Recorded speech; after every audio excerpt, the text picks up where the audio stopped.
គ្រប់នឹងជម្រាបសួរដល់ទូរទស្សនិកជនដែលកំពុងតាមដានទស្សនាការផ្សាយផ្ទាល់របស់ទូរទស្សន៍ Fresh News ទូរទស្សនិកជនជាទីគោរពនៅថ្ងៃទី8ខែកក្កដាឆ្នាំ2020នេះក្រសួងសេដ្ឋកិច្ចនិងហិរញ្ញវត្ថុបានរៀបចំនៅសន្និសីទសារព័ត៌មានមួយដើម្បីពន្យល់ពីវិធានការនានាដែលក្រសួងបានដាក់ចេញក៏ដូចជារដ្ឋាភិបាលបានដាក់ចេញដើម្បីជួយទ្រទ្រង់ក៏ដូចជាស្ដារនៅកំណើនសេដ្ឋកិច្ចរបស់ប្រទេសកម្ពុជាក្នុងពេលដែលជួបនៅវិបត្តិ COVID-19 ទូរទស្សនិកជនជាទីគោរពចាប់តាំងពីកើតមាននៅជំងឺ COVID-19 មករដ្ឋាភិបាលបានយកចិត្តទុកដាក់យ៉ាងខ្លាំងចំពោះជីវភាពក៏ដូចជាការរស់នៅរបស់ប្រជាពលរដ្ឋជាក់ស្ដែងគិតចាប់ពីខែកុម្ភៈឆ្នាំ2020មករដ្ឋាភិបាលបានដាក់ចេញនៅវិធានការជួយទ្រទ្រង់ដល់កំណើនសេដ្ឋកិច្ចក៏ដូចជាជីវភាពរបស់ប្រជាពលរដ្ឋកសិករកម្មករនិយោជិត4ជុំរួចមកហើយដល់មកពេលនេះកម្មវិធីសន្និសីទសារព័ត៌មាននេះនៅថ្ងៃនេះគឺធ្វើឡើងក្រោមអធិបតេយ្យភាពរបស់អាដាមវង្សវិសុទ្ធរដ្ឋលេខាធិការប្រចាំការក្រសួងសេដ្ឋកិច្ចនិងហិរញ្ញវត្ថុនៅពេលនេះគឺសន្និសីទបានចាប់ផ្ដើមហើយដើម្បីកុំឲ្យខាតពេលខ្ញុំបាទសូមអនុញ្ញាតគ្រប់អញ្ជើញទស្សនិកជនតាមដានទស្សនានៅទស្សនវិជ្ជានៃសន្និសីទសារព័ត៌មានទាំងស្រុងដូចតទៅ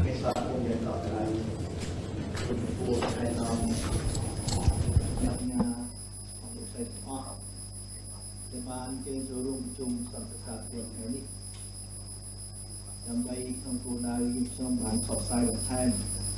ជូនដូចជាបញ្យល់ផ្សាយតបឲ្យបានកាន់តែច្បាស់និងស៊ីជម្រៅទៅលើរាល់វិធានការទាំងឡាយរបស់រដ្ឋាភិបាលក្រោមការដឹកនាំរបស់សម្ដេចតេជោក្នុងការប្រយុទ្ធប្រឆាំងជាមួយនឹងជំងឺ Covid ជាពិសេសដល់នៃការដោះស្រាយផលប៉ះពាល់ជាសង្គមជាសេដ្ឋកិច្ចនៅក្នុងប្រទេសកម្ពុជាដោយយើងអាចនិយាយថាខាងនេះយើងបើកចំហហើយនិយាយជាលើកទី1គ្រប់ជ្រុងជ្រោយជាក្របខ័ណ្ឌទស្សនាទៀតជាអភិក្រមនិងជាការវិធានការផ្សេងៗដែលយើងបានដាក់ចុះជាហោហែកន្លងមក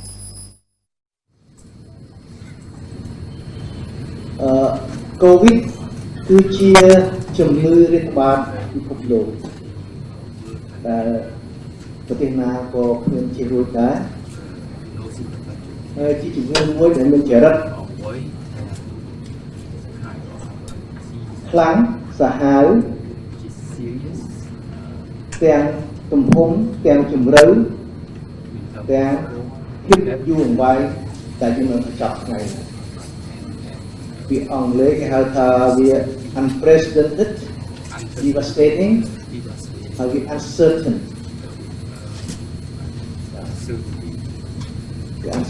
មកដល់ខែនេះយើងដឹងថាអ្នកស្លាប់អ្នកឈឺវាដល់ជាង12លានអ្នកហើយស្លាប់ជាងកន្លះលានអ្នកហើយប្រទេសនីមួយៗទូទាំងពិភពលោកបានខិតខំបង្ហាញយកប្រឆាំងទប់ទល់នឹងការរាតត្បាតនៃជំងឺប៉ុន្តែខាងទៀតដោយសារវិធានការទប់ស្កាត់នៃក្តីដោយសារការភ័យខ្លាចរបស់ប្រជាជននៅតាមប្រទេសនីមួយៗពាក់ព័ន្ធជាបានខំដាក់ចុះវិធានការផ្សេងៗដើម្បីទប់ស្កាត់ហើយវិធានការនៃការភ័យខ្លាចរបស់បានធ្វើឲ្យមានការប៉ះពាល់យ៉ាងខ្លាំងទៅលើសេដ្ឋកិច្ចក៏ដូចជាសង្គមនៃប្រទេសនីមួយៗដូច្នេះជំងឺនេះជំងឺមិនដែលធ្លាប់មានពីមុនមកធ្លាប់មានហើយជំងឺរាតត្បាតរបៀបនេះពីឆ្នាំ1918នៅប្រទេសអេស្ប៉ាញប៉ុន្តែបរិការពេលនោះមិនមែនជាបរិការ globalization ទេសង្គមពីឆ្នាំនោះគឺជំងឺមានចរិតដល់ឡាយប៉ុន្តែឥឡូវនេះជំងឺស្ដាយគឺជាជំងឺសកលដែរគឺធំមុខយើងតែម្ដងហើយផុសដល់ផលសេដ្ឋកិច្ចគឺធ្ងន់ធ្ងរណាស់បាទយើងដឹងហើយពីមួយថ្ងៃទៅមួយថ្ងៃស្ថានភាពសេដ្ឋកិច្ចពិភពលោកមិនទាន់មានពលិថាឲ្យវាគឺស្វាឡើងនេះជានៅតែមានការបារម្ភហើយមិនដឹងថាទៅធ្វើម៉េចថាយើងរងចាំកូវីដចប់សិនចាំដោះស្រាយបញ្ហាឬប្រទេសទាំងអស់ក្នុងពិភពលោកឬមួយយើងទាំងអស់គ្នាម្នាក់ៗគិតថាយើងទៅរៀនរស់ជាមួយនឹងកូវីដ រៀនរស់ជាមួយកូវីដយើងមិនអាចចាំថាកូវីដចប់បានយើងចាប់តាមវិសកម្មភាពសេដ្ឋកិច្ចរស់នៅឡើងវិញ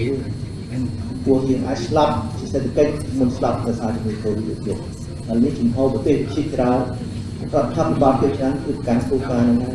គឺរៀនរស់នឹងកូវីដគឺគេទោះជាមានឈឺក៏ដោយគេចាប់តាមបើកសេដ្ឋកិច្ចជាបណ្ដាល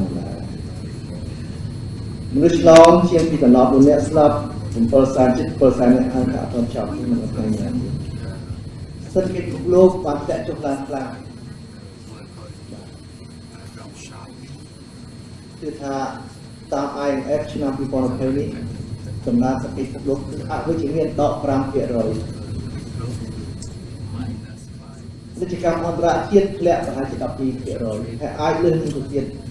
បាទវិជ្ជកម្មជាតិតចុងក្រោយនេះដោយសារបញ្ហា supply chain ការធ្លាក់ចុះនៅតម្រូវការការរអាក់រអួលនៃ supply chain សង្វាក់ផលិតកម្មបាទដោយសារគុំសងនគរនយោបាយកប់ពីនយោបាយដែលកើតមុនកូវីដទៀតបាទដោយសារបញ្ហាច្រើនណាស់ដែលធ្វើឲ្យសេដ្ឋកិច្ចធ្លាក់បាទ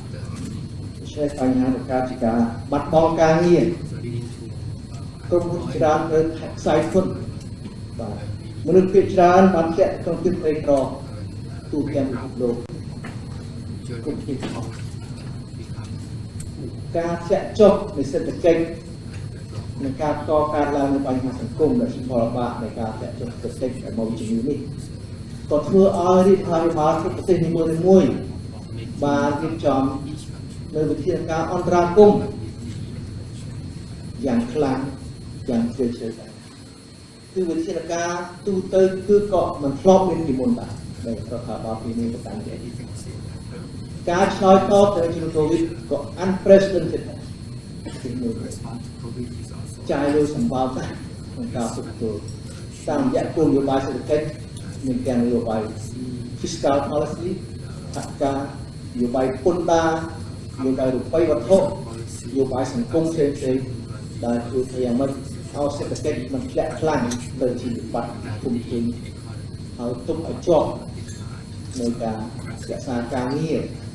ធ្វើឲ្យគេទូចប់ទៅអាចងើបឡើងវិញបានទាំង business ទាំងការងារទាំងទៅឲ្យមានអ្នកស្លាប់មានអ្នករងទុក្ខធ្ងន់ធ្ងរទាំងដោយសារជំងឺទាំងដោយសារភាពអត់ឃ្លាននេះជាអ្វីដែលរដ្ឋាភិបាលគឺមានខំប្រើប្រាស់អរិយភាពបាទហើយវិធានការទាំងឡាយសុទ្ធតែ unprecedented ក្នុងកន្លែងរបស់ជំងឺនឹងក៏ unprecedented វិធានការក៏ unprecedented ឧទាហរណ៍ប្រទេសអាមេរិកបានចំណាយដល់ 20% នៃ GDP ដើម្បីប្រឆាំងជាមួយ COVID មិនធម្មតាទេ 20% GDP ប្រទេសជប៉ុន 40% នៃ GDP ប្រទេសសិង្ហបុរីក៏ 20% GDP ប្រទេសតូចមួយមនុស្ស4លាននាក់បូកអ្នកបរទេស15លាននាក់5លាននាក់កន្លះនាក់ចាយទៅដល់100,000 លានដុល្លារសិង្ហបុរីការឆ្លើយតបនេះក៏ unprecedented ដែរជាបញ្ហាធំក្នុងពិភពលោកដែលមិនធ្លាប់មានពីមុនមកទេចំពោះកម្ពុជាយើងក៏រងផលប៉ះពាល់ដូចគ្នាយើងអាចចេញរួចទេយើងនៅក្នុងចង្កោមស្កល់ដូចគ្នាដែរជាប្រទេសបើកចំហទៅទៀតប្រសិទ្ធការរងគ្រោះរបស់យើងនេះអាចនឹងប្រវត្តិគុណជាប្រទេសដែលទៅបើកចំហភាសាពុទ្ធបើកចំហហើយកត្តាដែលនាំឲ្យសេដ្ឋកិច្ចកើតខ្ពស់ក្នុងរយៈ20ឆ្នាំកន្លងមកនេះក៏ដោយសារការបើកចំហដែរដែលពឹងផ្អែកលើកត្តាទីផ្សារខាងក្រៅច្រើនគឺការនាំចេញទៅក្រៅពីវិស័យកាត់ដេរហើយវិស័យមួយចំនួនទៀតក៏មានចម្រើនដែរក្នុងនាំចេញវិស័យទេសចរក៏តែខាងក្រៅលំហូរទុនអន្តរជាតិក៏មកពីកត្តាខាងក្រៅការរីកចម្រើនជាការសាងសង់ចំនួនទីចម្រើនខាងវិស័យអចលនទ្រព្យក៏ពាក់ព័ន្ធនឹងការខូចចូលទៅខាងក្រៅយ៉ាងណាដូច្នេះយើងមិនអាចថាគិតផុតអំពីផលប៉ះពាល់ទេហើយការឆ្លើយតបរបស់រាជរដ្ឋាភិបាលកម្ពុជាក៏ខ្លាំងដែរប៉ុន្តែទៅតាមកម្រិតប្រទេសរបស់យើងប្រទេសក្រីក្រប្រទេសមានជាតិមានកម្រិតក៏ប៉ុន្តែ តាមអ្វីដែលជាស្តង់ដាររបស់ប្រទេសកម្ពុជាការឆ្លងតរបស់យើងក៏អានប្រេសិដេនដែរមិនធ្លាប់មានពីមុនដែរដូចនេះមិនធ្លាប់មានខ្ញុំនឹងរៀបរាប់ពីគិតអសការីរបស់ខ្ញុំសម្រាប់នេះហើយនឹងផ្លានរៀបរាប់ពីវិធានការដែលយកដាក់ចុះហើយអាដាមចង់រិទ្ធរៀបរាប់អំពីការដាក់ចុះនៅកម្មវិធីជំនួយសង្គមគោលនយោបាយសង្គមជួយដល់ប្រជាជនដែលបាទប៉ុន្តែដល់ថ្ងៃនេះសភាពការនៅកម្ពុជាប្រទេសមួយចំនួនយើងនៅគ្រប់គ្រងល្អដល់ឡើយទៀត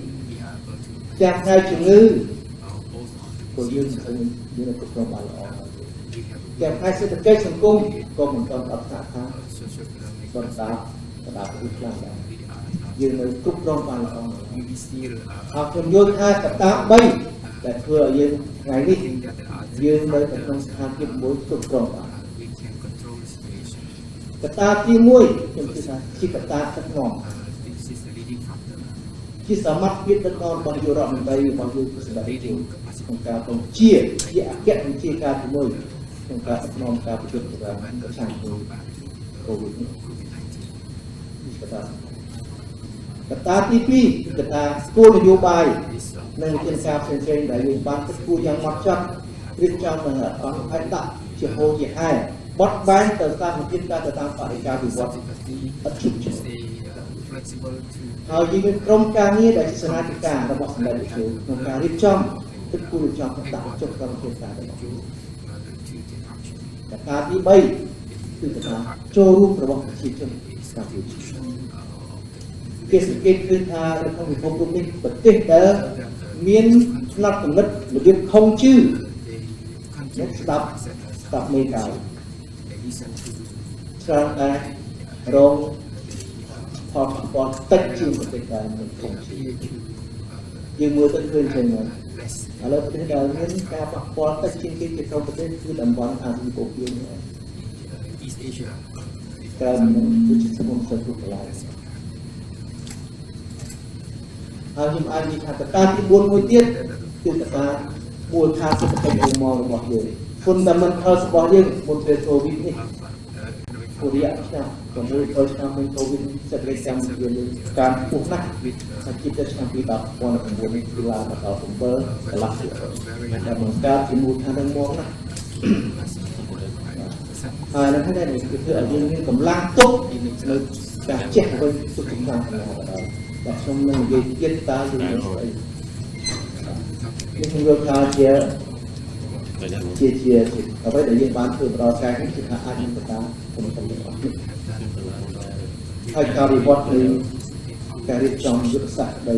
វិធានការនៃគោលការណ៍វិវត្តនៃវិមាននឹងនឹងជួយធ្វើដល់ថ្ងៃខ្ញុំអាចរំលឹកសាវតាបន្តិចតើប្រវត្តិរបស់យើងចេញពីកន្លងមកក្នុងរយៈពេលមកដល់ថ្ងៃនេះដែលខ្ញុំចង់និយាយថាយើងមានប្រវត្តិមូលដ្ឋានfundamental strong តាមពិតសម្ដេចឧទ្ធម្ភាគប្រសាសន៍ហើយហើយដល់បាក់យុរដ្ឋមន្ត្រីអង្គការយុរដ្ឋប្រសាសន៍យើងបានរៀនលក្ខណៈទប់ទល់នឹងការដក EBA នេះចាប់បានពីចាប់តាំងតែពីឆ្នាំ2010មកសម្ដេចទទួលបានបញ្ជាឲ្យក្រុមខាងយើងនេះដែលនៅក្នុងអង្គការរដ្ឋជាប្រធានទឹកគូរៀបចំត្រៀមទប់ទល់ដឹងថាវាមកប្រឆេះនេះទៅតាម2013យើងត្រូវត្រៀមខ្លួនកែតម្រង់សេដ្ឋកិច្ចកែតម្រង់រដ្ឋខាងហិរញ្ញសាធារណៈដើម្បីពង្រឹងមូលដ្ឋានសេដ្ឋកិច្ចឲ្យមាំពេលអត់មានបើស្មោះប៉ុន្តែមូលដ្ឋានហិរញ្ញសាធារណៈមិនត្រូវមាំនិយាយថាសេដ្ឋកិច្ចនេះ7មួយទៅឆ្នាំមុនកូវីដនេះខ្លះ7%ជាងរហូតការនាំចេញការទេសចរសំណង់ឬ estate retail សិតតែការតាមរយៈកម្លាំងសេដ្ឋកិច្ចខ្ពស់នេះយើងបានធ្វើកំណែចំណូលរ៉ែរបស់សហគមន៍យើងដាក់ទៅជាការគួរចំណូលយើងដាក់ជាការគ្រប់គ្រងចំណាយបានល្អមួយទៅឆ្នាំនេះជានឹងសំមួយបានយើងរកបានច្រើនចំណូលជាតិប៉ុន្តែយើងចាយទៅវិញក៏តបដល់វិន័យ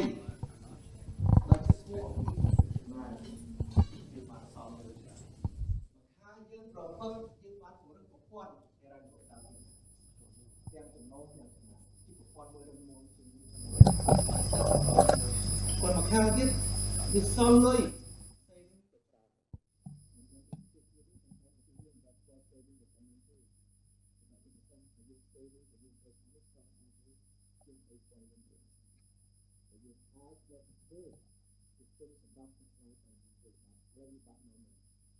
ប៉ុន្តែអ្វីដែលយើងត្រៀមពីមុនមកនេះគឺត្រៀមប្រយុទ្ធជាមួយ EVA ទេ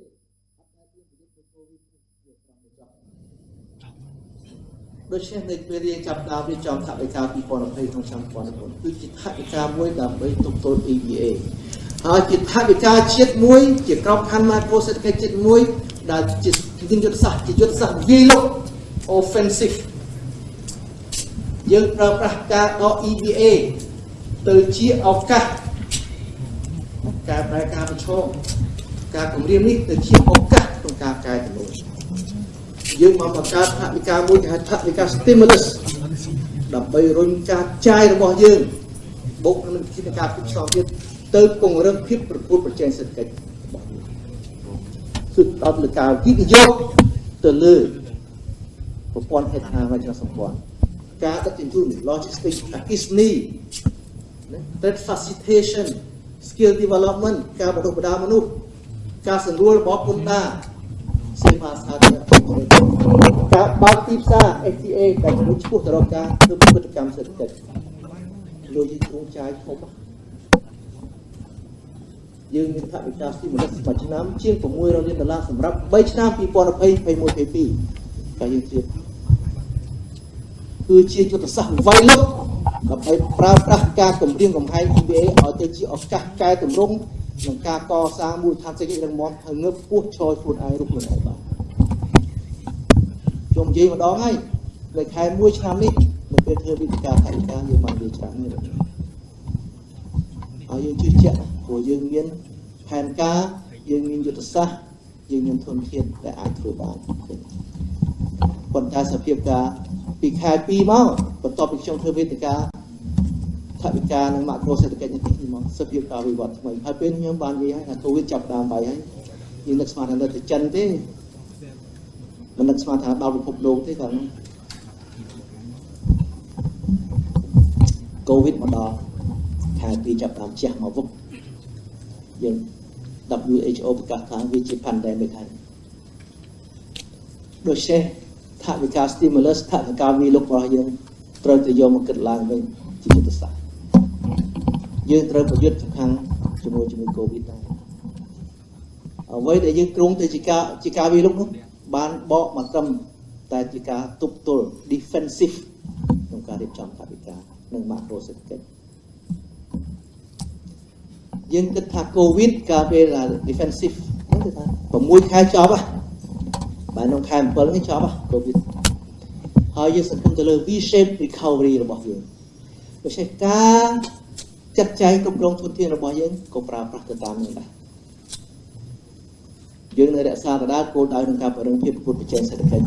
ប៉ុន្តែយើងក៏ជួយទៅដល់វិស័យដែលរងផលប៉ះពាល់ពី COVID ប៉ុន្តែយើងគិតជារយៈពេលខ្លីតើស្អីខ្លះវិស័យកាត់ដេរវិស័យទេសចរណ៍ពេលនោះតែយើងគិតហើយយើងបានធ្វើអន្តរាគមន៍ពេលនោះគិតជាថវិកាជាការប្រាស្រ័យទៀតទៅជួយវិស័យដែលប៉ះពាល់នេះគឺទៅរកការបាត់បង់ការងារទៅធ្វើម៉េចឲ្យ business stay afloat មនុស្សបាត់បង់ការងារមានការងារធ្វើហើយមានប្រាក់ឧបត្ថម្ភក្នុងករណីបាត់បង់ការងារតើយើង targeting មែនតើតែវិស័យកាត់ដេរហើយនឹងវិស័យទេសចរណ៍ទេបាទ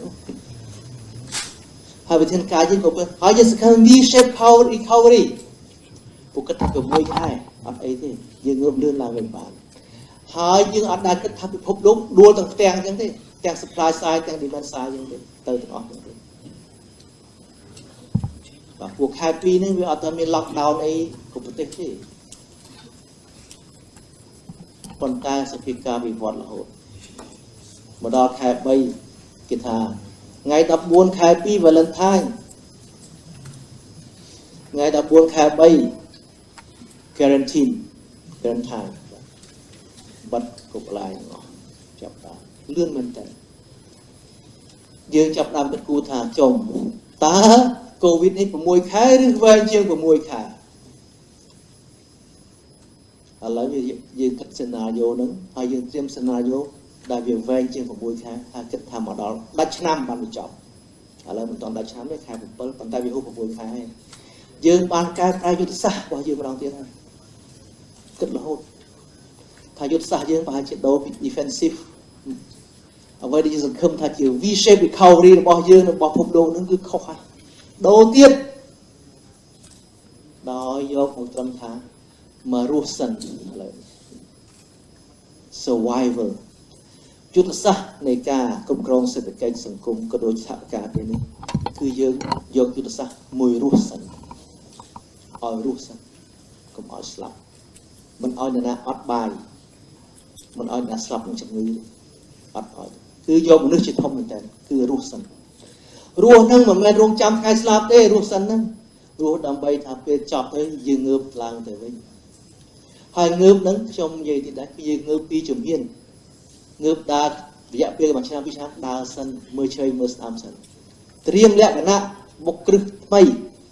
បន្ថែមបន្ថយជួសជុលប៉ុន្តែបន្ទាប់ពីហ្នឹងយើងរត់ទៀតនេះជាការប្រែប្រួលសភាពការបរិយាកូវីដទាំងក្របខ័ណ្ឌពិភពលោកទាំងក្របខ័ណ្ឌកម្ពុជាដែលធ្វើឲ្យយើងមានការគិតគូរជាហូរហែផ្លាស់ប្ដូរកែតម្រូវដើម្បីឆ្លើយតបឲ្យបានទាន់ពេលឲ្យសមស្របទៅនឹងសភាពការវិវត្តផ្អែកលើធនធានមានកម្រិត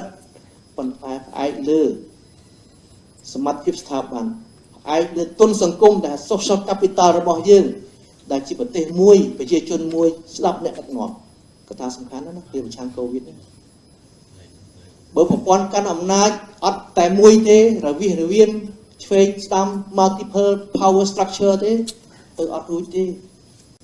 ប៉ុន្តែយើងអំណាចរបស់យើងគឺមេបញ្ជាការតែមួយសេនាធិការតែមួយដូច្នេះដាក់ឲ្យទៅមុតដែរអានឹងហើយដែលយើងមិនអាចមិនបដិសេធបានថាកត្តាដឹកនាំសំខាន់ណាស់អ្នកដឹកនាំមុតស្រួចឆ្លៀសវៃប៉ុន្តែប្រជាជនស្ដាប់ដើរតាមមកដល់ survival ហើយ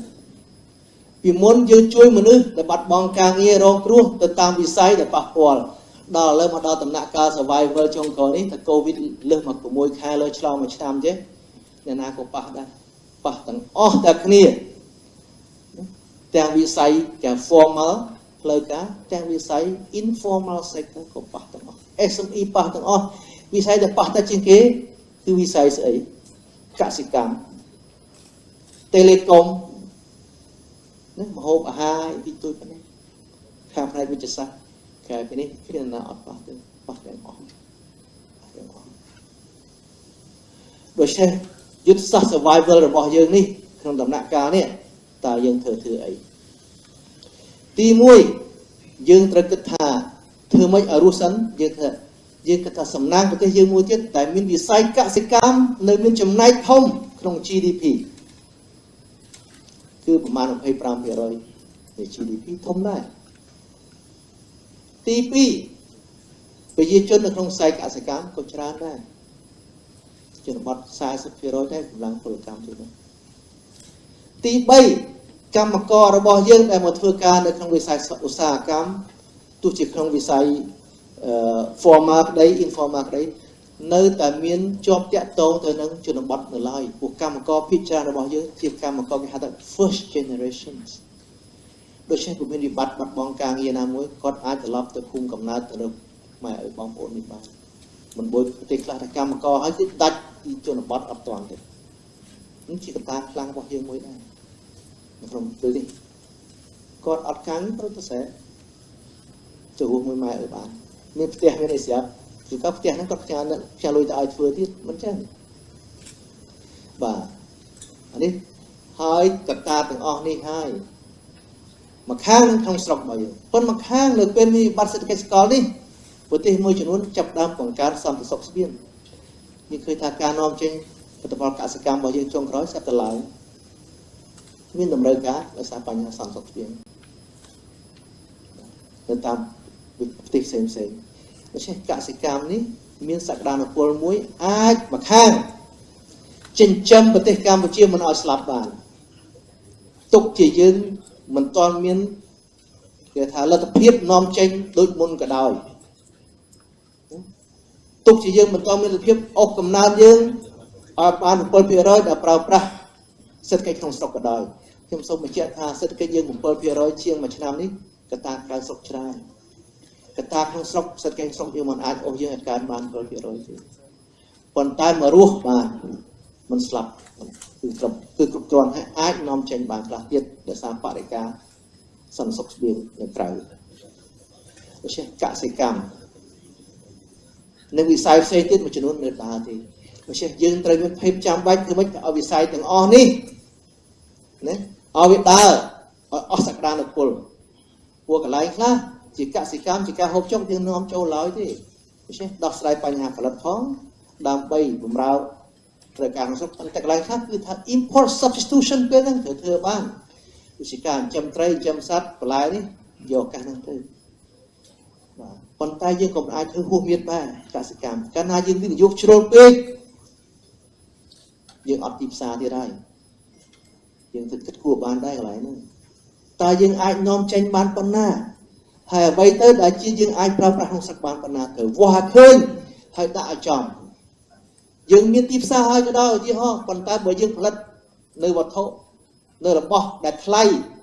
ដែលប្រកួតប្រជែងគេមិនកើតដែលអត់គុណភាពពួកគេនៅតែទិញដដែលការផលិតមួយខាងប៉ុន្តែត្រូវតែមានភាពប្រកួតប្រជែងត្រូវតែមានគុណភាពត្រូវតែថ្លៃសមរម្យអានោះសំខាន់ណាស់ហើយប្រភពអាហារវិញវាបញ្ហាសុវត្ថិភាពទៀតឥឡូវនេះជាចម្បងទៅទៀតដូច្នេះបញ្ហានេះជាបញ្ហាសេដ្ឋកិច្ចក្នុងស្រុកដែលយើងធ្វើឲ្យវិលត្រូវឲ្យមនុស្សចាយលុយណាឲ្យផលិតប៉ុន្តែឲ្យចាយប្រើប្រាស់វិញឲ្យវាវិលអាហ្នឹងក៏វាធ្វើឲ្យដើរដែរវាទាញដែរបង្កើតមកលើតម្លៃបន្ថែមដែរមកខាងទៀតទីផ្សារខាងក្រៅវាមិនមែនលំទាំងស្រុងឯណាវានៅមានទីផ្សារដែរយើងធ្លាក់ថយខ្លាំងកាត់ដេរយើងមើល5ខែនេះវាធ្លាក់ផ្សារវិស័យកាត់ដេរទីផ្សារយើងអឺរ៉ុបនិងអាមេរិកទីផ្សារអឺរ៉ុបធ្លាក់ខ្លាំងទីផ្សារអាមេរិកធ្លាក់តិចហើយពេលមុនដំបូងកើនលើធ្លាក់វិញតិចប៉ុន្តែយើងមើលវត្ថុផ្សេងទៀតដែលយើងនាំចេញទៅវាអត់តធ្លាក់ឥឡូវនេះវាឧទាហរណ៍ទំនិញកសិកម្មទំនិញមិនមែនកាត់ដេរដូចជាកង់អេឡិចត្រូនិកវាកើន5ខែដំបូងនេះការនាំចេញរបស់យើងធៀបមួយឆ្នាំទៅមិនទាន់អវិជ្ជមានទេនៅបូកឡើយទេ5ខែនេះប៉ុន្តែយើងរំពឹងថាទៅដល់ដល់ឆ្នាំអាចថកដោយសារមានការលុបចោលនៃការធានាខាងវិស័យកាត់ដេរច្រើនការធានាវិជាទិញច្រើនក្នុងវិស័យកាត់ដេរយើងជឿថាអញ្ចឹងដែរបាទ FDI ក៏មិន expect ថាវាមកអីច្រើនដែរប៉ុន្តែបើទុនវិនិយោគខាងក្រៅមិនមកលុយយើងក្នុងសល់តារកវិធីធ្វើវិញឲ្យយើងចាយលុយក្នុងស្រុក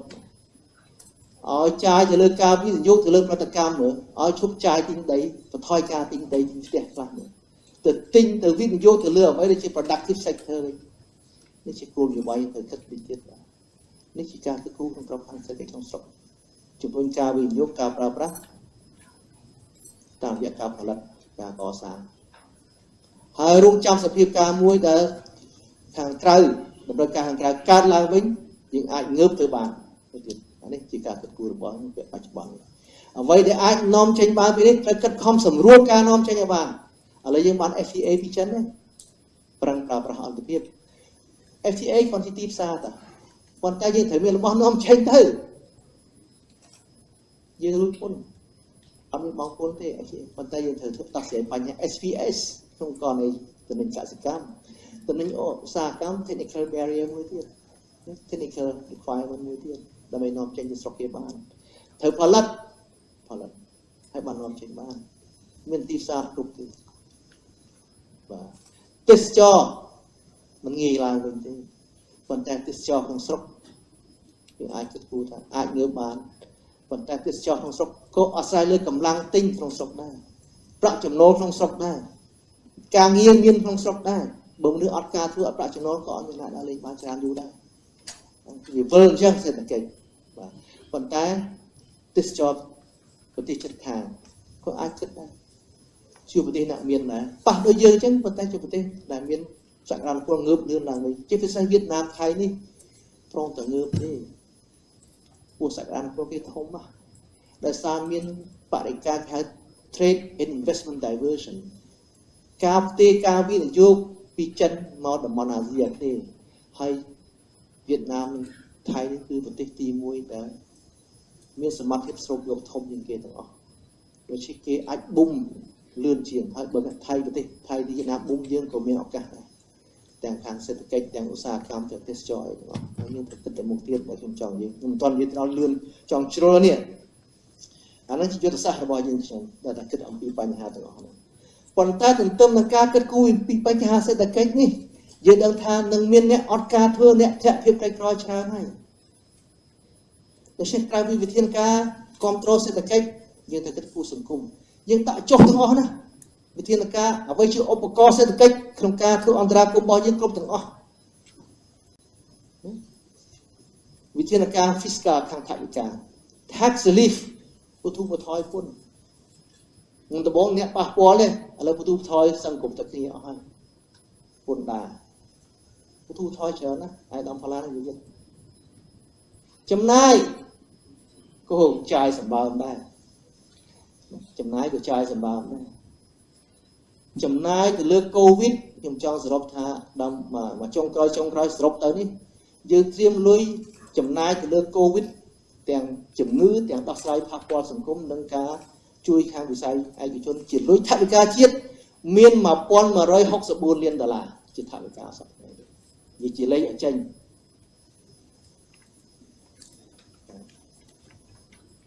ក្នុងនោះ564នេះគឺជាចំណាយថវិកាតាមរយៈយន្តការចំណាយ$600 លានគឺជាចំណាយទៅលើផ្នែកសង្គ្រោះ business គឺតាមរយៈការផ្ដល់ឥណទានឬការធានាឥណទានទៅដល់វិស័យឯកជនហើយយើងអត់ទាន់បោកអស់ពីថាតើយើងដែលកាត់ពន្ធបទូថយពន្ធនឹងអស់ប្រមាណទេមកដល់ថ្ងៃនេះព្រោះចិត្តតែបោកថែមលើរហូតប៉ុន្តែនេះក៏បន្តិចដែរដូច្នេះ1164នេះអត់ទាន់គិតថ្លៃពន្ធទេតែរួចពន្ធក៏ unprecedented តែមិនធ្លាប់មានមកយើងមិនដែលធ្វើអញ្ចឹងទេជាប្រទេសកម្ពុជារាជរដ្ឋាភិបាលកម្ពុជាក៏មិនដែលធ្វើអញ្ចឹងដែរប៉ុន្តែយើងលេងវាចាយដើម្បីអញ្ចឹង survival អត់ខ្ញុំមានធ្វើអញ្ចឹងចំណាយលេងបាទដោយថវិកាមកដល់ថ្ងៃនេះយើងតើបានលុយពីណាមកគឺប្រភពទី1យើងទុកចំណូលមិនឲ្យធ្លាក់ខ្លាំងអ្វីដែលយើងគ្រោង100ហើយត្រូវធ្លាក់ខ្លាំងយើងខិតខំធ្វើម៉េចកុំឲ្យធ្លាក់ខ្លាំងតែអ្វីយើងគ្រោងឆ្នាំ2020នេះយើងអាចស្ទុះរួចមិនឲ្យធ្លាក់ខ្លាំងពេកទេធ្វើបិទសេដ្ឋកិច្ចធ្លាក់គឺថាយើងគិតថាប្រហែលជាម្ដុំ70ទៅ80% នៃផែនការយើងអាចធ្វើបានអ្វីជាចំណាយវិញយើងប្រើពាក្យកាត់អត់ត្រូវទេយើងថាយើងធ្វើ reallocation វិភាគឡើងវិញយើងដកចំណាយដែលមិនចាំបាច់និងចំណាយលេងចាំបាច់ទៅចាយលើចំណាយដែលចាំបាច់ហើយបន្ថែមលុយទៅលើចំណាយទាំងអស់នេះទៀតបាទបន្ថែមលុយបន្ទាប់មកអ្វីយើងខ្វះគឺយើងប្រើ saving របស់យើងដែលខ្ញុំនិយាយថាយើងមាន saving នោះសម្រាប់ទទួលទ្រង់ទាំងអស់ឲ្យយើងរស់បានរស់នេះមិនមែនរស់ចាំថ្ងៃស្លាប់ទេណាតែខ្ញុំប្រើ survival នេះគឺថាចប់ទៅងើបទៅវិញងើបដំបូងដើរហើយងាកឆ្វេងស្ដាំបន្ទាប់មករត់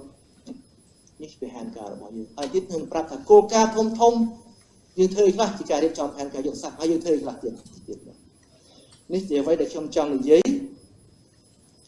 បាទក្រៅពីគោលនយោបាយរូបិយវត្ថុណាខ្ញុំមិននិយាយអត់ទេប៉ុន្តែរូបិយវត្ថុយើងធ្វើតាមយន្តការរដ្ឋផ្ដល់អនុទានផ្ទាល់ទៅលើវិស័យដែលយើង target ដូចជាថា RDB គឺផ្ដល់ទៅខាងវិស័យកសិកម្មហើយតម្រង់ទៅលើកន្លែង3ធំហ្នឹងចិញ្ចឹមត្រីដាំបន្លែចិញ្ចឹមសត្វពោះស្រូវ more or less អូខេហើយ crops កន្លែងនេះអាចជា import substitution ផង substitution ជំនួសការនាំចូលផងប៉ុន្តែក្រោយ potentially នាំចេញទៅវិញផងជាពិសេសត្រីចិនប្រាប់ថាត្រីកម្ពុជាមាន potential ខ្ពស់ណាស់ក្នុងការនាំចេញទៅចិនពោះត្រីស្រុកយើងនៅថោកនៅឡើយទេគេទៅចិនផ្លែឈើខ្លះស្រុកយើងនៅថោកណាស់ហើយមានតម្រូវការនៅចិនប៉ុន្តែយើងត្រូវផលិត តាមស្តង់ដារមានតម្លៃសមរម្យបាននាំចេញទៅវាឈ្នះគេតាមទីផ្សារទីហោទេហ្នឹងបាទគឺចឹងឯង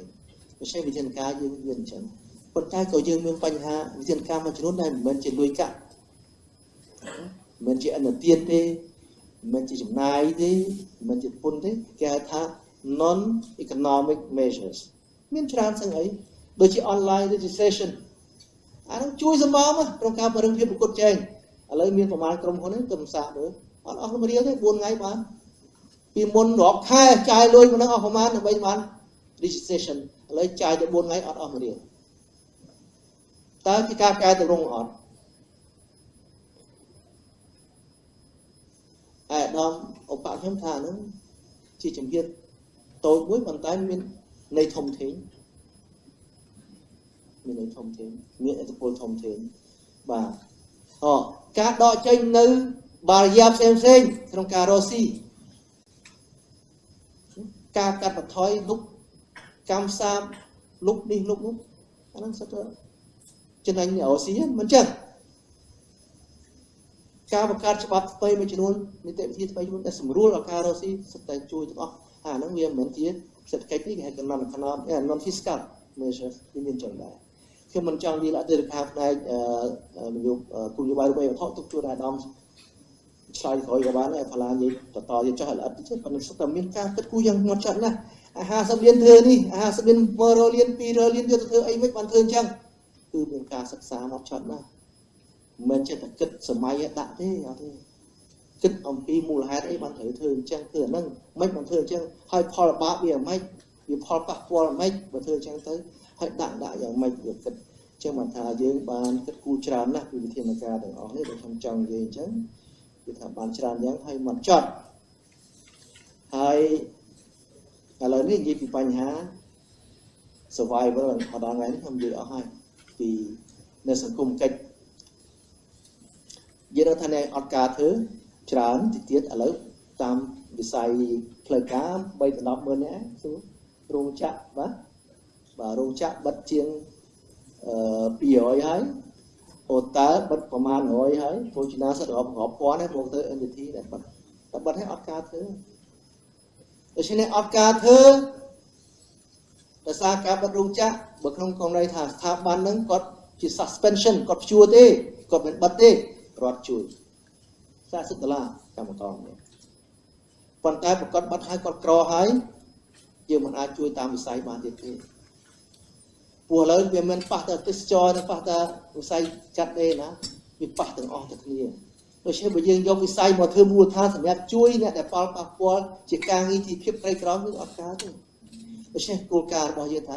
ទៅជួយដល់ភូមិឃុំហ្មងបានដឹងច្បាស់ថាអ្នកណាអត់ណាមិនអត់ព្រោះយើងមានប្រព័ន្ធស្រាប់នៅទីនោះទុកជាប្រព័ន្ធវាមិនសុខ 100% ប៉ុន្តែប្រព័ន្ធនេះអាចយកជាការបានអញ្ចឹងបានយើង design scheme សម្រាប់ជាមួយសង្គមហ្នឹងដល់យកមូលដ្ឋានគោលនយោបាយគាំពៀសង្គមដែលយើងមានស្រាប់នេះយកមកធ្វើជាមូលដ្ឋានយើងរក្សាដដាលនៅអ្វីជាវិធានការគាំពៀសង្គមរបស់យើងមានតែមានមកហើយមានច្រើនហើយប៉ុន្តែយើងបន្ថែមមួយទៀតពីរទៀតទៅក្នុងកម្មវិធីនេះមួយកម្មវិធីជំនួយសង្គមមួយទៀតកម្មវិធីបង្កើតការងារតាមរយៈទម្រង់ cash flow សាច់ប្រាក់ពលកម្មដើម្បីជួយដល់អ្នកដែលរងគ្រោះពិតប្រាកដយើងមិនអាច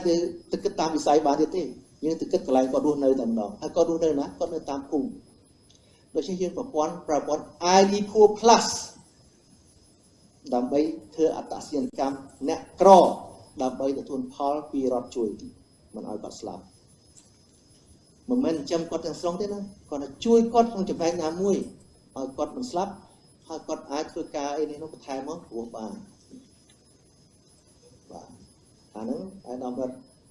ដល់ចាំរត់នឹងនិយាយឡើងពីបញ្ហាវិធានការទាំងអស់បាទទៅរកកន្លែងហ្នឹងវិញបានឃើញហើយចំនួនអ្នកក្រហ្នឹងកាន់តែច្រើនហើយពីមួយឆ្នាំទៅមួយខែទៅមួយខែនេះបាទពីមួយខែទៅមួយខែយើងជួយអញ្ចឹងវិញយើងឈប់លើគោលការណ៍អីគោលការណ៍ជួយរបស់យើងគឺថាទី1ជួយគាត់មិនឲ្យគាត់ស្លាប់អត់បាយ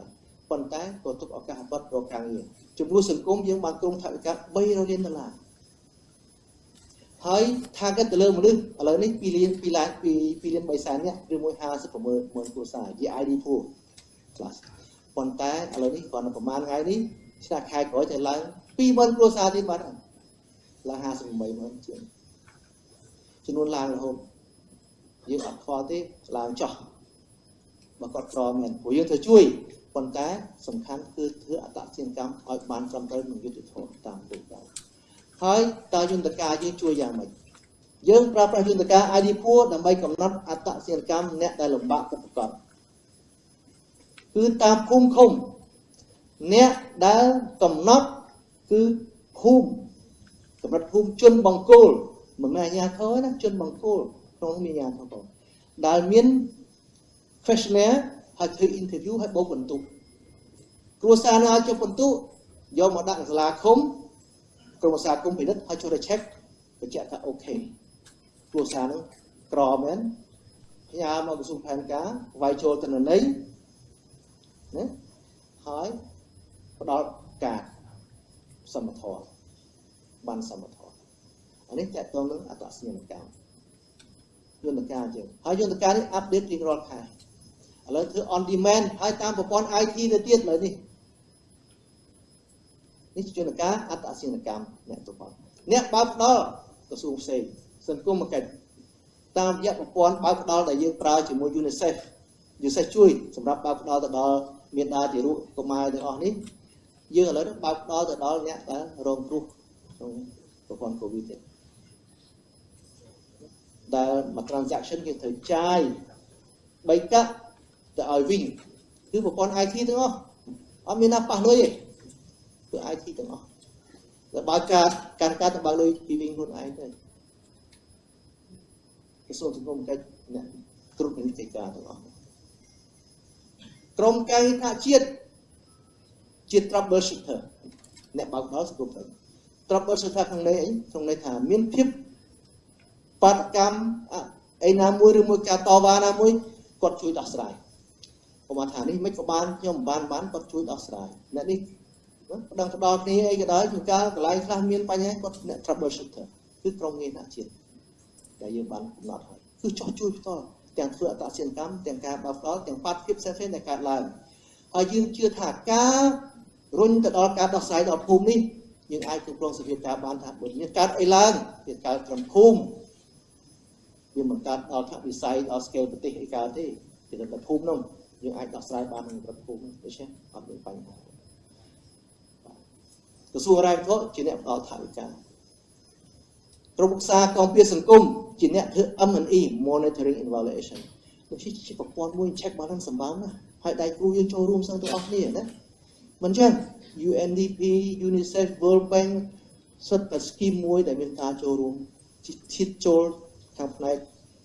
បញ្ញាច្រើនណាស់ហើយឥឡូវអ្នកខ្លះរហូតដល់ថាសុខចិត្តឲ្យធនធានមកចូលរួមដល់ទៀតឡើយបាទចូលយើងដឹងថាពេល design system ហ្នឹងមានបញ្ហាហើយព្រោះបញ្ហា ID នេះច្បាស់ចិត្តយើងដឹងប៉ុន្តែយើងអត់មានជំរឿនល្អជាងនឹងទេប៉ុន្តែយើងដោះស្រាយនឹងមានកើតឥឡូវកើតហើយទាំងបញ្ហាអត្តសញ្ញាណកម្មទាំងបញ្ហាបើកផ្ដល់ដោះស្រាយគ្មានអ្វី perfect ទេក្នុង world នេះក្នុងពិភពលោកនេះប៉ុន្តែនេះជាជំរឿនល្អបំផុតហើយដែលយុត្តិធម៌បំផុតហើយដែលមានការបាត់បង់តិចបំផុតប្រសិទ្ធភាពបំផុតដូច្នេះនាំនេះអនុវត្តទៅប្រព័ន្ធហើយយើងក្រុង3លាន$នោះមួយឆ្នាំឥឡូវនេះយើងក្រុងមួយខែ25លានទេណាធ្វើ2ខែម្ដងក៏ប៉ុន្តែយើងដល់ចំនួនឡើងហើយបើចេះមិនក្រុងប៉ុន្តែយើងមិនមែនធ្វើរហូតទេតែចប់កូវីដឈប់ហើយកន្លែងនេះនិយាយច្បាស់ដែរកន្លែងហ្នឹងបាទតែខ្ញុំចង់បញ្ជាក់នេះជាបញ្ហាអន្តរាគមន៍ខាងសេដ្ឋកិច្ចខាងសង្គមដែលខ្ញុំចង់និយាយថាជាគោលការណ៍ធំជាការគិតគូរជួយដល់អ្នកលំបាកជាគេមិនអាចជួយទាំងអស់គ្នាបានទេហើយអ្វីដែលសំខាន់ការចូលរួមដែលខ្ញុំនិយាយប៉ុន្តែដល់ការគិតគូរនេះក្នុងការប្រើប្រាស់ទៅនេះគឺការចែកម្លែកអ្នកណាទៅរែកពុនទាំងអស់មិនមែនតែរដ្ឋាភិបាលប្រជាជនអ្នករស់ស៊ីណាដែលមានត្រូវចែកដែរអញ្ចឹងបានយន្តការមួយយើងនិយាយថាមូលនិធិកូវីដការឡើងដល់ជិត$20លាន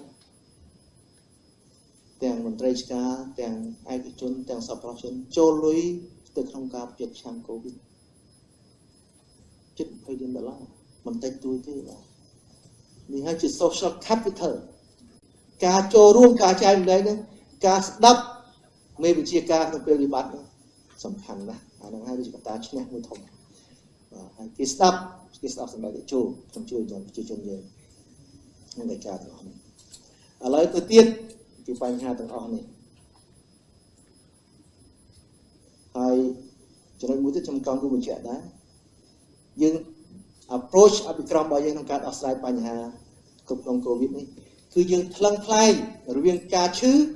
និងសេដ្ឋកិច្ចនិងសង្គមយើងមិនអាចគិតថាការពារជំងឺឲ្យសេដ្ឋកិច្ចងាប់បានទេប៉ុន្តែក៏មិនគិតគូរពីសេដ្ឋកិច្ចឲ្យបដ ாய் ឈឺខ្លាំងដែរតែឈឺខ្លាំងនេះងាប់ដូចគ្នាទេដូច្នេះយើងរកចំណុចកណ្ដាលមើលឃើញកាលណាយើងរកចំណុច optimal ឃើញរវាងមួយខាងជំងឺមួយខាងសេដ្ឋកិច្ចមួយខាងបញ្ហាសង្គមនិងមួយខាងទៀតអានេះជាមួយអាសង្គមនេះជំងឺផ្លូវចិត្តមនុស្សរស់នៅអត់ចេញទៅណាកូនអត់ទៅរៀននៅឆ្លោះគ្នាម៉ែឪនឹងម៉ែឪរវល់មួយថ្ងៃកូនបោកពួកហូបជុកនឹងអូជា lifestyle ថ្មីមួយដែលធ្វើមនុស្សមានជំងឺចិត្តទៅចិត្តដែរលុយរមបានស្អីបានហ្នឹងគឺរឿងច្រើនមែនតើអត់ការងារអត់អីអាហ្នឹងយើងអត់ទាន់បានវាតម្លៃរឿងហ្នឹងឡើយទេបាទអាហ្នឹងរឿងធំដែរណាបិទសាលាម៉ែឪជួយបង្រៀនកូនមើលកូនអាមកខាងទៅប៉ុន្តែគុណភាពអប់រំក៏ធ្លាក់ដែរចឹងបាទឥឡូវយើងដើរទៅកដាលណាសាលាបើកដើរវិញហើយយើងមើល risk របស់យើង risk ប៉ុណ្ណាបើយើងបិទបើជា risk ប៉ុណ្ណាបើក៏ប៉ុណ្ណឹង risk ធំបិទធំ risk តូចបិទតូចទៅហើយគ្រប់គ្រង risk ទៅ risk មានកម្រិត macro វាមានកម្រិត micro កម្រិត macro យើងគ្រប់គ្រងហើយតាជំងឺពីយើងទៅ import ទៅអា community outbreak ឈឺនេះមានតមានខ្លាំងឯណាដូច្នេះ control តាម micro តាមស្ថាប័នដែលបើទៅមិនថាជាសាលាមិនកន្លែងធ្វើការរោងចក្រឬមួយក៏កន្លែងហូបចុកឬស្អីទេតែមាន rule មួយទៅចាំមកសុខាបាលរៀប rule តាមកន្លែងមួយទៅកន្លែង micro ហ្នឹងប៉ុន្តែកម្រិត macro សុខាបាលមាំហើយណា point entry មកដល់ឆ្លោះមើលធ្វើតេស្តមិនឆ្លងពុក tracing ក្លឹបចាប់ចូលធ្វើ quarantine ភ្លាមមានអស់ប្រព័ន្ធវាចាប់តាមរឹងមាំបើឈឺព្យាបាលទៅមានកន្លែងព្យាបាលមួយកណោហើយតាដូច្នេះបើយើងគិតតែប៉ុណ្្នឹងហើយយើងទៅបិទទៀតវាងាប់សេដ្ឋកិច្ចមុនងាប់ជំងឺអញ្ចឹងបានលឺបើកវិញហើយទី opening បដាឲ្យសេដ្ឋកិច្ចវាដើរក្នុងស្រុកតទៅបើសកម្មភាពឲ្យដើរវិញបិទអស់ហើយដើរសេដ្ឋកិច្ចដើរវិញរួចអាហ្នឹងបញ្ហាទៅនឹងដែរខ្ញុំចង់បញ្ជាក់កន្លែងនេះកាលណាយើងរកចំណុចឧទាហរណ៍ឃើញទម្ងន់ដែលសង្កត់លើយើងសម្ពាធដែលសង្កត់លើយើងពាក់ព័ន្ធកូវីដនេះក៏វាស្រាលដែរហើយយើងជួយរែងបន្តិចម្នាក់ចូលរួមបន្តិចម្នាក់ទៅក៏វាស្រាលទាំងអស់គ្នាដែរហើយងើបឡើងវិញក៏វាស្រួលខ្លួនដែរវាមិនធ្ងន់នេះខ្ញុំចង់និយាយអញ្ចឹងជាបញ្ហាពាក់ព័ន្ធប្រព័ន្ធឥឡូវនិយាយទៅមុខបាទរឿងទៅមុខនេះវានៅក្នុងការគិតគូរដល់ឡើយទេហើយអាដាមផាឡាទទួលបន្ទុកជាអ្នកសេនាធិការរបស់គណៈកម្មការជាប្រធានក្រុមការមួយរៀបចំតំណន័យប្រមូលសិក្សាភាសាធ្វើយោបល់ដើម្បីវិគ្រោះអំពីបញ្ហារៀបចំផែនការងើបឡើងវិញយើងមិនអាចរងចាំថាតើតែកូវីដចប់បើនេះគិតទេតែគិតឲ្យថាពេលចប់ពេលចិត្តចប់ធ្វើម៉េចពេលចប់ធ្វើម៉េចគិតវាឡើងទៅប៉ុន្តែឆ្លងលើគោលការណ៍យើងមានគោលការណ៍ធំ3យ៉ាងដែលហៅ guiding principle សម្រាប់រៀបចំយុទ្ធសាស្ត្រនិងផែនការនៃការងើបឡើងវិញការស្ដារឡើងវិញសេដ្ឋកិច្ចរបស់យើងចំណុចទី1គឺយើងត្រូវ identify ធ្វើអត្តសញ្ញាណកម្មនៅនិន្នាការថ្មីនៃពិភពលោកឬមកថា new normalcy new normal ពិភពលោកក្រោយ COVID នេះមិនមែនពិភពលោកដូចមុន COVID ទេយើងដឹងទាំងអស់គ្នានិយាយជា financial economic architecture ទៅផ្សេងហើយជាសេដ្ឋកិច្ចពិភពលោកមួយដែលមានកំណើនសេដ្ឋកិច្ចទាបមានតំណែងតំណងពាណិជ្ជកម្មទាបជាងមុនគាំពៀនិយមច្រើនជាងមុនការផ្ទេ global ការផ្ទេ supply chain ពីកម្រិត global ទៅកម្រិត regional ទៅកម្រិតជាតិជាពិសេសកម្រិតជាតិនេះគឺតំណែងដែលមានចរិតយុទ្ធសាស្ត្រដូចជាម្ហូបអាហារស្បៀងថ្នាំពេទ្យបច្ចេកវិទ្យាធម្មពលទឹកណាកន្លែងខ្លះអាវុធអីចឹងទៅបាទអានោះគេត្រូវតែយើងប្រុងប្រយ័ត្នដែរជានិន្នាការយើងមើលឃើញចឹងបង lifestyle ក៏ចឹងដែរ demand ថ្មីនេះចាប់តាមចេះប្រយ័ត្នចេះរស់នៅរបៀបថ្មីប្រើបច្ចេកវិទ្យាច្រើនជាងមុនបាទបកាសុខាភិបាលការគិតពី prevention នេះទៅធំរឿងបញ្ហាព្យាបាលខាងប៉ុន្តែការបញ្ជានេះសុខាភិបាលក៏ត្រូវតែឡើងខ្លាំងអនាម័យនេះជារបៀបរស់នៅថ្មីនេះគួរបង្កើតជាតម្រូវការជីវិតថ្មី lifestyle ថ្មីដែលទាមទារឲ្យយើងគិតគូរអំពីផលិតកម្មថ្មីថ្មីដែរ climate change កូវីដជាយើងដូរអានោះជា trend មួយដែលអត់ជប់អត់ចប់ហើយ climate change បង្កើតជំងឺដែរអត់ជប់ទេជំងឺតែ climate change បាទ technology គេថាមកកូវីដនេះដំណើរបដិវត្តបច្ចេកវិទ្យាកាន់តែលឿនជាងមុនអញ្ចឹងរាប់ច្រើនណាស់ដែលទៅរកវាច្រើនដូច្នេះយើងមិនអាចគេចចេញពី trend ទាំងអស់នេះបានទេជាប្រទេសដូច្នេះយើងត្រូវតែរកឲ្យឃើញថា trend ណាដែលប៉ះយើងខ្លាំងជាងគេជាការប្រឈមប៉ុន្តែ trend ណាដែលបង្កើតឱកាសឲ្យយើងជាប្រទេសកម្ពុជានេះទី1ហើយទៅទី2ប្រទេសយើងជាប្រទេសស្អីឥឡូវនេះមកដល់នេះសក្តានុពលស្អីកម្លាំងយើងស្អីផ្អែកលើ trend ខាងលើតែយើងនិយាយនេះផ្អែកលើសក្តានុពលនិងកម្លាំងនិងឆន្ទៈរបស់យើងដែលមានយើងគួរធ្វើអីជាអន្តរាគមន៍ដូច្នេះអន្តរាគមន៍យើងនេះត្រូវតែមានចរិតការ selectivity អត់អាចធ្វើគ្រប់រឿងបានដូចមុនទេហើយមានចរិតយុទ្ធសាស្ត្រ sequencing selectivity intervention strategic intervention ដើម្បីបង្កើតមូលដ្ឋានសេដ្ឋកិច្ចបង្កើត ecosystem មួយដែលឆ្លើយតបទៅនឹងមិននៃការប្រមូលលោកផងបត់បែនផងហើយឲ្យយើងរស់បានយើងឆ្លើយតបបានក្នុងកម្រិតលោកកាល់នៅមូលដ្ឋានរបស់យើងនេះទី2ទី3ដើម្បីធ្វើកិច្ចការទាំងអស់នោះបានយើងត្រូវការធនធានរដ្ឋត្រូវតែហ៊ានចាយលុយធំជាងមុនជា public resources នឹងនិយាយពីធនធានហិរញ្ញវត្ថុសំណាងយើងនៅមាន space ច្រើនរត់ដោយសារយើងជាពាក់បំណុលគេនៅតិចជាប្រទេសយើងសប្ងៃគ្រាន់តែនៅខ្ចីគេទេយើងមិនទាន់ explore ខ្ចីពីទីផ្សារឡើយទេខ្ចីគេយើងមិនខ្ចីអស់ផងគេបង្កខ្ចីយើងមិនទាន់ប្រើអស់ផងឡើយបំណុលយើងនៅទៀតដូច្នេះយើងនៅមានរូបសម្រាប់ខ្ចីប៉ុន្តែការខ្ចីលុយគេច្រើនមុខមិនដោះស្រាយបញ្ហាទេត្រូវចាយឲ្យចំមុខ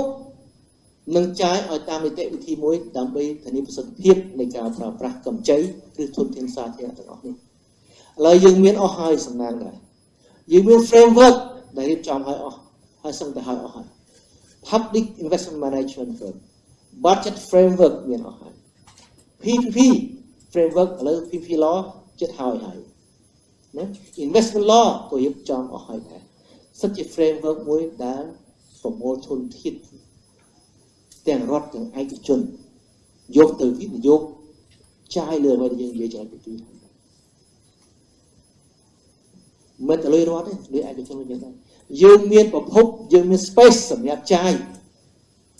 ទាំងលុយក្នុងស្រុកតែធ្វើឲ្យវិលចេញពីក្រោមខ្នើយចេញពីធនាគារទៅវិលទៅក្នុងវិនិយោគប៉ុន្តែវិនិយោគទៅលើកន្លែងដែលចាំបាច់ដូចខ្ញុំនិយាយយើងគួរបន្ថយការវិនិយោគលើដីធ្លីបន្តិចទៅគួរសល់វាទៅលើ productive ប៉ុន្តែត្រូវមានផែនការត្រូវមាន ecosystem មួយដែលរឹងមាំគេជឿជាក់ផងយើងមិនអាចបង្ខំគេបានទេត្រូវតែមាន framework មាន ecosystem ដែលគេមានជំនឿថាវិនិយោគទៅមានចំណេញដល់ជាតិដល់ខ្លួនឯងអានោះមកគេវិនិយោគបាទដូច្នេះទូនាទីរបស់ធនាគាររបស់វិស័យហិរញ្ញវត្ថុសារសំខាន់ព្រោះមិនមែនតែធនាគារទេទៀតណា capital market ទីផ្សារភាគហ៊ុនក៏ត្រូវដើរតួធំដែរការខ្ចីដោយរស់ពីទីផ្សារក៏ចាំបាច់ការខ្ចីដោយវិស័យឯកជនពីទីផ្សារក៏ចាំបាច់ដែរមិនទៅធនាគារទេវិស័យហិរញ្ញវត្ថុត្រូវតែអភិវឌ្ឍឲ្យ robust មែនទែនដើម្បីប្រមូលធនធានឲ្យដាក់ឲ្យចំកន្លែងដែលត្រូវដាក់នេះជាបញ្ហាប្រើប្រាស់ធនធានឲ្យអស់លទ្ធភាព FDI មកយឺត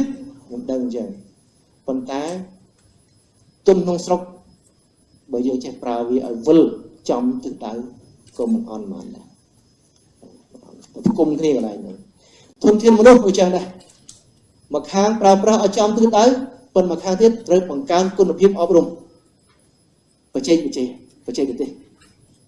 នេះជាកត្តាធំធនធានមិនមែនមានតែធនធានមាន3ធំធនធានហិរញ្ញវត្ថុធនធានមនុស្សធនធានធម្មជាតិមនុស្សមិនចឹងដែរបណ្ដុះបណ្ដាលបង្កើនគុណភាព productivity ប៉ុន្តែដាក់ចំកន្លែងផងប្រព័ន្ធយើងត្រូវតែដាក់មនុស្សឲ្យចំកន្លែងដែលដាក់ទៅនឹង productivity ខ្ពស់មានលទ្ធផលតែគិតពីបញ្ហាទី3ធនធានធម្មជាតិទៅគ្រប់គ្រងប្រើប្រាស់ធនធានធម្មជាតិម្យ៉ាងធានាចីរភាពប៉ុន្តែខាងទៀតធានាថាផលប្រយោជន៍សេដ្ឋកិច្ចគឺថាវាប្រយុទ្ធចេញមកជាហិរញ្ញវត្ថុជាធនធានធម្មជាតិវាឯកប្រែខ្លះទៅជាធនធានហិរញ្ញវត្ថុបើសិនយើងប្រើប្រាស់ត្រូវហើយទី2វារក្សាអានឹងវាអត់បាត់ទៅណាដែរ sustainability នៅតែល្អធម្មជាតិបរិស្ថានប៉ុន្តែវា generate financial resource ធនធាន capital សម្រាប់យើងនេះជា3ចំណុចធំ guiding principle ដែលយើងនឹងរៀបចំហើយអាដាមផល្លានិយាយហើយកន្លែងខ្លះរបស់ខ្លះយើងអាចមិនបាច់ថាទៅទាញអីថ្មីក៏បានដែររបស់ដែលមាននៅក្នុងស្រាប់នេះដូចជាហកកាត់ដេកបើឥឡូវលោកខោអាវខែលងាមដាច់ធ្វើម៉ាស់វិញមើលធ្វើខោអាវ PPE វិញមើលអត់ចាស់ទៀតទៅកែតម្រូវវាទៅកន្លែងណាកែបានឧទាហរណ៍មួយអញ្ចឹងទេអ្វីដែលមានហើយជំរុញកែតម្រួលដែលមានទីផ្សារហើយដែលមានកម្លាំងផលិតហើយខ្សែច្បាប់មានស្រាប់ប៉ុន្តែអ្វីថ្មីក៏ត្រូវខំធ្វើដើម្បីស្របនឹង global trend ដែលយើងគិតអំពីខ្ញុំមានប៉ុណ្ណឹងជាការសរុបដូចជាយូរដែរនិយាយ1ម៉ោងងាប់ម្នាក់ឯងបាទប៉ុន្តែមិននិយាយចឹងវាមិនអស់បាទវាឲ្យចឹងទៀតទៅហើយថាយើងគិតពីអីធ្វើអីខ្លះរបៀបបាទចឹងបានថាចុងក្រោយសូមទៅម៉ាត់ទេបញ្ជាក់ថាប្រទេសកម្ពុជាមានសំណាងដែលមានសម្ដេចជួយឈរចំហដឹកនាំពេលវិបត្តិខ្ញុំជឿជាក់អ្វីដែលខ្ញុំនិយាយថាការដឹកនាំជនដើរតាមស្ដាប់តាកលឹះមួយធំដែលធ្វើឲ្យយើងបានជោគជ័យក្នុងការប្រយុទ្ធជាមួយការប្រយុទ្ធយ៉ាងប្រឆាំងនឹងជំងឺទាំងអស់នេះបាទយើងបញ្ហាទាំងដូច្នេះទាំងសមរភូមិជំងឺសមរភូមិសេដ្ឋកិច្ចទាំងសមរភូមិសង្គមបាទបើមានការនាំដូចនេះមានវិធានការគោលនយោបាយដូចនេះហើយមានការចូលរួមការអនុវត្តចុងក្រោយរបស់ប្រជាជននិងការចែកម្លែករបស់ប្រជាជនទូទៅក្នុងការចូលរួមទាំងអស់នេះក្នុងការទ្រាំនឹងទម្ងន់ទាំងអស់នេះខ្ញុំថាកម្ពុជាមានសង្ឃឹមថាយើងរស់ពេលនេះមិនមែនរស់ដើម្បីរងចាំថ្ងៃស្លាប់ទេរស់ដើម្បីងើបឡើងវិញដើរប្រែតមើលឆ្វេងស្ដាំហើយរត់តែម្ដងបាទក្នុងបរិយាកាសថ្មីសូមអរគុណបាទអញ្ចឹងសូមបន្តទៅឲ្យដំផល្លាចូលវិធានការបាទខាងផ្នែកសេដ្ឋកិច្ចបន្តមកឲ្យដំរិទ្ធពីសង្គមបាទខ្ញុំបាទសូមគោរពអាយដាមរដ្ឋខាងការប្រចាំការជាប្រធានអង្គសន្និបាតហើយសូមគោរពអាយដាមលោកជំទាវឲ្យលោកស្រីទាំងអស់ដែលបានអញ្ជើញចូលរួមនៅក្នុងពេលព្រឹកនេះខ្ញុំបាទនឹងនិយាយជាប្រវត្តិអំពីវិធានការដែលរាជរដ្ឋាភិបាលបានដាក់ចេញប៉ុន្តែមុននឹងឈានដល់នេះខ្ញុំបាទចង់ជំរាបថាដោយអ្វីដែលអាដាមធានមកមានប្រសាសន៍បាញ់មិញគឺ COVID វាប៉ះមកនេះគឺថាប៉ះទាំងអស់គ្នាតែកម្រិតនៃការប៉ះគឺខុសគ្នាបាទនេះគឺយើងត្រូវទទួលស្គាល់ទាំងអស់គ្នាបាទប៉ុន្តែដោយមានការគ្រប់គ្រងល្អមានការដឹកនាំល្អពីសម្ដេចតេជោនាយករដ្ឋមន្ត្រីគឺបានថាយើងប្រទេសយើងអាចដែរឈានដល់ lockdown ទេបាទយើងមានការបិទនៅអាជីវកម្មមួយចំនួនដើម្បីការពារកុំឲ្យមានការឆ្លងប៉ុន្តែយើងអត់ដែរទៅដល់ lockdown នេះទៀតទេដូចប្រទេសមួយចំនួនដែលនៅក្នុងក្បែរយើងទេការដែលយើងមិនទៅដល់ lockdown នេះគឺថាបានជួយយើងច្រើនបាទជួយយើងច្រើនដែរជាការបិទដោយសារថាសេដ្ឋកិច្ចដោយសារថាសកម្មភាពអាជីវកម្មមួយចំនួនជាស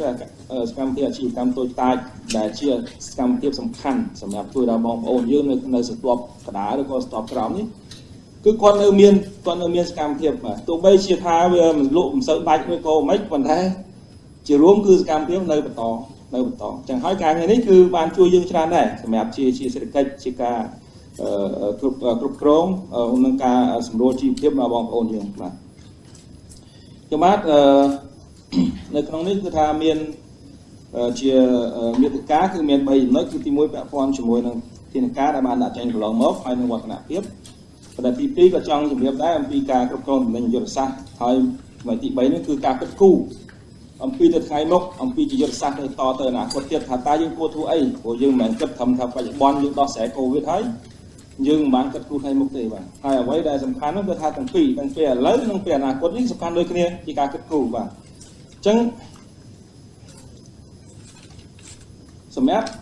ជាវិធានការអន្តរាគមន៍បាទដែលយើងបានដាក់ចេញកន្លងមកនេះខ្ញុំបាទចង់ជំរាបដែរថាជារួមការដាក់ចេញវិធានការនេះគឺយើងធ្វើការវាយតម្លៃហើយខ្ញុំសូមជំរាបដែរថាការវាយតម្លៃនេះគឺយើងវាយតម្លៃជាប្រចាំវាយតម្លៃជាប្រចាំជួបពិភាក្សាជាមួយនឹងអ្នកពាក់ព័ន្ធទាំងអស់ហើយនៅក្នុងនេះក៏មានអ្នកច្រើនដែរដែលខ្ញុំបានជួបពិភាក្សាមិនមែនថាយើងដាក់ចេញទៅហើយគិតតំណែងឯងដាក់តំណែងឯងទេបាទគឺវិស័យឯកជនដែលគួរអភិវឌ្ឍស្ថាប័នរដ្ឋាភិបាល researcher អ្នកស្រាវជ្រាវណាស្ថាប័នស្រាវជ្រាវនេះក៏យើងជួបដើម្បីពិភាក្សាដែរព្រោះមិនមែនហាត់ធ្វើម៉េចឲ្យការដាក់ចេញទៅហ្នឹងវាបានគ្រប់ជ្រុងជ្រោយបាទប៉ុន្តែអ្វីដែលយើងបានជាគោលការណ៍បាទថាដូចខ្ញុំបានជំរាបមិញថាប៉ះទាំងអស់គ្នាប៉ុន្តែយើងជួយតែគោលការណ៍គឺថាគោលការណ៍សំខាន់សម្រាប់ការដាក់ចេញវិធានការនេះគឺយើងជួយអ្នកដែលប៉ះពាល់ធ្ងន់ធ្ងរបាទសូមជំរាបថាជួយអ្នកប៉ះពាល់ធ្ងន់ធ្ងរព្រោះប៉ះទាំងអស់គ្នាមិនអាចជួយទាំងអស់គ្នាបានអ្នកប៉ះតិចបាទខំ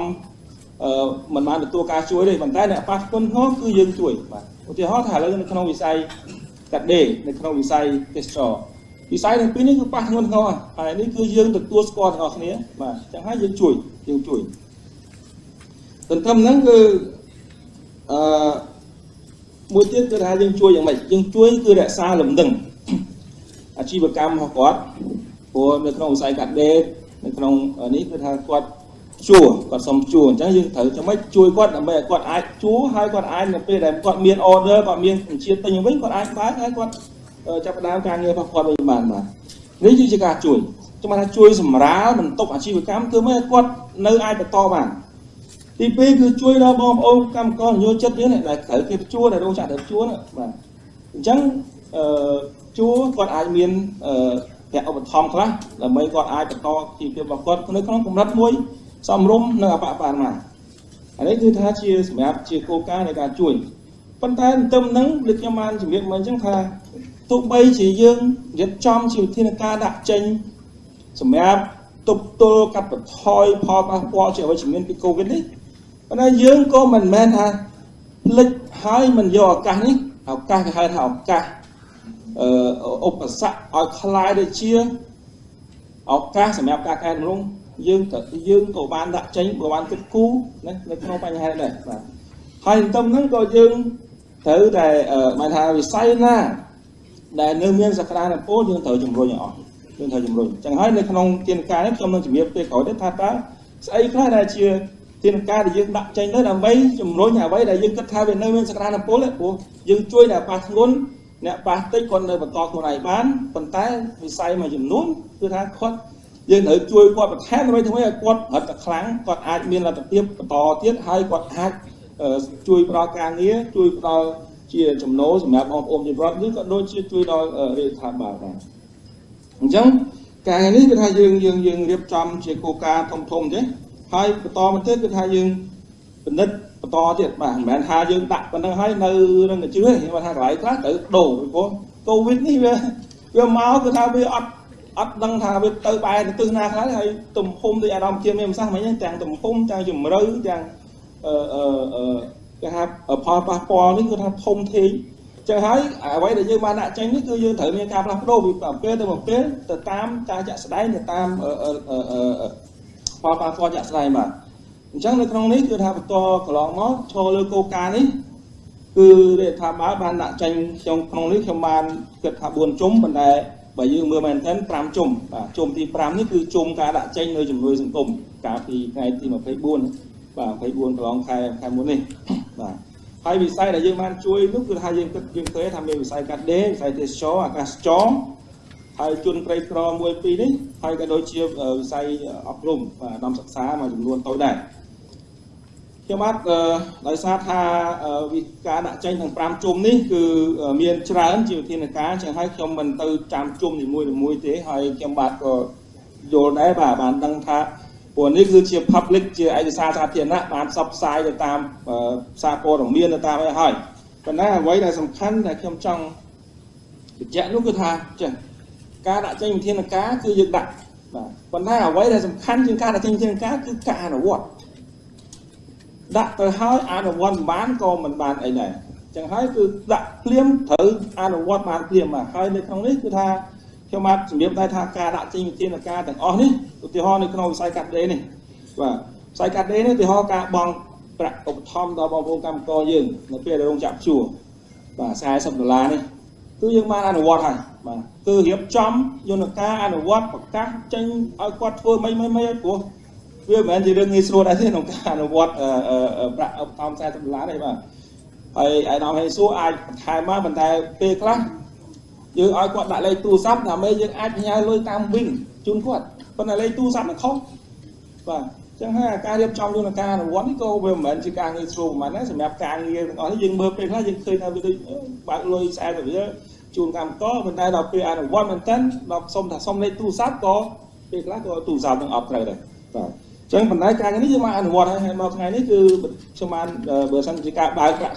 $40នេះគឺយើងបានបើកជូន170000នាក់ជាងហើយបាទសម្រាប់កម្មករនេះមួយទៀតឧទាហរណ៍ថានៅក្នុងការអនុញ្ញាតឲ្យរោងចក្រដែលជួលនេះគឺគាត់មិនបាច់ចាំបង់បសសទេបងបាទមិនបង់ថ្លៃបសសប៉ុន្តែបងប្អូនកម្មករដែលនៅក្នុងបសសនេះនៅទទួលបានសេវាដដែលបាទមិនមែនថាមិនបង់ហើយគាត់មិនទទួលបានទេបាទនេះគឺសូមបញ្ជាក់ទៅនឹងថានេះជាវិធានការដែលបានដាក់ចេញប៉ុន្តែការអនុវត្តគឺជារឿងសំខាន់ហើយយើងខិតខំប្រឹងអនុវត្តធ្វើយ៉ាងណាឲ្យ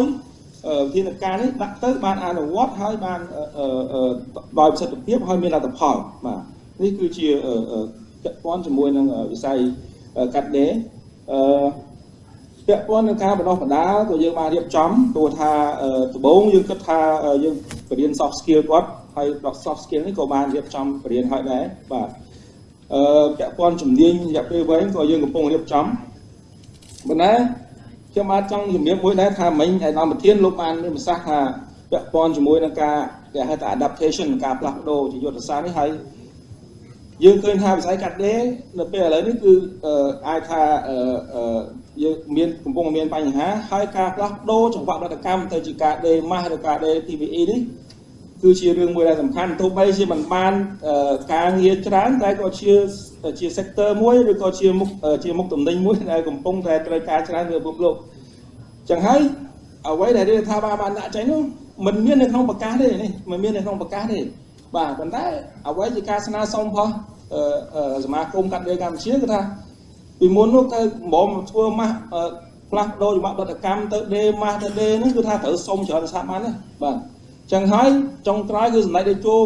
បានចេញទៅសម្ដេចថាអត់បាច់នេះទេចង់ផ្លាស់ប្ដូរគឺសុំតែ CDC ហើយ CDC ក្រុមឧស្សាហកម្មកម្ពុជា TDC ត្រូវការតែមួយថ្ងៃឬក៏2ថ្ងៃទេក្នុងការសម្រេចហើយគឺថារោងចក្រអាចដេរបានតែម្ដងហើយឯកសារដែលសុំបានទទួលការសម្រេចនេះពី CDC នោះផ្ញើជូនទៅក្រសួងសហព័ន្ធពាក់ព័ន្ធអស់ទៅសុខាភិបាលទៅក្រសួងឧស្សាហកម្មទៅក្រសួងពាណិជ្ជកម្មទៅមកអគ្គនាយកដ្ឋានគរដ្ឋបាលកម្ពុជាគឺរោងចក្រកាត់ដេរមិនបាច់ទៅដើរសុំដូចមុនទេបាទបាច់ដើរសុំដូចមុនទេអានេះគឺជាវិធានការក្រៅដែលយើងបានដាក់ចេញបាទដើម្បីធ្វើម៉េចឲ្យវា flexible ឲ្យវាមានភាពទន់ភ្លន់ដើម្បីសម្រួលដល់បងប្អូនអាជីវករយើងក៏ដូចជាវិនិយោគិននៅក្នុងប្រទេសកម្ពុជាបាទនេះគឺជាអ្វីដែលយើងបានដាក់ចេញនៅក្នុងវិស័យកាត់ដេរសម្រាប់វិស័យទេសចរណ៍និងអាកាសចរណ៍គឺដូចគ្នាគឺថានៅក្នុងពេលខែ3នេះគឺពេលដែល COVID មកដំបូងនេះយើងឃើញថាមានការប៉ះពាល់សម្រាប់ជាពិសេសខេត្តសៀមរាបគឺធ្ងន់មុនគេបាទដោយសារថាខេត្តសៀមរាបគាត់ពឹងនៅលើទេសចរបរទេសច្រើនចឹងហើយការដាក់ចេញនេះគឺយើងដាក់ធ្វើម៉េចឲ្យជួយសម្រួលដល់បងប្អូនជាវិនិយោគិននិងអាជីវករនៅខេត្តសៀមរាបនេះនៅក្នុងវិស័យសាគារភោជនីយដ្ឋានហូហែនេះគឺឲ្យគាត់បានទទួលនៅបាទមិនបាច់បង់ពន្ធមិនបាច់បង់អីគ្រប់ផ្សំនេះធ្វើម៉េចឲ្យគាត់បើថា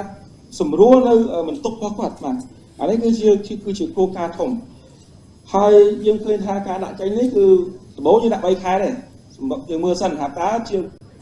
សភាពការវាផ្លាស់ប្ដូរតាណាអញ្ចឹងពេល3ខែហើយយើងឃើញថាសភាពការនៅធ្ងន់ធ្ងរអញ្ចឹងយើងថែម2ខែទៀតប៉ុន្តែខ្ញុំចង់ជំរាបដែរថាសម្រាប់2ខែឬក៏1ខែចុងក្រោយនេះខ្ញុំជឿថាអាដាមលោកទើលោកស្រីប្រហែលដឹងហើយសៀមរាបនៅធ្ងន់ដដែល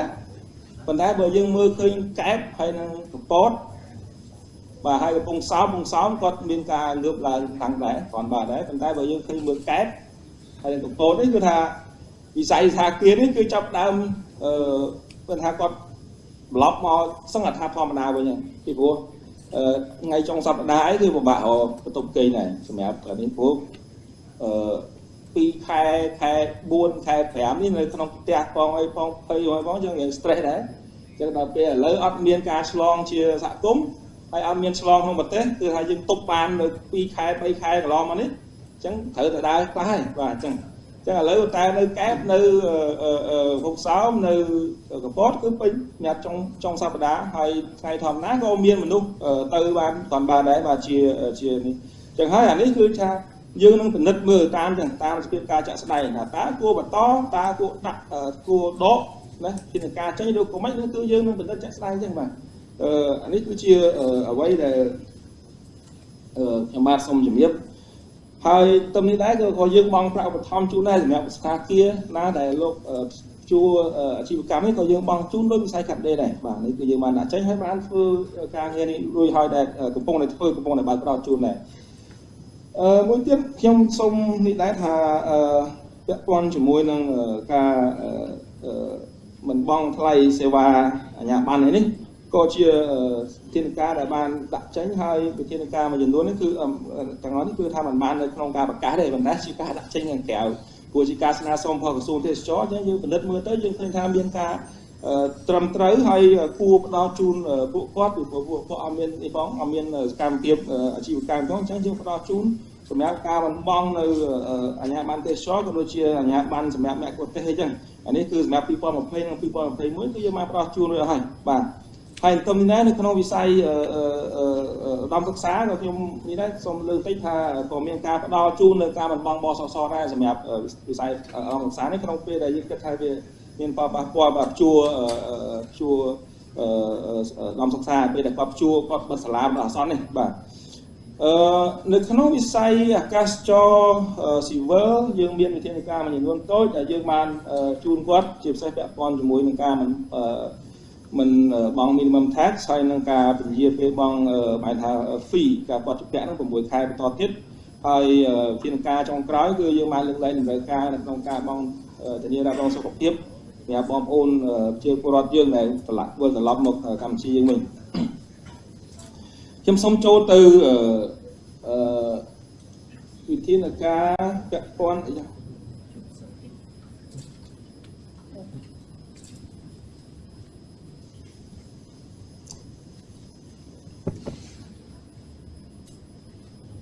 វិធានការដែលពាក់ព័ន្ធជាមួយនឹងការជំរុញកំណើតដូចខ្ញុំបានជំរាបមកអញ្ចឹងថាអ្វីដែលយើងដាក់មកខាងលើនេះគឺជាវិធានការជាក់ស្ដែងដើម្បីជួយសម្រួលរក្សាលំនឹងនិងសម្រួលជីវភាពបងប្អូនប្រជាជនយើង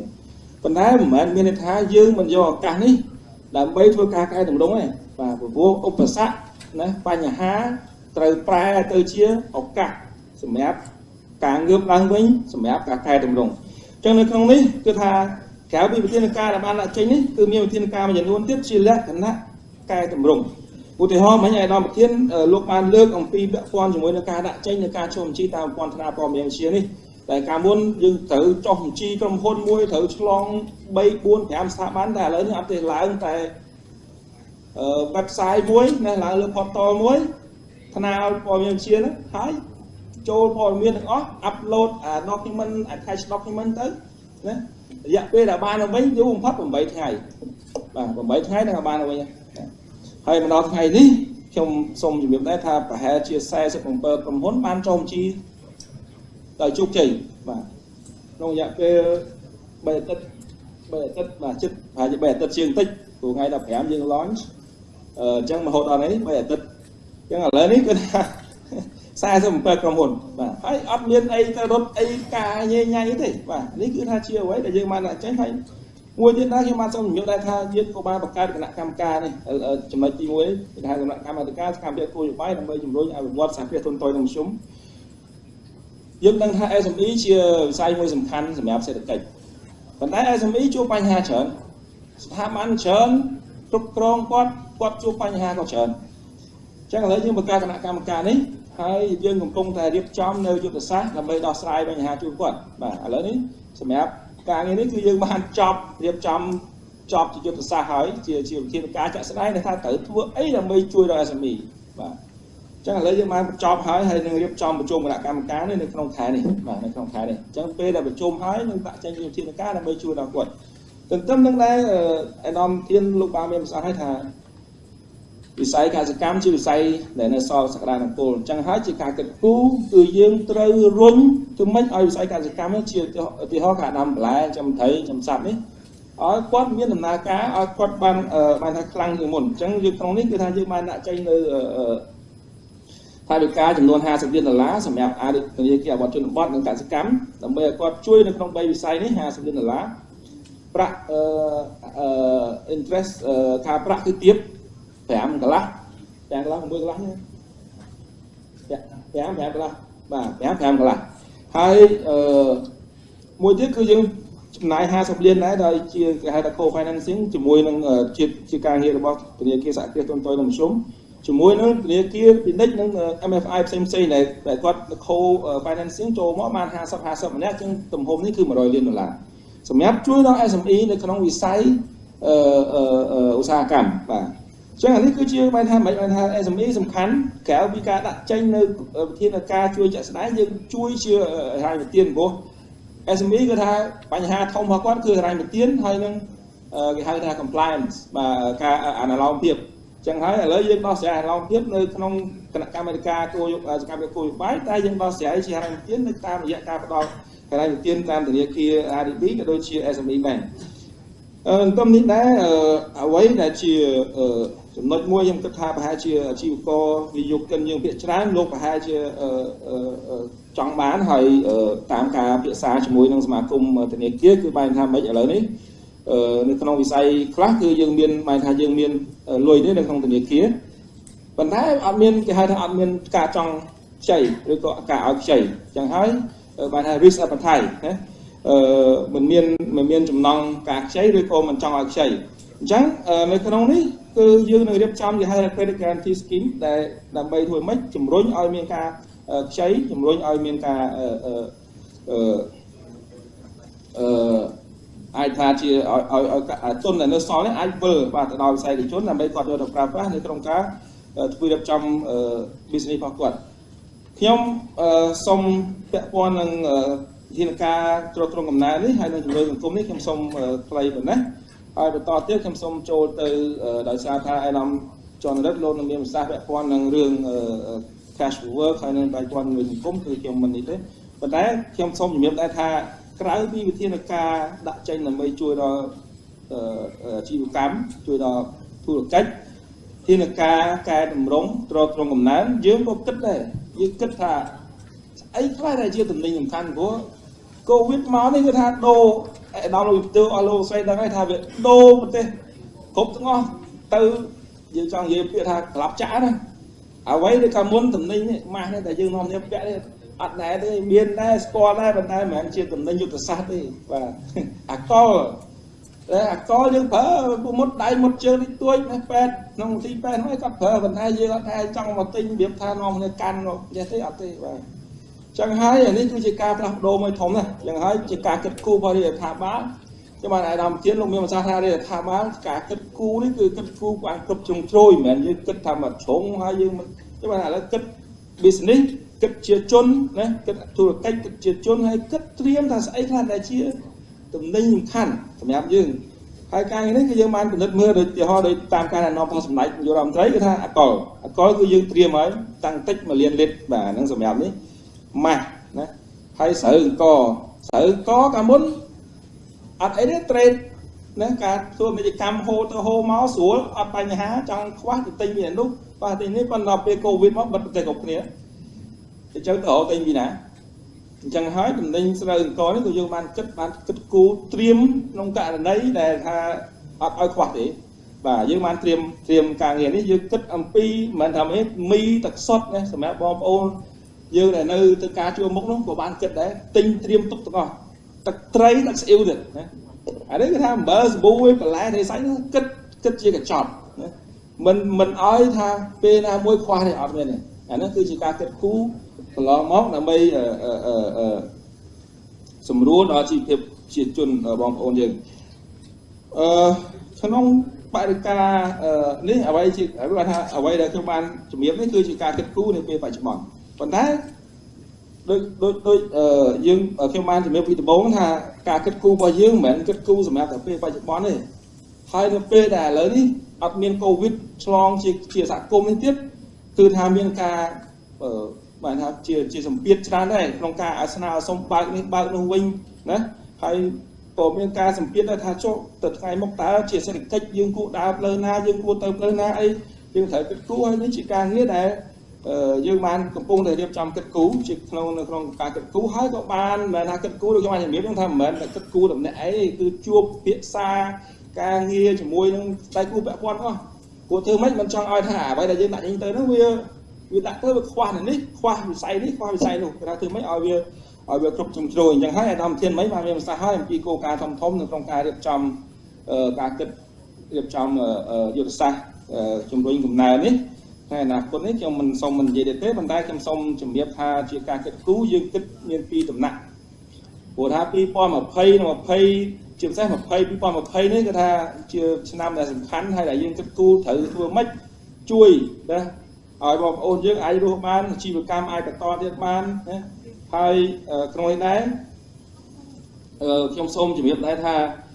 chỉ môi nâng năm pi po mà pay muốn nó bẹ pon chỉ môi nâng cà phê mà tha cà plak đô thì tăng ở đông chặn đấy vì chân để xa chia geopolitics đấy chia cà plak đô thì tăng ở bao đông chặn vì tên mà chúng luôn đấy cứ thấy dương thở chạp ở ca là bàn và dương thở chạp ở ca là bàn ủa dương mình ai phân cắt đế dương mình ai phân thế cho hồ thì cha dương thử rối tư bị say ở Osaka mày chẳng hai ca điệp trong bạn bình vô đấy trong xong nhiều thay dương mang điệp trong bữa sau này dương dễ phải cái sập ram về rồi hả chỉ cho bắp tua cho bắp cứ dương hiệp hỏi cho bắp đấy cứ o chương muốn hai đó sai nơi qua nhà ha là chỉ bằng wall rồi bỏ bình dục cân thì muốn mau cứ dương đo bàn được hỏi ở miền này là sao để thế hay xong ở con đấy thì những kia phục lốp là bán cái đo rồi chạy tết cả con cà điệp trong cho bắp cả đôi chỉ cà điệp trong ní hãy dương điệp chia cái hai là bắp thay máy đấy cứ cả con chỉ môi nâng cà đo lượng chất đấy cứ dương điệp việc cái hai là smart incentive và chẳng ở đây là dương điệp thay đấy bạn thấy chạy tiên mẹ Osaka cam thay chạy tiên Osaka cam đấy con nâng rư một cái cam chơi dương bạn nơi cái nông đây dương nâng ban được chọc ca điệp trong từng strong hãy chạy con thì mới dùng được xa quạt bị sai cắt đề của thà vậy chương nâng cái bố đấy bị sai đi sầm khánh hai cái phong miền Tây hai chân dương ban điệp trong về cái lò mốt ở lớp chop đấm ai thà nâng sna xong cả đặt ai là quạt dùng được xa đi cái nông về chop chop và hỏi tâm đi đấy anh ấy cứ chia ca tầm nặng ca tp nhà pp point mà phải tử hay nó không nhập về với người ta nhà cam chia với anh ấy khá với ca cài tầm rống và ca lơ cùng cua phía cua chế đấy ca sủng rua thu được cách đấy ca thương mấy lúc một mặt bằng để cắm hỏi tâm nắng với ai đồng thiên miền sao mấy tha dương ban chop ca chó FTA cách prong phiên lấy để cắm mười chân tiếp ra thông này cho dương thử thương mấy về chop hay thử tiên vôพอ bị tiếp xa chân ở ban chia tại phải mà và chẳng cứ tha chuyện cô đái sủng mẹ pi pon một phay pí ban dương thử chập đào bây giờ lời tới và tiên vô đó hay dương của phong cho cha một Korea đấy Korea cứ chập đào hỏi và cho cha chẳng phải cho mình du đấy ai bán Korea một tiếp Eurasia có dương của phong thua đấy chẳng ní chỉ ca kết cú sủng mẹ dạ pi với nhé cứ dương thử răng với mấy quan riêng được này hay quan riêng cái công viên rồi mình chỉ cắm ní cứ ra dương mình thật không bằng thừa bàn là tập vào lò sản cái mát xong miền tây bên này xong ở cuốn xong chọc ngàn tổ bạc hai một xong ở cuốn xong ở cuốn đầm phá lá của bà hành chặt quan thiên ca សេដ្ឋកិច្ចចឹងសូមអញ្ជើញអាដាមចន្ទរិទ្ធបាទជាកសិកាក្រុមឧស្សាហកម្មអង្គភាពសង្គមមានប្រសាសន៍ខ្លីៗទៅបទបង្ហាញអំពីខាងផ្នែកក្របខ័ណ្ឌជំនួយសង្គមបាទហើយសូមបន្ថែម cash flow ផងបាទពីនេះខំប្រឹងគ្នាក្នុងកម្រិតជនបទច្រើនបាទ សូមអរគុណអាដាមរដ្ឋលេខាធិការចំការជាប្រធានវេទិកាសូមគ្រប់អាដាមរដ្ឋលេខាធិការចំការសូមគ្រប់អាដាមទីទាវលោកស្រីនិងវេទិកានៃអង្គសន្និសីទសារព័ត៌មាននៅក្នុងថ្ងៃនេះបទបង្ហាញរបស់ខ្ញុំបាទមានទំហំខ្លីហើយជាបទបង្ហាញដែលនឹងចូលរួមគូរំលឹកនៅអភិក្រមដែលអាដាមប្រធានលោកបានមានប្រសាសន៍រួចទៅហើយគឺអភិក្រមចំនួន3អភិក្រមចំនួន3នៃការគិតគូរអំពីកម្មវិធីគាំពារសង្គមដើម្បីឆ្លើយតបទៅនឹងវិបត្តិនៃជំងឺ COVID-19 នេះដែលអភិក្រមទាំង3នោះគឺមានទី1ការបន្តដំណើរការនៅរាល់កម្មវិធីគាំពារសង្គមដែលមានស្រាប់ការកែសម្រួលនឹងកម្មវិធីនិងលក្ខខណ្ឌនានាដើម្បីបន្តផ្ដល់នូវអត្ថប្រយោជន៍គាំពារសង្គមទៅដល់បងប្អូនប្រជាពលរដ្ឋដែលកំពុងតែទទួលនិងអាចនឹងទទួលបានថ្មីថែមទៀតក៏ដូចជាការបង្កើតនិងដាក់ឲ្យដំណើរការនៅកម្មវិធីជំនួយសង្គមថ្មីជាពិសេសគឺកម្មវិធីឧបត្ថម្ភសាច់ប្រាក់ជូនស្ត្រីឧបត្ថម្ភសាច់ប្រាក់សម្រាប់គ្រួសារក្រីក្រនិងងាយរងគ្រោះក្នុងអំឡុងពេលនៃ COVID-19 នេះខ្ញុំបាទដើម្បីគូរំលឹកនៅអភិក្រមទី1ដែលបង្ហាញអំពីការបន្តដំណើរនៅរាល់កម្មបន្តឲ្យដំណើរការបន្តដំណើរការនៅរាល់កម្មវិធីគាំពារសង្គមដែលមានស្រាប់យើងអាចពិនិត្យមើលថារហូតដល់ពេលនេះប្រព័ន្ធគាំពារសង្គមរបស់ប្រទេសកម្ពុជាយើងដែលបានអភិវឌ្ឍជាបន្តជាបណ្ដាបានដាក់ចេញនៅកម្មវិធីនានាដែលនៅក្នុងបទបង្ហាញខ្ញុំបានលើកយកនៅកម្មវិធីចំនួន5ចិញ្ចោមដែលមានស្រាប់ជាបន្តហើយក្នុងរយៈពេលក្នុងអំឡុងពេលនៃជំងឺ COVID-19 នេះគឺចិញ្ចោមនៃកម្មវិធីទាំងនោះគឺនៅមានអនុវត្តជាប្រក្រតីអត្ថប្រយោជន៍នៃកម្មវិធីគឺនៅតែបន្តបើកផ្ដល់ជូនបងប្អូនប្រជាពលរដ្ឋដែលលោកទទួលផលពីកម្មវិធីនេះបើទោះបីជាដោយអាដាមរដ្ឋលេខាធិការផាន់ផាឡាបានបញ្ជាក់ខាងដើមថាបើទោះបីជាការបង់ភាគទានសម្រាប់ប្រតិបត្តិការយើងគឺវេលាជាតិសន្តិសុខសង្គមត្រូវបានព្យួរក៏ប៉ុន្តែតែអត្ថប្រយោជន៍នៃកម្មវិធីមិនត្រូវបានលុបបំបាត់ចោលនោះទេគឺនៅតែបងប្អូនកម្មករយោជិកនៅតែទទួលបានអត្ថប្រយោជន៍ពីកម្មវិធីនោះដដែលតែជំរាបជូនថាកម្មវិធីដែលមានស្រាប់នេះដែលអភិវឌ្ឍជាបន្តនេះគឺបែងចែកទៅជា2សសរស្តម្ភគឺសសរស្តម្ភទី1សសរស្តម្ភសន្តិសុខសង្គមដែលមានរបបសន្តិសុខសង្គមសម្រាប់មន្ត្រីរាជការមានអតីតយុវជននៃដើមក៏ដូចជារបបថែទាំសុខភាពមានមូលនិធិសមត្ថភាពមានរបបថែទាំសុខភាពសម្រាប់មន្ត្រីរាជការនិងរបបថែទាំសុខភាពព្រមទាំងហានិភ័យការងារសម្រាប់កម្មករយោជិតក៏ប៉ុន្តែក៏មានចិញ្ចោមមួយទៀតគឺស្ថិតនៅក្រោមឆ័ត្រឬក៏ក្រោមសសរស្តម្ភនៃដែលយើងដាក់ឈ្មោះថាកម្មវិធីបែបជំនួយសង្គមដែលមានចរិតលក្ខណៈជាការដល់ជំនួយដែលប្រើប្រាស់ធនធានសាធារណៈពលគឺថវិកាជាតិដើម្បីអនុវត្តកម្មវិធីនោះខ្ញុំគ្រាន់តែគូរំលឹកនៅក្នុងចំណោមចិញ្ចោមនៃកម្មវិធីទាំងនោះគឺខ្ញុំគូរំលឹកនៅចិញ្ចោម2សំខាន់ធំសំដៅគឺទី1កម្មវិធីគ្របដណ្ដប់សេវាគ្របដណ្ដប់ការថែទាំសុខភាពនេះនៅក្នុងត្រីចំណុចទី2រហូតដល់ពេលនេះគឺយើងមានកម្មវិធីសំខាន់ចំនួន3រួមបញ្ចូលទាំងមូលនិធិសមត្ថភាពសុខាភិបាលផងហើយប្រជាពលរដ្ឋយើងដែលស្ថិតនៅក្រោមកម្មវិធីទាំង3នេះគឺមានប្រមាណជា4លានអ្នកដែលប្រជាពលរដ្ឋយើងទាំង4លានអ្នកនោះគាត់អាចនៅពេលមានជំងឺគាត់អាចចូលមូលដ្ឋានសុខាភិបាលដោយមិនបារម្ភអំពីបញ្ហាហិរញ្ញវត្ថុបាទហើយកម្មវិធីនេះអាចនឹងនៅមានការពង្រីកវិសាលភាពជាបន្តទៅទៀតហើយចំណុចទី2ដែលចង់គូរំលឹកនោះគឺកម្មវិធីឧបត្ថម្ភសាច់ប្រាក់ជូនស្ត្រីមានផ្ទៃពោះនិងកុមារអាយុ2ឆ្នាំក្រោម2ឆ្នាំនៅក្នុងចំណុចចុងក្រោយដែលរាជរដ្ឋាភិបាលបានសម្រេចដោយអនុវត្តរយៈពេលប្រមាណជា13ខែកន្លងមកនេះរហូតមកដល់ថ្ងៃម្សិលមិញយើងមាន ស្ត្រីមានផ្ទៃពោះនិងកុមារដែលស្ថិតនៅក្រោមអាយុ2ឆ្នាំនេះទទួលផលពីកម្មវិធីនេះមានប្រមាណនិយាយជាលេខមូលគឺ 177,000 នាក់រហូតមកថ្ងៃមកដល់ថ្ងៃម្សិលមិញដែលបញ្ជាក់ថាបងប្អូនស្ត្រីយើងដែលគាត់ស្ថិតនៅក្នុងគ្រួសារដែលមានស្ថិតក្នុងគ្រួសារក្រីក្រគាត់អាចមិនត្រឹមតែទៅនៅពេលដែលគាត់មានផ្ទៃពោះហើយនឹងនៅពេលដែលគាត់យកទារករបស់គាត់ទៅមូលដ្ឋានសុខាភិបាលដើម្បីទទួលសេវាថែទាំសុខភាពនេះគាត់មិនត្រឹមតែមិនបាច់ចំណាយប្រាក់ទេគឺគាត់ទទួលប្រាក់ឧបត្ថម្ភពីរដ្ឋមកទៀតដូចជាពាក្យស្លោកដែលយើងបានថាគាត់ទទួលបានទាំងសុខភាពបានទាំងលុយនៅពេលដែលគាត់មានផ្ទៃពោះបាទអភិក្រមទី2គឺការកែសម្រួលនិងកែសម្រួលកម្មវិធីនិងលក្ខខណ្ឌនានាដើម្បីបន្តការផ្ដល់នៅអត្ថប្រយោជន៍គាំពារសង្គមទៅដល់បងប្អូនប្រជាពលរដ្ឋខ្ញុំលើកយកជាពិសេសនៅកម្មវិធីចំនួន2ដែលក្នុងនោះគឺគម្រោងសាច់ប្រាក់ពលកម្មដែលឯកឧត្តមធានលោកបានមានប្រសាសន៍ម្ដងជាម្ដងឯកឧត្តមរដ្ឋលេខាធិការផាន់តាឡាក៏បានលើកឡើងនៅក្នុងបទបង្ហាញខាងដើមប៉ុន្តែមុននឹងដល់គម្រោងសាច់ប្រាក់ពលកម្មនេះគឺចង់បញ្ជាក់ជូនថាកម្មវិធីគាំពារសង្គមមួយដែរនោះគឺកម្មវិធីផ្ដល់អាហារតាមសាលារៀនដែលបច្ចុប្បន្ននេះយើងវិវត្តទៅដល់ការផ្ដល់អាហារតាមសាលារៀនដែលប្រើប្រាស់កសិផលសហគមន៍នេះគឺផ្ដល់ជាអត្ថប្រយោជន៍ទៅដល់សាលាដែលនៅក្នុងតំបន់ដាច់ស្រយាលហើយនឹងមានអសន្តិសុខស្បៀងខ្ពស់ជាពិសេសសម្រាប់សិស្សដែលមកពីគ្រួសារក្រីក្រសូមជម្រាបជូនថាបច្ចុប្បន្នយើងមាន1113សាលាដែលកំពុងតែទទួលផលពីកម្មវិធីនេះប៉ុន្តែនៅក្នុងរយៈពេល COVID នេះគឺ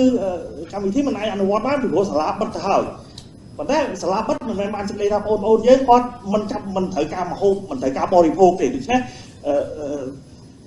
ការគូរួមគ្នាក្រោមការសម្របសម្រួលរបស់ក្រុមប្រឹក្សាជាតិគាំពារសង្គមដែលមានក្រសួងអប់រំយុវជននិងកីឡាជាប្រតិបត្តិការមានអង្គការ WFP ស្បៀងអាហារពិភពលោកជាដៃគូនោះហើយរួមទាំងការចូលរួមនៅធនធានជាតិយើងដោយក្រសួងសេដ្ឋកិច្ចនិងហិរញ្ញវត្ថុបានសម្រេចផ្ទេរនៅការអនុវត្តដោយលែងចម្អិនអាហារតាមសាលាប៉ុន្តែត្រឡប់ទៅជាការទិញអង្គនិងទិញប្រេងឆាដើម្បីចែកជូនដល់គ្រួសារដែលគាត់មានការលំបាកនៅក្នុងជីវភាពហើយដែលមានកូនដែលធ្លាប់តែទទួលអាហារនៅតាមសាលាដើម្បីយកទៅចម្អិននៅតាមផ្ទះហើយបន្តផ្ដល់អត្ថប្រយោជន៍ទៅដល់បងប្អូនគ្រួសារដែលធ្លាប់ទទួលបានអត្ថប្រយោជន៍នោះគម្រោងសាច់ប្រាក់ពលកម្មនេះគឺមានការពង្រីកបន្ថែមកម្មវិធីនេះមានការអនុវត្តរយៈពេលមួយឆ្នាំជា2ឆ្នាំចុងក្រោយនេះទៅហើយប៉ុន្តែនៅក្នុងបរិបទនៃជំងឺ Covid នេះរាជរដ្ឋាភិបាលបានសម្រេចពង្រីកវិសាលភាពនៃកម្មវិធីទាំងចំនួនខេត្តដែលត្រូវគ្របដណ្ដប់ផងទាំងទំហំនៃទឹកប្រាក់ដែលត្រូវចំណាយសម្រាប់កម្មវិធីនេះផងដោយអត្ថប្រយោជន៍ដែលយើងទទួលបានពីកម្មវិធីគម្រោងសាច់ប្រាក់ពលកម្មនេះគឺទី1យើងទទួលបាននៅហេដ្ឋារចនាសម្ព័ន្ធសម្រាប់ថាសាច់ប្រាក់ពលកម្មគឺមានន័យថាបងប្អូនប្រជាពលរដ្ឋអាចនៅតាមសហគមន៍លោកអាចមកធ្វើការហើយទទួលបានសាច់ប្រាក់ជាកម្រៃទៅតាម performance ទៅតាមសមិទ្ធកម្មដែលគាត់ចូលរួមនៅក្នុងការបំពេញការងាររបស់គាត់នោះដែលការងារនោះគឺបង្កើតនៅហេដ្ឋារចនាសម្ព័ន្ធមូលដ្ឋាននៅជនបទតែម្ដងដែលសំខាន់គឺប្រព័ន្ធហេដ្ឋារចនាសម្ព័ន្ធផ្នែកធារាសាស្ត្រតូចៗនិងផ្លូវលំនៅតាមជនបទដូច្នេះទី1គឺលទ្ធផលទី1ដែលយើងទទួលបានគឺការអភិវឌ្ឍនៅហេដ្ឋារចនាសម្ព័ន្ធជនបទហើយនឹងការគ្រប់គ្រងទៅដល់កសិករហើយបន្ថែមនៅនោះក្នុងបរិបទដែលបងប្អូនជាពិសេសបងប្អូនកម្មករដែលគាត់បាត់បង់ការងារឬក៏ដែលគាត់វិលត្រឡប់មកពីការធ្វើចំណាក់ស្រុកវិញដោយសារតែកំហិតនៃជំងឺ Covid-19 គាត់ទទួលបានឱកាសនៅក្នុងការមានការងារធ្វើនៅក្នុងអំឡុងពេលនៃការអនុវត្តកម្មវិធីហើយនឹងទទួលបានប្រាក់ចំណូលដើម្បីផ្គត់ផ្គង់ទៅដល់ជីវភាពប្រចាំថ្ងៃរបស់គាត់មានន័យថារក្សាបាននៅកម្រិតចំណូលជាបរិមាដោយតាមរយៈការចូលរួមនៅក្នុងគម្រោងសាច់ប្រាក់ពលកម្មនេះហើយកម្មវិធីអភិក្រមទី3ដែលបង្ហាញអំពីការបង្កើនឲ្យដំណើរការនៃកម្មវិធីជំនួយសង្គមថ្មីដោយឯកឧត្តមលោកស្រីស្រីប្រាប់ថាយើងមានកម្មវិធីជំនួយសង្គមពិសេសសម្រាប់ក្នុងអំឡុង Covid នេះដែលបានដាក់ឲ្យដំណើរការជាផ្លូវការเข้าមកធ្វើភាពដ៏ពងពោះសម្ដេចនាយករដ្ឋមន្ត្រីកាលពីថ្ងៃទី24ខែមិថុនាកន្លងទៅឈ្មោះថាកម្មវិធីឧបត្ថម្ភសាច់ប្រាក់ ជួនគ្រួសារក្រីក្រនឹងងាយរងគ្រោះក្នុងអំឡុងពេលជំងឺ COVID-19 នេះដែលគឺជាកម្មវិធីមួយបើកជាសាច់ប្រាក់សុទ្ធទៅដល់បងប្អូនប្រជាពលរដ្ឋយើងនៅក្នុងគ្រួសារក្រីក្រដែលមានបានសមត្ថភាពសូមបញ្ជាក់ជូនថាយើងប្រើពាក្យថាសម្រាប់គ្រួសារក្រីក្រនឹងងាយរងគ្រោះប៉ុន្តែយើងយកដោយអាដាមប្រធានបានមានប្រសាសន៍កាលពីខាងដើមគឺយើងយកបានសមត្ថភាពគឺជាគោលហើយយើងគិតគូរអំពីយន្តការនៅក្នុងការធ្វើបច្ចុប្បន្នភាពរហូតដល់អាដាមប្រធានមានប្រសាសន៍ថាID Poor Plus ផងបាទ Plus ដោយសារតែយើងមិនពឹងផ្អែកតែទៅលើទិន្នន័យID Poor ទិន្នន័យគ្រួសារអត្តញ្ញកម្មគ្រួសារក្រីក្រដែលមានស្រាប់ទេគឺក្នុងអំឡុងពេលមុនពេលដែលដាក់ចេញនៅកម្មវិធីឧបត្ថម្ភសាច់ប្រាក់នេះការធ្វើបច្ចុប្បន្នភាពចាប់ដើមដំណើរការហើយបច្ចុប្បន្ននេះការធ្វើបច្ចុប្បន្នភាពនៅបញ្ជីគ្រួសារក្រីក្រនៅទិន្នន័យគ្រួសារក្រីក្រដើម្បីផ្ដល់បានសមត្ថភាពនៅតែបន្ត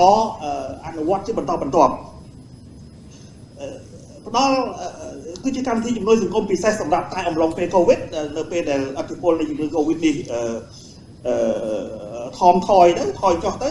ធនធានដែលនឹងប្រើសម្រាប់ដែលគួរតែប្រើសម្រាប់កម្មវិធីនេះអាចនឹងត្រូវបានផ្លាស់ប្ដូរទៅប្រើប្រាស់ដើម្បីអនុវត្តនៅយុទ្ធសាស្ត្រក្នុងការលើកស្ទួយកំណើនសេដ្ឋកិច្ចឡើងវិញប៉ុន្តែចំណុចដែលគួរបញ្ជាក់នោះគឺពីព្រោះមានសំណួរច្រើននៅក្នុងចំណុចនេះគឺថាតើមួយគ្រួសារបានទទួលបានប្រាក់ឧបត្ថម្ភប៉ុន្មានហើយសំណួរនេះសូម្បីតែរហូតដល់ពេលនេះគឺនៅតែមានជាបន្តបន្ទាប់ដែរសូមបញ្ជាក់ជូនថាយើងពិបាកនឹងសរុបថាតើមួយគ្រួសារទទួលបានប៉ុន្មានពីព្រោះដូចនៅក្នុងបទបង្ហាញដែលខ្ញុំបានបញ្ចាំងជូននៅលើ screen នេះគឺយើងមានការបូកបញ្ចូលនៅកត្តាចំនួន4ដើម្បីគិតបញ្ចូលអញ្ចឹងយើងពិបាកនឹងនិយាយសង្ខេបយ៉ាងខ្លីថាមួយគ្រួសារប្រហែលណាពីព្រោះទំហំដែលគាត់ទទួលបានទី1គឺអាស្រ័យទៅលើកម្រិតនៃភាពក្រីក្រយើងមានកម្ពុជាយើងបែងចែកកម្រិតនៃភាពក្រីក្រចំនួន2គឺក្រ1និងក្រ2ប៉ុន្តែលើសនោះទៅទៀតគឺចំនួនសមាជិកនៅក្នុងគ្រួសារព្រោះយើងរាប់ចំនួនសមាជិកនៅក្នុងគ្រួសារក្រីក្រឲ្យគុណទំហំនៃប្រាក់ឧបត្ថម្ភនោះបន្ថែមជូនគាត់តែម្ដងមកបន្ថែមតំណងទៅតាមកម្រិតនៃភាពក្រីក្រដដែលលើពីនោះទៅទៀតគឺយើងគិតគូរពីភាពងាយរងគ្រោះនៅក្នុងនៃសមាជិករបស់គ្រួសារដែលភាពងាយរងគ្រោះនេះគឺយើងយកកត្តាសមត្ថភាពដែលជាស្តង់ដារអន្តរជាតិយកមកគិតបញ្ចូលនៅក្នុងនោះយើងមានកត្តាចំនួន4គឺទី1កុមារក្រោមអាយុ5ឆ្នាំទី2ចាស់ជរាមានអាយុចាប់ពី60ឆ្នាំឡើងទៅទី3ជនដែលមានពិការភាពហើយនៅទី4បងប្អូនប្រជាពលរដ្ឋដែលរស់នៅជាមួយនឹងមេរោគនឹងជំងឺអេដដូច្នេះកត្តាទាំង4នេះបង្ហាញនៅភាពងាយរងគ្រោះនៅក្នុងគ្រួសារដែលបើសិនជាគ្រួសារក្រីក្រមានបានក្រីក្រ1ក្រ2នោះនឹងបូកបញ្ចូលបន្ថែមនៅកត្តានេះទៀតបើសិនជាសមាជិកគ្រួសាររបស់គាត់ស្ថិតនៅក្នុងចង្កោមណាមួយនៃចង្កោមដែលខ្ញុំបានជំរាបជូនខាងដើមហើយលើពីនោះទៅទៀតដើម្បីគិតគូរនៅទំហំឲ្យឆ្លើយតបទៅនឹងកម្រិតនៃការចំណាយនៅតាមតំបន់ផងអញ្ចឹងទំហំនៃការបើកផ្ដល់ក៏ប្រែប្រួលផងដែរទៅតាមតំបន់ដែលគ្រួសារនោះកំពុងរស់នៅដែលក្នុងកម្មវិធីនេះផ្អែកទៅលើអនុក្រឹត្យក្នុងការអនុវត្តកម្មវិធីឧបត្ថម្ភសាច់ប្រាក់ជូនគ្រួសារក្រីក្រនិងងាយរងគ្រោះក្នុងអំឡុងពេល COVID-19 នេះគឺបែងចែកតំបន់ទៅជា3គឺតំបន់ជនបទតំបន់ទីប្រជុំជនក្នុងរាជធានីភ្នំពេញនិងតំបន់ទីប្រជុំជនក្រៅរាជធានីភ្នំពេញពីព្រោះយើងគិតថា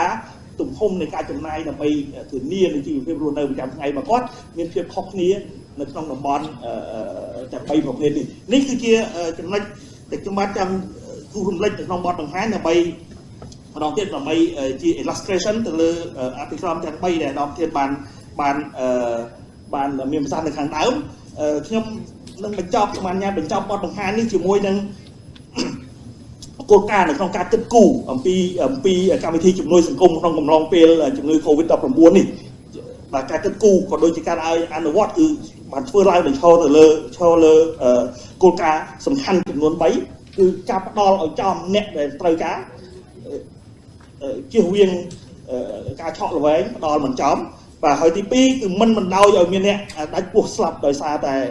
มันមានការគិតគូរទេដោយមិនមានការគិតគូរនោះទេហើយទីបំផុតចំណុចទី3គឺទោះបីជាមានការផ្ដល់ជាប្រាក់ឧបត្ថម្ភការផ្ដល់ជាជំនួយផ្សេងៗនេះជំនួយសង្គមផ្សេងៗនេះក៏ពិតមែនក៏ប៉ុន្តែគឺយើង គិតគូរយ៉ាងណាដើម្បីជៀសវាងមិនឲ្យមានការពឹងផ្អែកទាំងស្រុងទៅលើការឧបត្ថម្ភរបស់រដ្ឋទេនេះគឺឆ្លុះបញ្ចាំងនៅប្រសាសន៍ដ៏ខ្ពង់ខ្ពស់របស់សម្ដេចអគ្គមហាសេនាបតីដៃជោនៅក្នុងថ្ងៃទី24កន្លងមកដែលលោកមានប្រសាសន៍ថាកម្មវិធីនេះគឺជាការឧបត្ថម្ភប៉ុន្តែមិនមែនជាការចិញ្ចឹមនោះឡើយហើយក៏ជាកម្មវិធីមួយដែលមានរយៈពេលកំណត់សម្រាប់តែរយៈពេលដែលបងប្អូនជាពលរដ្ឋយើងទទួលឥទ្ធិពលខ្លាំងដោយឯកឧត្តមរដ្ឋលេខាធិការបានបន្លឺឡើងខ្លាំងទទួលឥទ្ធិពលខ្លាំងពីជំងឺពីវិបត្តិនៃជំងឺ COVID-19 នេះបាទសូមអរគុណសូមអរគុណឯកឧត្តមរិទ្ធហើយថ្មីទៀតឯកឧត្តមផល្លាដែលបានធ្វើបទបង្ហាញយ៉ាងមានខ្លឹមសារអញ្ចឹងយើងនឹងចូលទៅក្នុង session ថ្មីមួយទៀតគឺ Q&A ខ្ញុំចង់បញ្ជាក់បន្តិចមុនហ្នឹងគឺថាក្រៅពីបទអន្តរាគមន៍យើងខ្ញុំទាំង3នាក់នេះយើងក៏មានចែកឯកសារជូនដែរមានឯកសារ3ឯ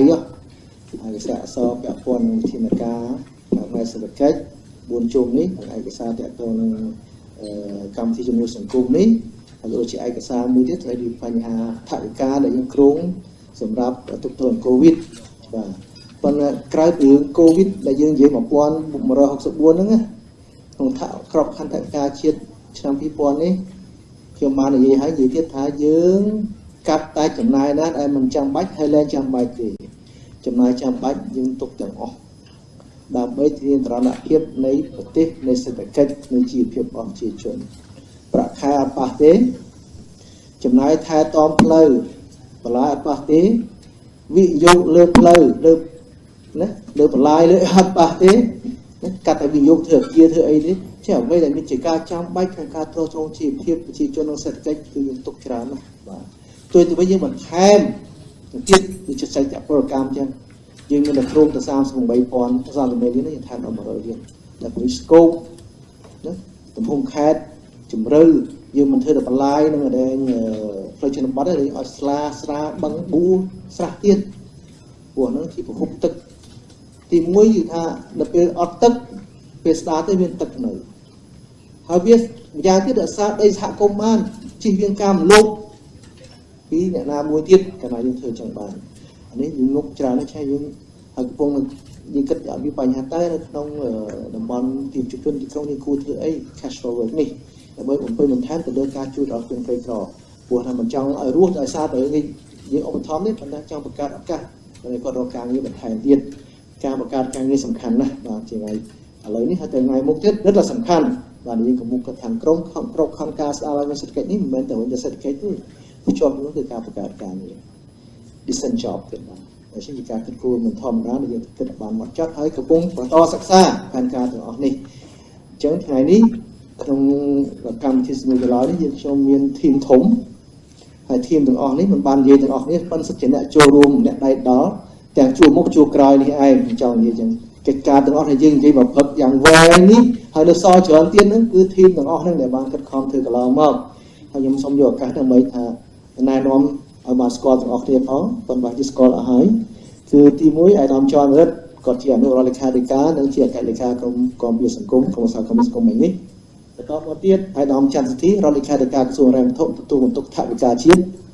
បន្តមកទៀតអាយដាមហែមមន្ទីរដ្ឋលេខាធិការក្រសួងហិរញ្ញវត្ថុដែរទទួលបន្ទុកកិច្ចការសហប្រតិអន្តរជាតិនិងគ្រប់គ្រងបំណុល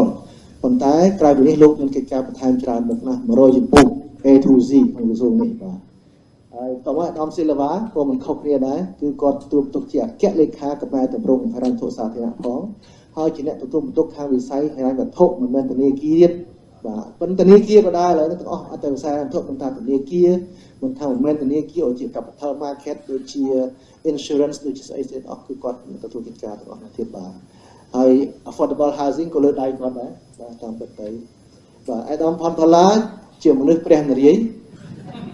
គាត់ជារដ្ឋលេខាធិការក្រសួងហិរញ្ញវត្ថុផងនិងជាអគ្គលេខាធិការរបស់គណៈកម្មការគោលនយោបាយសេដ្ឋកិច្ចរដ្ឋបាលថាឲ្យតែកិច្ចការសេដ្ឋកិច្ចគាត់ពាក់ព័ន្ធគ្រប់តែរឿងទាំងអស់ហ្នឹងបាទក្រៅពីរឿងកាន់លុយចេញដែលអាដាមសិទ្ធិកាន់បាទហើយអាដាមហេស៊ូសគាត់ច្បាស់ហើយគាត់ជា champion មួយនៅក្នុងក្រសួងការងារស្អីគាត់ដឹងដែរក្រសួងយើងនេះបានធ្វើកិច្ចការយ៉ាងសកម្មណាស់ក្នុងក្របខ័ណ្ឌគណៈកម្មការគោលនយោបាយនេះ ជាមួយអាដាមហេស៊ូហើយបានមានធៀបចូលរបស់គាត់ច្រើនណាស់ក្នុងគោលនយោបាយយើងទាំងអស់គ្នានេះអាដាមសុហេបរ៉ាក៏អញ្ចឹងដែរអាដាមមកលោកស្រីលោកយ៉ាស្គាល់ហើយជារដ្ឋាភិបាលក្រសួងគមកិច្ចក៏ជាអ្នកអាដាមមួយដែរក្នុងការគិតគូរទាំងក្របខ័ណ្ឌគោលនយោបាយទាំងកម្មវិធីទាំងការអនុវត្តគោលនយោបាយសង្គមគឺថាអ្នកបើកផ្ដល់ជាពិសេសបាទមិនមែនតែរឿងជំនួយសង្គមទេជនពិការស្អីក៏ដោយសង្គមកិច្ចគាត់អ្នកកម្មការទាំងអស់ក្របខ័ណ្ឌជំនួយសង្គមអាដាមថេមញាធុនប្រតិភូឬថាបើទូទុកជាកិច្ចនយោបាយផែនការកាន់កិច្ចការអតសកម្មដូច្នេះរឿងស្អីអាចឌីភួយលើគាត់ដែរណាបាទចង់ប្តឹងឯប្តឹងគាត់រងរឿងរងគាត់ពេលគាត់ចាំឆ្លើយបាទសូមអរគុណហើយខាងក្រោយនេះសិតតែ supporting team ក្នុងកិច្ចប្រជុំនេះប៉ុន្តែជាអ្នកដៃដល់ទាំងអស់ពីច្រើនបាទជាមួយធីមច្រើនណាស់ក្នុងកិច្ចការនេះមិនមែនខ្ញុំម្នាក់ឬណាម្នាក់ទេជាកម្លាំងរួមមួយទាំងក្រសួងរាយវត្ថុទាំងក្រសួងពាក់ព័ន្ធទាំងអស់ជាការប្រមូលធនធានបញ្ញាមួយដ៏ធំក្នុងរដ្ឋាភិបាលក្នុងប្រទេសដើម្បីគិតគូររៀបចំឆ្លើយតបអនុវត្តតាមដានការអនុវត្តការតម្រូវនៅរាល់គោលនយោបាយយុទ្ធសាស្ត្រក្នុងវិធានការស្វែងដាក់ចុះដើម្បីធ្វើយ៉ាងណាយើងការប្រាស់ដាក់ឲ្យចំវិធានការទាំងអស់ទាំងការ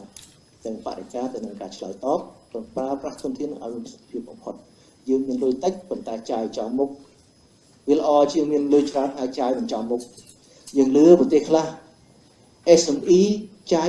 $400,000 លានឥឡូវអត់មានអីផាក់អីទាំងអស់ចាក់ចោលប្រទេសមហាអំណាចមួយនោះជិត$400,000 លានចាយលើ SME ខ្ទេចជួយបានអីទាំងអស់ឡើយដូចអត់មានផាក់ impact អីផង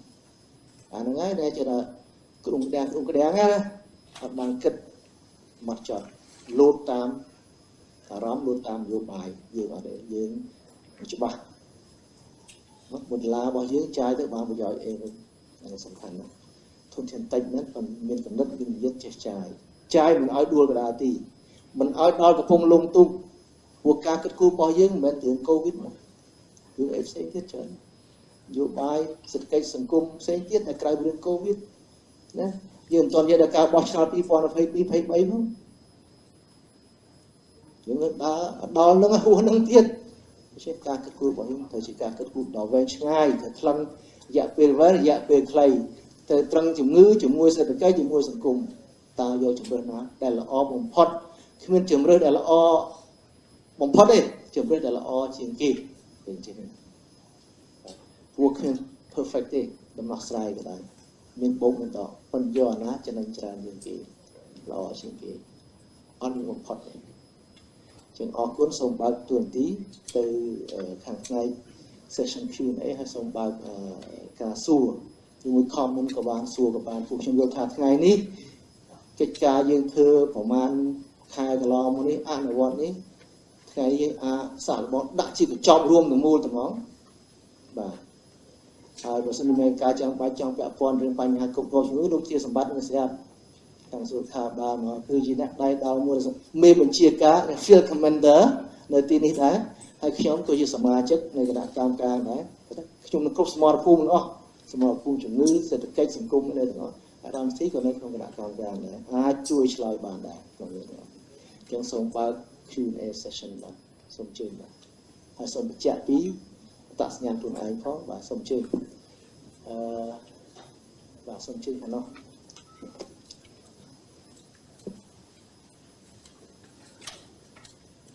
ក៏ដូចអាដាមវងស៊ីវិសុទ្ធហើយនឹងអ្នកចូលរួមទាំងអស់ខ្ញុំឈ្មោះជាធីរិតមកពីទូរទស្សន៍ BTV អាដាមសំណួររបស់ខ្ញុំចង់បានការបញ្ជាក់របស់អាដាមតាក់ទងទៅនឹងអាដាមលើកឡើងថា$1,164 លានដែលយើងបានតើ$1,164 លាននេះខ្ញុំចង់បញ្ជាក់ថាថ្លៃខុសថាតើយើងបានចាយហើយទៅនៅឬក៏ថាយើងត្រៀមសម្រាប់ចាយបន្តទៀតបាទខ្ញុំចង់អាដាមបញ្ជាក់ហើយសំណួរបន្តទៀតដោយសារតែកិច្ចព្រមព្រៀងពាណិជ្ជកម្មសេរីជាមួយចិនថាតាមគម្រោងដែលខ្ញុំដឹងមកថាយើងគ្រោងនឹងខែ7ចប់អាដាមទៅតាមមកដល់ពេលនេះបានចុះហត្ថលេខានៅពេលណាគ្រោងនឹងចុះនៅពេលណាពិតប្រាកដអាដាមលើកឬមិនទាន់មានចម្លើយច្បាស់លាស់ទេហើយរឿងមួយទៀតតកតងទៅនឹងអាដាមហេងស៊ូអាដាមដោយសារតែយើងបានបដូរសង្វាក់ផលិតកម្មទីផ្សេងគឺយើងបដូរមកផលិតម៉ាស់អីជាដើមតែតាមមកដល់ពេលនេះមានរោងចក្រប្រមាណហើយដែលបានផ្លាស់ប្ដូរនៃការផលិតនោះមកដល់ពេលនេះអាដាមនេះជាការបញ្ជាក់បន្ថែមសំណួរខ្ញុំមាន3សំណួរនឹងអរគុណអាដាមដែរសូមអរគុណចឹងសូមជម្រាបជូនហោហែក្នុងចំណាយ$1,164 លាននេះ ចំណាយខាងផ្នែកថវិកាជាអន្តរាគមន៍ខាងផ្នែកចំណាយថវិកាហ្មងគឺមាន564លានដុល្លារចំណាយអន្តរាគមន៍ទៅលើការផ្ដល់ឥណទានជាគេហៅថា credit relief 600លានដុល្លារក្នុងនោះ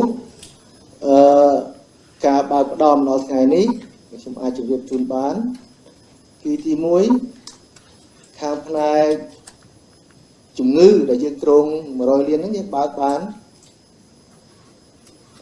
ដូចជា10លានដុល្លារហើយចាយខាងបដិបដាជំនាញដែលយើងគ្រោង64លាននេះឥឡូវចាយបាន6លានដុល្លារ25លានដុល្លារហើយបាទ25លានដុល្លារហើយខាងនេះបាទហើយខាងសាច់ប្រាក់ពលកម្មនេះយើងបានបញ្ចេញសាច់ប្រាក់100លានហើយបើកចេញទៅហើយប៉ុន្តែយើងផ្ទេរឲ្យផ្ទាល់ទៅម្ដងហើយខ្ញុំចាយយ៉ាងអស់ប្រមាណគឺសងទៅតាមមូលដ្ឋានចំណាយសម្រាប់ដោះស្រាយបញ្ហាប្រជាជននេះយើងបានចំណាយ127លានហើយកម្មវិធីជាមួយសង្គមនេះម្ដងនេះលើទឹកប្រាក់300លានដែលយើងគ្រោងបាទអានោះបញ្ហាតកតងចំណាយតកតងនឹងឥណទានវិញក្នុង600លាននេះយើងបាន disburse 100លានហើយ50លានទៅ RDB 50លានទៅ SME Bank ដែលហើយចំពោះគម្រោងធានាguarantee សម្រាប់ working capital វិញយើងកំពុងរៀបចំយន្តការចិត្តហើយ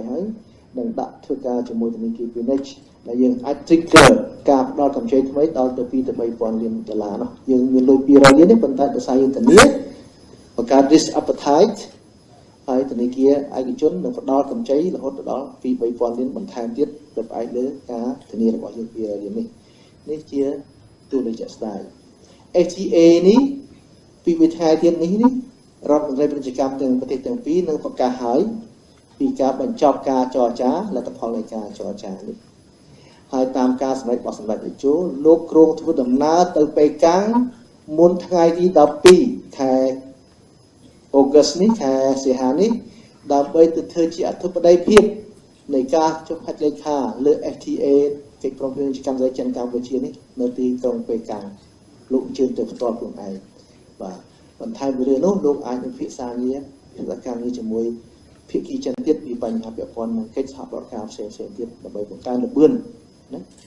ការប្រយុទ្ធនិងការសហការដើម្បីក្នុងគោលដៅប្រយុទ្ធប្រឆាំងជំងឺអេដទាំងផ្នែកជំងឺទាំងផ្នែកសេដ្ឋកិច្ចបាទអញ្ចឹងនេះជាចម្លើយដែលខ្ញុំអាចឆ្លើយជូនបានហើយសូមជូនទៅអាយដាមស៊ុនហួរដោយសំណួរដែលបងប្អូននៅបាយ័នបានសួរមិញបាទសូមអរគុណស៊ីឬបាយ័នសូមជម្រាបបាយ័ន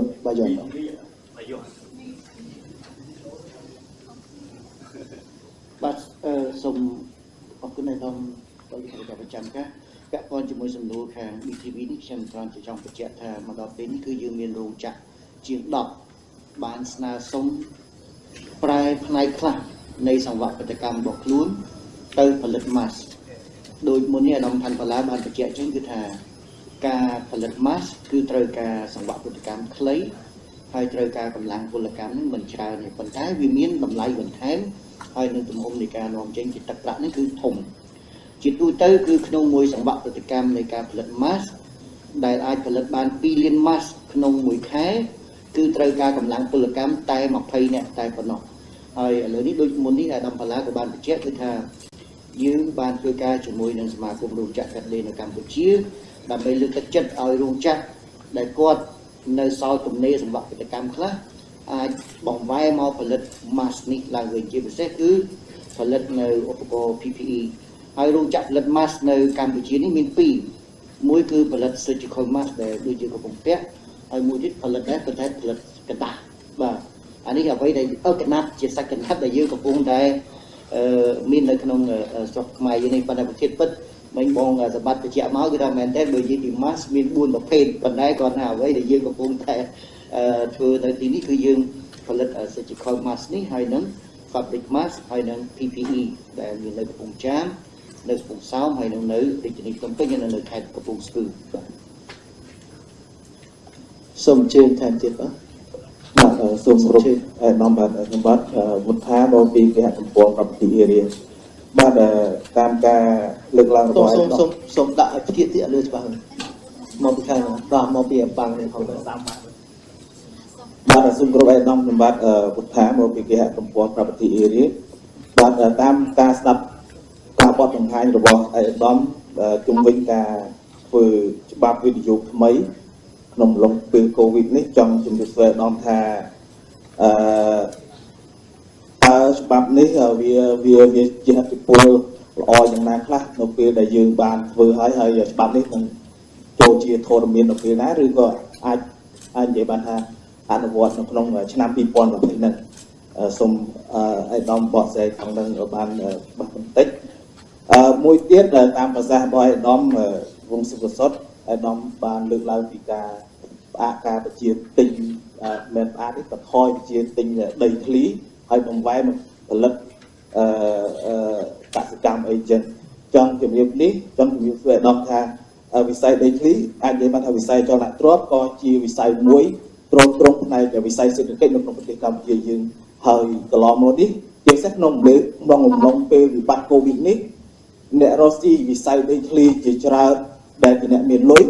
បានបញ្ចុះបញ្ចូលឬអាចនិយាយបានថាអំពាវនាវអ្នកដែលមានដីធ្លីហ្នឹងអាចឲ្យគាត់លក់ក្នុងតម្លៃធូរថ្លៃអីចឹងនៅពេលដែលតាមភាសាឯកឧត្តមថាឲ្យមានការបន្ថយហ្នឹងវាអាចនឹងប៉ះពាល់ដល់វិស័យសេដ្ឋកិច្ចរបស់ទីកម្ពុជាយើងដែរទេខណៈដែលវិស័យនេះក៏ជាវិស័យមួយទ្រទ្រង់ចំពោះវិស័យសេដ្ឋកិច្ចកម្ពុជាដែរហើយចំណុចមួយទៀតចង់បញ្ជាក់ឯកឧត្តមឲ្យសួរបន្ថែមដែរជុំវិញការនាំចេញមិញខាងអ្នកសម្រួលខាងដើមជុំវិញការដែលផលិតម៉ាស់ផលិតសម្ភារៈផ្សេងហ្នឹងដែលបំបែបប្រមាណជា10រោងចក្រហ្នឹងតើផលិតផលរបស់ហ្នឹងយើងនាំចេញឬក៏ផ្គត់ផ្គង់នៅក្នុងស្រុកចំណុចទី1ហើយចំណុចទី2សម្រាប់វិស័យវិជ្ជាភ័ណ្ឌកាត់ដេរវិញយើងឃើញថាមានផលប៉ះពាល់ច្រើនអញ្ចឹងចង់ជំរាបសួរអាដាមថាមកដល់ពេលនេះការនាំចេញហ្នឹងវាដល់កម្រិតណាវាធ្ងន់ធ្ងរកម្រិតណាប្រមាណភាគរយដែរដែលវាឲ្យវាបាត់បង់ក្នុងវិស័យសេដ្ឋកិច្ចយើងក្នុងកម្រិតណាដែរសូមអរគុណខ្ញុំប្រហែលជាត្រូវការចាំបាច់ឆ្លើយសំណួរទី2ទី1ជូនទៅផល្លាទី2ជូនទៅអាដាមហេងសួរទី3ដែលខ្ញុំចង់និយាយអចលនទ្រព្យនេះយើងគួរបែងចែកឲ្យច្បាស់ពីការអភិវឌ្ឍអចលនទ្រព្យនិងការទិញដីធ្លីដើម្បីធ្វើ speculation ណាមួយទិញថោកលក់ថ្លៃអត់ធ្វើអីទេគាត់នឹងទិញមកស្តុកទៅលក់ទៅវិញចេញថ្លៃអានោះខ្ញុំចង់និយាយចំពោះការទិញដីធ្លីមកអភិវឌ្ឍទៅជាទីក្រុងដែលមានតម្រូវការជាក់ស្ដែងធ្វើកន្លែងរស់នៅលំនៅឋានតំបន់ពាណិជ្ជកម្មអានោះវាអត់អីទេប៉ុន្តែបញ្ហារបស់យើងវាចេះស្ថានភាពម្នាក់មានលុយអត់យកទៅធ្វើរោងចក្រធ្វើអីទេទិញតែដីទុកហ្នឹងបើបានធ្វើស្រែធ្វើអីទៅក៏អត់ទៀតទុកចោលទៅទៀតអានោះដែលបញ្ហាវា unproductive គេថាពាក្យអង់គ្លេសថាវា unproductive sector អានោះវាធ្វើឲ្យ stall ឲ្យលុយកប់វាពិលអត់ពិលបាទហើយយើងត្រូវការធនធានដើម្បីយកទៅវិនិយោគនៅក្នុងវិស័យដែល productive ដែលអាចយកលក់បានអត់ tradable តើអញ្ចឹងដែលបញ្ហារបស់យើងកន្លែងទៀតដែលខ្ញុំចង់និយាយឲ្យយើងនៃអញ្ចឹងបាទចំពោះវិស័យអចលនទ្រព្យជាទូទៅវាទ្រទ្រង់សេដ្ឋកិច្ចវាជាវិស័យសេវាកម្មមួយដែលយើងនិយាយហ្នឹងប៉ុន្តែខ្ញុំនិយាយបញ្ហាវិនិយោគនេះដីធ្លីដែលក្នុងលក្ខខណ្ឌ speculation យល់ទេខ្មែរដាក់ពាក្យចង់ហ្នឹងអាចប្រើទៅខុសប៉ុន្តែពាក្យ speculation គឺពាក្យសំរបស់គេក្នុង terminology ខាងផ្នែកពាក្យអង់គ្លេសភាសាអង់គ្លេសនេះស្មឡផល្លាអាដាមផល្លាឆ្លើយខ្លះហើយឆែមទៀតបាទហើយការនាំចេញខ្ញុំចង់ថាខ្លួនឯងក៏បានប៉ុន្តែដល់ហេសួរក៏បានបាទអត់អីទេបាទចែកគ្នាឆ្លើយបាទសូមអរគុណខ្ញុំចង់សូមជំរាបចេះថាច្បាប់វិនិយោគថ្មីនេះគឺយើងធ្វើគឺដើម្បីយើងតាក់ទាញព្រោះឥឡូវនេះយើងគិតថាវាកំពុងតែមានចលនានៃការផ្លាស់ប្ដូររោងចក្រពីប្រទេសយើងនិយាយទៅដូចពីប្រទេសចិនណាមកប្រទេសផ្សេងចឹងហើយច្បាប់យើងនេះគឺថាទី1គឺយើងតាក់ទាញទៅម៉េចឲ្យមានវិស័យថ្មីដែលជាវិស័យមិនមែនកាត់ដេរយ៉ាងកាត់ដេរក៏យើងនៅតែតាក់ទាញដែរហើយទេសចរក៏យើងនៅតាក់ទាញប៉ុន្តែវិស័យថ្មីមួយចំនួនទៀតដែលយើងអត់ទាន់បានអភិវឌ្ឍអានឹងយើងតាក់ទាញគាត់បាទ ហើយនឹងដោះស្រាយណាបញ្ហាពីមុនមកដែលជាបញ្ហាមួយចំនួនដែលជាបញ្ហាចាស់ហើយយើងនៅតែមិនទាន់បានដោះស្រាយគឺច្បាប់ថ្មីនេះគឺបានដោះស្រាយរួចអស់ហើយអញ្ចឹងនៅក្នុងពេលដែលដាក់ច្បាប់នេះទៅយើងឃើញថាបរិយាកាសវិនិយោគរបស់យើងគឺល្អបាទល្អហើយខ្ញុំគិតថាវិនិយោគិននឹងមិនមានបញ្ហាច្រើនទេបាទសម្រាប់ការមកវិនិយោគនៅកម្ពុជាយើងចឹងហើយតេទៀងនៅវិស័យថ្មីតេទៀងទៅវិស័យចាស់វិនិយោគិនថ្មីបាទមកថែមទៀតនេះក៏ជំរាបប៉ុណ្ណឹងហើយបើថាដល់ពេល detail ថាសម្រាប់ពេលណាចប់ពេលណាយើងត្រូវឆ្លងប៉ុន្តែមិនយូរទេដោយសារការងារនេះជាការងារប្រញាប់ព្រោះបើយើងឲ្យវានៅយូរតទៀតគឺថាអត់អាចតេទៀងនេះព្រោះrelocation នេះគឺកំពុងតែកើតចាប់ផ្ដើមហើយបើសិនមក COVID គាត់ថាថយទៅថែមទៀតគឺថាការងារវិនិយោគនេះវានឹងត្រូវជំរុញឲ្យបានលឿនបាទដើម្បីតេទៀងគឺគាត់នឹងទាញយករោងចក្រទៅនោះមកបាទសូមអរគុណរាល់រោងចក្រដែលកែប្រែសម្បត្តិកម្មទៅផលិតម៉ាស់នេះគឺគោលដៅគឺសម្រាប់បម្រើការនាំចេញជាការពិតគឺយើងមានការបញ្ជាទិញនៅក្នុងស្រុកដើម្បីបំពេញបន្ថែមនៅស្តុករបស់យើងក៏ប៉ុន្តែក៏សម្រាប់គោលដៅនាំចេញផងដែរពាក់ព័ន្ធជាមួយនឹងតួលេខនៃការនាំចេញសម្រាប់វិស័យកាត់ដេរនេះគឺបើប្រៀបធៀបឆមាសទី1ឆ្នាំ2020ទៅ2019តាមតួលេខដែលយើងទទួលបានពីអគ្គនាយកដ្ឋានគោលនេះគឺយើងមានការថយចុះ 5.4%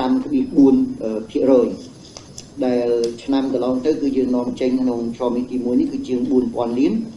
ប៉ុន្តែនៅក្នុងឆមាសទី1ឆ្នាំ2020នេះគឺ 3,784 លានតែទៅគឺមានការថយចុះ 5.4% ហើយនៅក្នុងមូលហេតុដែលនាំឲ្យមានការថយនេះដោយអាដាមរដ្ឋលេខាធិការប្រចាំការនៃក្រសួងសេដ្ឋកិច្ចហិរញ្ញវត្ថុក៏ដូចជាអាដាមផាន់ដុល្លារបានបញ្ជាក់ឲ្យគឺថាវាបណ្ដាលមកពីផលប៉ះពាល់នៃជំងឺ Covid ដែលវាធ្វើឲ្យតម្រូវការនៃការបញ្ជាទិញសម្ភារៈបំពាក់នេះគឺថាវាថយចុះជាសកលតែម្ដងហើយការថយចុះនៃវិស័យកាត់ដេរនេះគឺមិនមែនតែកម្ពុជាយើងទេគឺទាំងនៅបង់ក្លាដេសដែលជាប្រទេសផលិតនាំសម្ភារៈបំពាក់ហ្នឹងក៏មានរងផលប៉ះពាល់ច្រើនវៀតណាមដែលនៅក្បែរយើងនេះក៏រងផលប៉ះពាល់ដូចគ្នាដែរសម្រាប់នៅកម្ពុជាហេឡូតិចអាចនឹងសួរដែរគឺថាក្នុងឆមាសទី1នេះគឺយើងមានរោងចក្រដែលព្យួរគឺ450រោងចក្រនេះសម្រាប់វិស័យកាត់ដេរដែលមានទាំងស្បែកជើងហើយនឹងផលិតកាបូបប៉ុន្តែបិទតែម្ដងគឺមានចំនួន83រោងចក្រដែលបានបិទនៅក្នុងឆមាសទី1ឆ្នាំ2020នេះធៀបជាមួយនឹង2019យើងមានរោងចក្របិទ75រោងចក្រកាលពីឆ្នាំ2019ប៉ុន្តែខ្ញុំក៏ចង់យកឱកាសនេះជំរាបជូនទៅដល់បងប្អូនអ្នកសារព័ត៌មានក៏ដូចជាប្រជាពលរដ្ឋជ្រាបដែរថាប្រសិនជាគ្មានវិធានការស័ក្តិសិទ្ធិរបស់រាជរដ្ឋាភិបាលក៏ដូចជារបស់ក្រសួងសេដ្ឋកិច្ចហិរញ្ញវត្ថុដើម្បីធានាឬក៏កាត់បន្ថយនៅបន្ទុកវិនិយោគ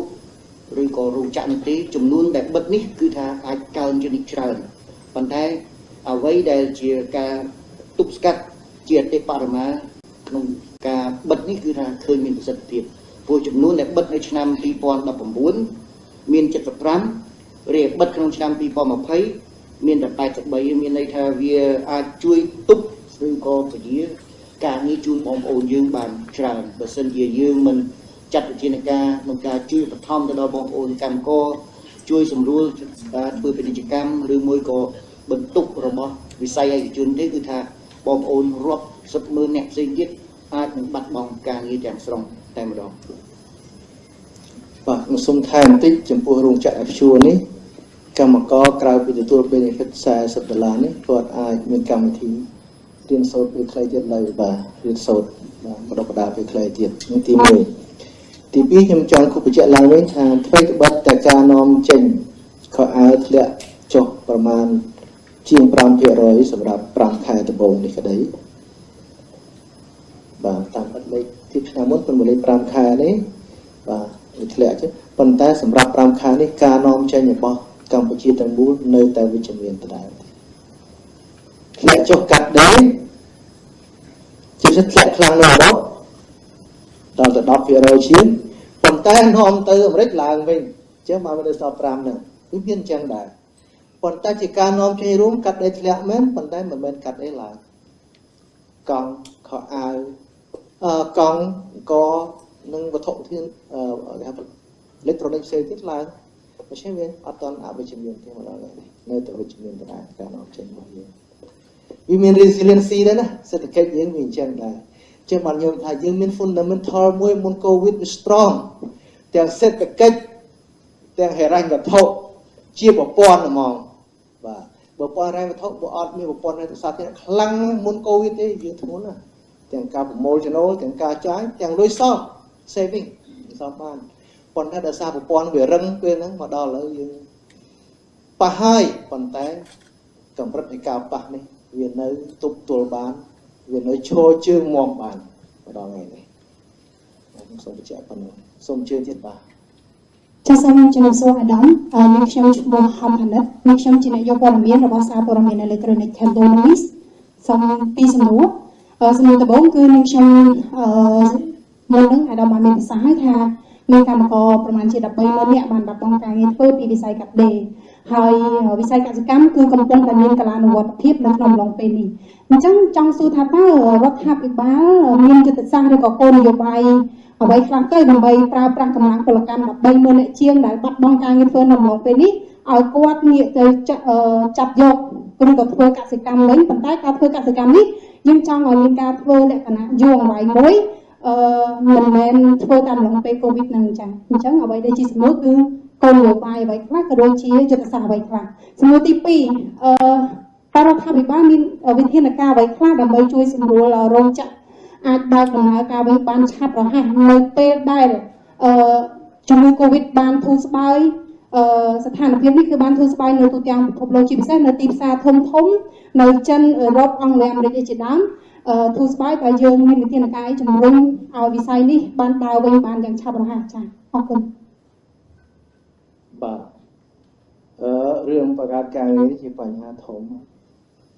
បើយើងបង្កើតការងារបានគាត់អត់យើងរដ្ឋត្រូវចិញ្ចឹមទេបរិការបច្ចុប្បន្ននេះប៉ុន្តែបើអត់ទេយើងត្រូវចិញ្ចឹមកម្មវិធីជាមួយសង្គមយើងមិនអញ្ចឹងតើយើងបង្កើតការងារតាមវាអី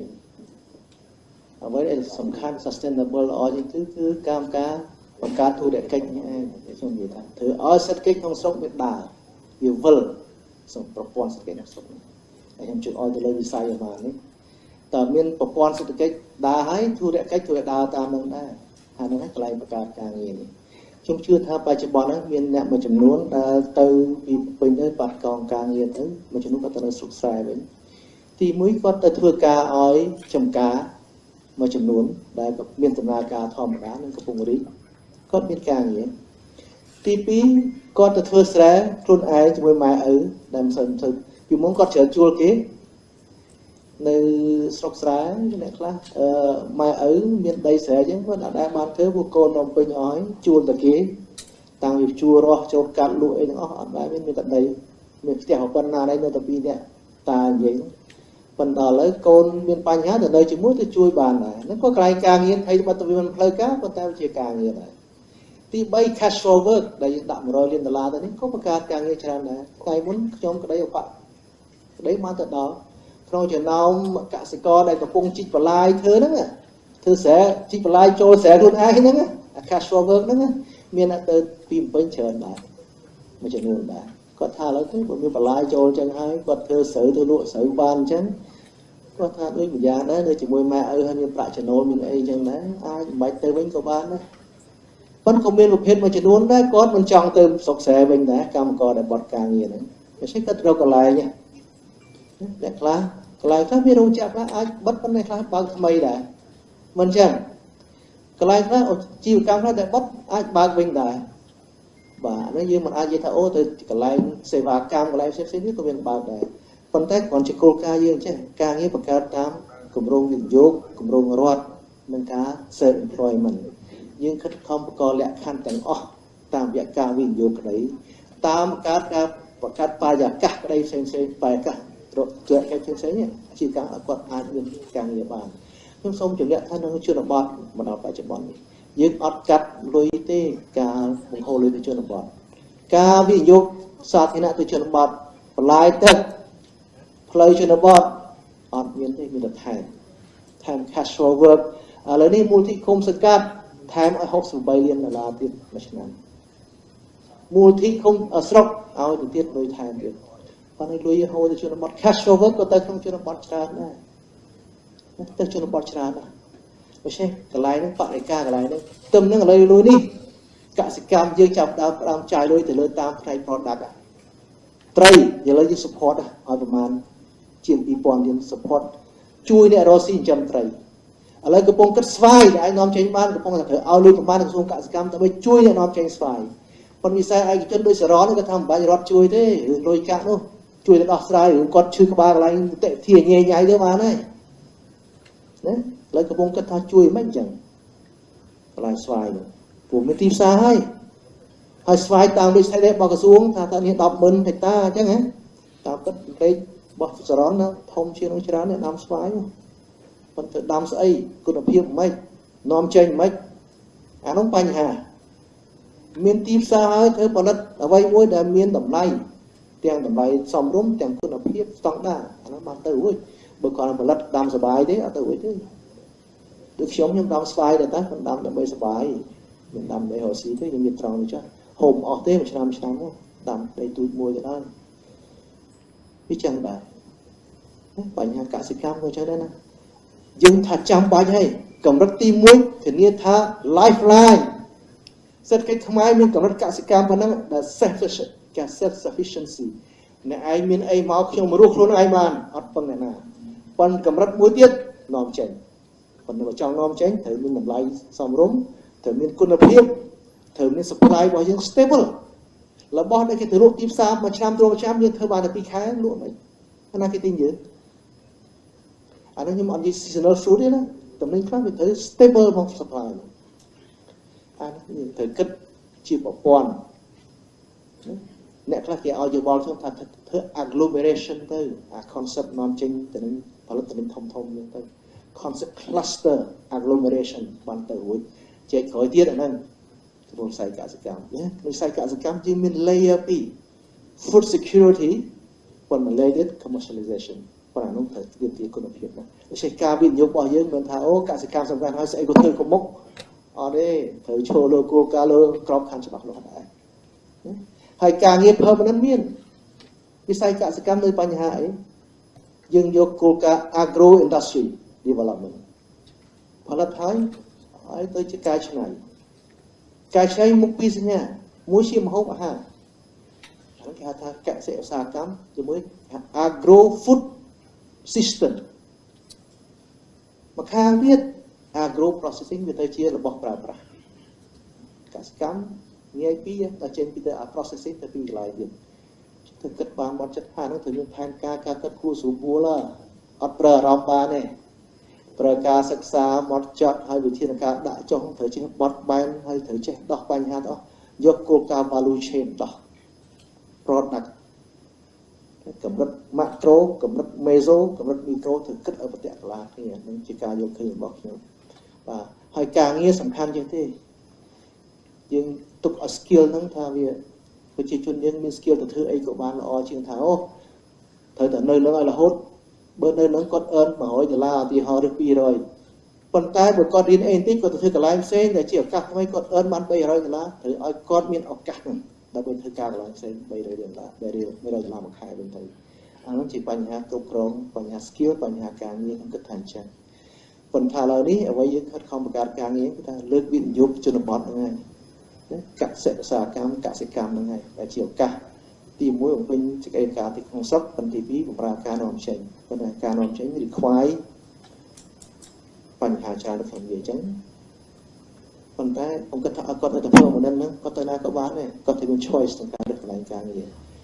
បាទមកខាងទៀត public investment cash flow ការធ្វើគម្រោងតាមជនបទគម្រោងរបស់រដ្ឋក៏ជួយបង្កើតការងារដែរទី3ក្នុងគេក៏គាត់រកបានគាត់មាននៅច្រកមួយទៀត safety net របស់គាត់បាទ cash នេះជំនួយសង្គមយើងនេះអាហ្នឹងយើងមិនគាត់តន់គិតពី informal គាត់អាចទៅសុំបាយលោកសុំអីនៅតាមវត្តអីទៀតអ្នកខ្លះដែលជិះចាស់អីហ្នឹងប្រព័ន្ធ informal safety net របស់យើងដែលយើងមិនដែលរកតែបានគិតក្នុងប្រទេសយើងទៀតនៅឡើយទេកុំអាចតតចោលណា community សហគមន៍មកជួយគ្នាវត្តអារាមសុទ្ធតែជាប្រព័ន្ធ social safety net របស់សង្គមជាតិយើងដែលយើងត្រូវថែរក្សាតទៅទៀតក្នុងពេលលំបាក បាទនេះចម្លើយរបស់ខ្ញុំគឺអញ្ចឹងសម្រួលការនាំចេញហ្នឹងអូខិតខំធ្វើមែនតើហើយឥឡូវគិតដល់ Greenland ឬមួយផល្លាឆ្លើយទៀតការនាំចេញនេះក៏សួរវិញតាមពិតត្រូវផល្លាទេអានេះវាតកតនាំសម្រួលការនាំនេះត្រូវ facilitation វាតកត logistic transportation កន្លែងច្រកចេញអីខ្ញុំថាយើងខិតខំដូចខ្ញុំនិយាយចឹងមកដល់ថ្ងៃនេះអត់ទាន់ឈប់ទេណាក្នុងបរិការ EBA ក្តីក្នុងបរិការ COVID 6 ខែក្តីក្នុងបរិការ COVID មួយឆ្នាំក្តីការវិនិយោគលេខតាយបននៅតែបន្តហូរហើយអត់ឈប់ព្រោះអានឹងវាបង្កើតការងារផងប៉ុន្តែវាបង្កើតឲ្យឈាមយើងវាវិលពេញចរន្តខ្លួនយើងដែរនៅពេលដែលសេដ្ឋកិច្ចដើរឡើងវិញអានឹងវាមានស្រាប់ហើយកាន់តែច្រើនទៀតអត់ឈប់ទេហើយអានឹងហើយជាដែលបាឡាថាជាឱកាសដែលត្រូវកែតម្រង់ព្រោះបញ្ហា logistic នេះមិនមែនតែបញ្ហាធ្វើតែផ្លូវណាច្បាប់ទម្លាប់នីតិវិធីការនាំចេញឥឡូវនេះបើកវិញក៏ទៅ is customer tax ហើយទៅហើយពួកដែរហើយរុញហើយក្រសួងហិរញ្ញវត្ថុបាទខ្ញុំចង់និយាយអញ្ចឹងទៅមុខហើយ expenditure ក្រសួងហិរញ្ញវត្ថុនឹងដើរមុខហើយក្នុង government នេះខ្ញុំនិយាយធ្វើ ច្រើនណាស់កំពុងតែរៀបចំ platform ថ្ងៃមុនហ្នឹង registration តែ platform នឹងអ្នកគ្រប់គ្រងក្រសួងហិរញ្ញវត្ថុតា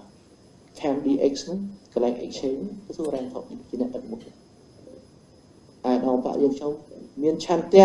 មានឆន្ទៈវិស័យក្នុងការជឿជាក់ទៅលើវិស័យ digital ក្នុងការដោះស្រាយបញ្ហាសុខភាពសេដ្ឋកិច្ចទាំងដោះស្រាយបញ្ហាការិយាធិបតេយ្យជាធំនេះឯងបាទសូមអរគុណនេះទៀតខ្ញុំឆ្លើយជូនផល្លាឬផល្លាចង់តាមជឿបាទសូមអរគុណឯកឧត្តមធានខ្ញុំចង់បញ្ជាក់ទៅថារោងចក្រយើងអត់ដែលបានបិទគាត់ទេយើងអត់ដែលបានបិទទេការបិទរោងចក្រគឺជាការបិទដោយស្ដីសម្រេចចិត្តរបស់ខ្លួនឯងរបស់គាត់អ្នករកស៊ីក្នុងគាត់បិទប៉ុន្តែយើងអត់មានបិទទេរោងចក្រយើងបើកហើយមិនត្រឹមតែនេះទេគាត់ថាយើងស្រួលធ្វើម៉េចឲ្យគាត់នៅបន្តបើកបានហើយចំពោះអ្នកដែលបើកមិនបានគឺយើងសុខចិត្តឲ្យគាត់ជួក្នុងអានអីមិនថាសុខចិត្តឲ្យគាត់ជួសុខចិត្តចេញលុយ40រៀលគាត់ចេញ$30សម្រាប់ជាវគ្គខែវគ្គឧបត្ថម្ភដល់បងប្អូនកម្មករយើងឲ្យគាត់នៅជារោងចក្រហ្នឹងថានៅទាំងអស់នៅដដែលស្អីនៅដដែលទាំងអស់នៅពេលដែលមានជាទិញមកវិញគឺថាគាត់ក្រឹបចាប់ដើមបានវិញព្រាមបាទអាហ្នឹងគឺថាជាការងារចឹងបានថាការសម្រួលថាបើកឡើងវិញយ៉ាងម៉េចនេះយើងបានរៀបចំជាការបានថាការជួយដល់បងប្អូនកម្មករជួយដល់រោងចក្រធ្វើម៉េចឲ្យគាត់អាចនៅជួបានបាទសិនតែមានវិជាគឺមកវិញព្រាមហើយចំពោះការនាំចេញដែលដំធានមានប្រសាសន៍ហើយគឺថាយើងបានសម្រួលហើយនឹងសម្រួលបន្តទៀតព្រោះវិស័យនេះត្រូវប៉ះពាល់ខ្លាំងអញ្ចឹងនៅពេលដែលមានការនាំចេញបានថាខ្លាំងឡើងវិញអាហ្នឹងគឺហើយយើងបន្តសម្រួលការងារការនាំចេញរបស់គាត់បន្តទៀតបាននីតិវិធីសម្រួលការគយនីតិវិធីនៅខែដែលតទៀតអាហ្នឹងគឺយើងនឹងជួយសម្រួលគាត់បន្តទៀតណាសូមឆ្លើយប៉ុណ្ណេះប៉ុន្តែចំណុចមួយទៀតដែលខ្ញុំសូមនិយាយត្រង់ដែរណាប្រទេសណាក៏ដោយពេលមានបាត់អញ្ចឹងណាវាចំណុចអាក្រក់ប៉ះពាល់ប៉ុន្តែចេញពីចំណុចអាក្រក់នោះវាចំណុចល្អមួយដែរអ្នកដែលខ្លាំងរស់អ្នកដែលខ្សោយស្លាប់ជាសេដ្ឋកិច្ចជាក្រុមហ៊ុនណាមិនជាមនុស្សមិនឲ្យស្លាប់ទេដូច្នេះដល់ពេលចប់ទៅវាសល់តែអ្នកខ្លាំងអ្នកបកកែហ្នឹងហ្មងដែលត្រូវដឹកនាំសេដ្ឋកិច្ចជាទទួលសេដ្ឋកិច្ចដែរម្យ៉ាងដែរណាហ្នឹងណាមានបោកដកដែរខ្ញុំត្រូវនិយាយត្រង់ហើយនេះជាមេរៀននៃវិបត្តិសេដ្ឋកិច្ចភពលោកដែលកន្លងមកកើតជាហូរហែនេះឯងវាបាត់អាអន់វាងើបអបកែអបកែ stand បានហើយមានបកែថ្មីកើតឡើងមកអាហ្នឹងដែលវារុញសេដ្ឋកិច្ចមួយកលៈទៀតឲ្យឡើងមួយកលៈទៀតហ្នឹងដែរជាទ្រឹស្ដីណាមិនមនុស្សទេងក់ស្លាប់ហ្នឹងគឺក្រុមហ៊ុនដែលខ្សែធនហ្នឹងឥឡូវយើងឃើញនៅអាមេរិកខ្សែធនប្រមាណហើយមកវិញដល់កសិទ្ធិមហាយៈអំណាចធ្ងន់ណាយើងឮបិទមិនរោងចក្រយើងវាទូចទេប៉ុន្តែអាមេរិកអ្នកបិទក្រុមហ៊ុនដែលអាមេរិកមានលីសផងហ្នឹងសិទ្ធិមហាយៈមហាអំណាចធំតែម្ដងហើយអ្នកដែលកំពុងថាបិទទៀតហ្នឹងក៏ធំដែរបាទប៉ុន្តែគេមានបានគ្រីបស៊ីឡដែលដោះស្រាយបញ្ហាថាបិទយ៉ាងម៉េចទៅបិទអានឹងជាប្រព័ន្ធ institution មួយទៀតដែលយើងត្រូវខិតខំរៀបសម្រាប់ធានាឲ្យថាវិស័យឯកជនហ្នឹងដែលងាប់ទៅងាប់ស្លាប់ទៅមានរបៀបហើយរស់ឡើងវិញយ៉ាងម៉េចមានរបៀបពីដែរបាទហើយអ្នកណារែកខ្លះនៅទម្ងន់នៃការបាត់បង់ចាក់រែកយ៉ាងម៉េចយើងអត់ទាន់មានហ្នឹងចេញឡើយទេយើងត្រូវរៀបទៀតបាទសូមអរគុណ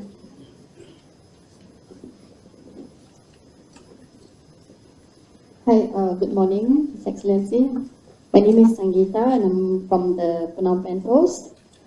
I have actually a few questions. I'll start off with the one that you've just mentioned about companies closing down. I think we've noticed that quite a number of small businesses have actually shut down in Phnom Penh. Is there a percentage of companies that can give us a guidance on perhaps the type of businesses that have closed down and why,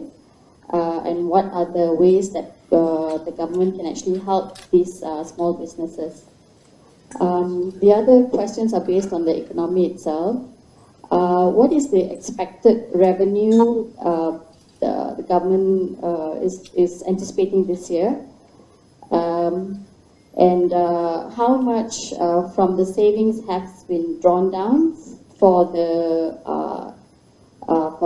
economic recovery measures? And in terms of capital inflow, what is the expected drop this year? And what are the plans or the measures that the government will put in place to increase FDIs? Thank you. សូមនិយាយជាខ្មែរវិញឲ្យចឹងគេច្រើនជាខ្មែរវិញ small business មានការបិទច្រើនមែនដែរក្នុងពេលនេះប៉ុន្តែឥទ្ធិពលនៃការបិទ small business មួយចំនួនពាក់ព័ន្ធនឹងផលប៉ះពាល់ខាងផ្នែកការធ្លាក់ចុះជារួមតែការធ្លាក់ចុះនេះគឺដោយសារបញ្ហាកត្តាតម្រូវការខាងក្រៅដែលវាមានជា cluster spill effect មកលើ small business ប៉ុន្តែកត្តាខ្លះដោយសារយើង lockdown យើងបិទអីបិទហ្នឹងមានកន្លែងខ្លះបិទជាផ្លូវការកន្លែងខ្លះបិទដោយយើងខ្លាចគេបិទខ្លួនឯងដូច restaurant យើងដែរបិទទេប៉ុន្តែគាត់ខ្លាចក៏បិទខ្លួនឯងឧទាហរណ៍អញ្ចឹងប៉ុន្តែដូចជា night club karaoke យើងបិទផ្សារមុនដំបូងប្រជាជនអត់ហ៊ានទៅទេផ្សារខ្លាចឆ្លងដែរឥឡូវទៅវិញហើយដូច្នេះខ្ញុំជឿថា small business មាន shut down មានកត្តាច្រើនហើយចាប់ដើមបើកវិញក៏មានច្រើនដែរហើយវាទៅតាមប្រភេទ business ដែលបិទហើយអាចបើកវិញបានហើយខ្លះក៏អាចបិទទាំងស្រុងណាខ្ញុំអត់មានតួលេខជាក់ស្ដែងតែ SME ប្រមាណដែលត្រូវបិទទេគាត់ដឹងថាកម្លាំងពលកម្មនៅក្នុងវិស័យ informal sector វាដល់មានដល់ជាង1លាននាក់នោះ1លាន job នោះនោះទី1ប៉ុន្តែទី2ដោយសារការបើក reopening របស់សេដ្ឋកិច្ចរបស់យើងបច្ចុប្បន្ននេះកម្រិត resiliency នេះខ្ញុំជឿថានឹងមានការរស់ឡើងវិញប៉ុន្តែដោយវិស័យដែលពាក់ព័ន្ធនឹងទេសចរណ៍ប្រហែលជារងធ្ងន់បន្តិចប៉ុន្តែវិស័យដែលពាក់ព័ន្ធនឹងសេវាផ្សេងទៀតវិស័យដែលពាក់ព័ន្ធនឹងគេហៅថាការហូបចុកឬមួយក៏ cluster ជាមួយនឹងការផលិតផ្សេងដែលមានតម្រូវការក្នុងស្រុកឡើងវិញឬមួយក៏មានតម្រូវការខាងស្រុកវិញនឹងរស់ឡើងវិញដែរនឹងងើបឡើងវិញដែរនឹងបញ្ហាទី1ខាងផ្នែក demand side supply side រត់ជួយវិស័យនេះគឺថាយើងមានតាមទី1 SME កាលណាគាត់អត់ចុះបញ្ជីមិនដឹងរួចពន្ធមិនទេប៉ុន្តែបើគាត់ចុះបញ្ជីគាត់រួចពន្ធនឹងអស់ដែរគ្រប់តែមុខទាំងអស់សេវាទាំងអស់រួចពន្ធចឹងទាំងអស់ទី2យើងមានអនុទានដែលយើងដាក់ចុះនេះ relief នេះខ្ញុំជឿថាអ្នកដែលបាន benefit មុនជាងគេគឺ SME នៅក្នុងក្របខ័ណ្ឌ formal ផ្លូវការប៉ុន្តែយើងក៏បានដាក់ថាអ្នកក្រៅផ្លូវការគួរតែគិតដែរបើគាត់រកស៊ីក្នុងវិស័យមួយដែលមានណាចរិតមួយគឺថាមាន sustainability មាន prospect សម្រាប់រស់បានសម្រាប់ឈរជើងបានហើយចំណេញទៅថ្ងៃមុខហើយមានប្រយោជន៍ជាយុទ្ធសាស្ត្រដល់សេដ្ឋកិច្ច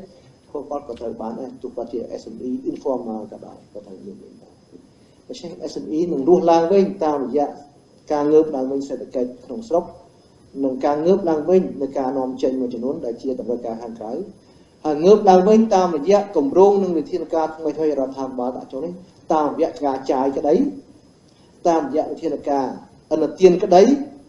ព្រោះចេះឧទាហរណ៍ដូចជា cash handout មិញនេះការបើកនេះមួយឆ្នាំមួយខែ25លាននេះឡើងដល់30លានចាយទៅអ្នកក្រគាត់ច្បាស់ជាចាយអស់ហើយគឺសល់ទេលុយប៉ុណ្ណឹង ប៉ុន្តែលុយវាទៅណានោះ SME ឡើងវិញហើយតែរត់ពលលុយគាត់ទៅចាយបើអ្នកមានបានចំណូលគាត់ចាយខ្លះគាត់ទុកខ្លះប៉ុន្តែបើអ្នកក្រក៏អត់ទុកបានទេបើហ្នឹងគាត់ត្រូវចាយពួកគាត់ចាយគ្រប់ផងគាត់ត្រូវរកបន្ថែមទៀតលុយនេះលុយដែលយើងចាយជា cash over ក្តីជា cash in ដល់ក្តីមិនមែនមានន័យទៅសង្គមទេមានន័យសេដ្ឋកិច្ចទៀតដែលធ្វើ escape in rolling តាមរយៈការចាយរបស់ពួកគាត់មានចំណូលពីយើងឧបត្ថម្ភនេះអាហ្នឹងក៏ជួយ SME ឲ្យឡើងវិញដែរការចាយលុយក្នុងស្រុកគឺជាការជួយ SME ឲ្យងើបឡើងដែរឲ្យងើបវិញដែរដូច្នេះការបង្កើតការងារតាមយន្តការទីផ្សារនេះគឺប្រសិទ្ធភាពដែរល្អជាងការទៅហុចលុយឲ្យទាំងស្រុងហើយវា sustainable ជាងមិនចឹងដូច្នេះបរិការរបស់យើងគឺថាបញ្ហាប៉ុណ្ណឹងក្រៅពីនេះក្នុងរយៈពេលលើសពី short term បើសិនជាមានការតាក់ទាញវិនិយោគដូចយើងនិយាយមិញចឹងការរស់ឡើងវិញការស្ដារឡើងវិញនៅ business នឹងការវិនិយោគឬធុរកិច្ចផ្សេងវិញ SME តាមវាឡើងវិញហើយឡើងវិញវិស័យនេះបាទខ្ញុំជឿថាការបង្កើត SME គឺការបង្កើតកំណើនបង្កើតបរិយាកាសការងាររបបរបរនិងការជួយឧបត្ថម្ភនិងការចាយលុយជំរុញការចាយលុយរបស់ជាតិទាំងមូលទាំងខាងផ្នែកសាធារណៈទាំងឯកជននេះនឹងអាច SME ងើបវិញហើយពន្ធដារមកដល់ពេលនេះយើងមានណាប្រព័ន្ធមួយថាឲ្យរួចពន្ធច្រើនណាស់ឥឡូវនេះរដ្ឋាភិបាលបង្កើតគណៈកម្មការ SME មួយទៀត action policy action មិនមែនអង្គុយទៅសេទៅគោលនយោបាយទេប៉ុន្តែជាអ្នកដើរដោះស្រាយ bottleneck តាម value chain ហ្មងបញ្ហាអីគាត់ SME បញ្ហាចុះឈ្មោះបញ្ជីបញ្ហាពន្ធដារបញ្ហាខ្វះលុយបញ្ហាខ្វះបច្ចេកវិទ្យាបញ្ហាខ្វះសមត្ថភាពគ្រប់គ្រងសិក្សាទីផ្សារស្គាល់អីទាំងអស់មកជួរដើម្បីបង្កើនសមត្ថភាពគាត់ឲ្យគាត់មកឡើងកម្រិតមួយ bankability SME បាទទាំងអ្នក self employed ទាំងអ្នកដែលមាន business កម្រិតតូចនេះអ្វីដែលយើងចាំជាកញ្ចប់មានគណៈកម្មការនេះអាដាមផល្លារៀបចំមកជួរធំហ្នឹងជាកញ្ចប់មួយធំហើយជាពិសេស MSME ខាងផ្នែក technology មិនទៅគ្រប់គ្រងទៀតព្រោះកន្លែងហ្នឹង value add value creation មាន potential ធំបាទព្រោះបើគាត់ដាក់ទៅវាត្រូវទីផ្សារបានការគឺតម្លៃគាត់ឡើងគ្រប់ទៀតហ្មងបាទដូច្នេះយើងមានយើងcreate ecosystem សម្រាប់ SME development ទៀតសហគ្រិនខ្មែរដែលយើងទៅបង្កើតនេះមានទួនាទីជួយ SME នឹងឯងបណ្ដុះបង្កើតមេតបកម្ពុជាខាងវិស័យឯកជនជួយនិយាយចំពាក្យខ្មែរក្នុងលក្ខខណ្ឌ ecosystem SME bank ទៅធ្វើអីក៏អានឹងដែរ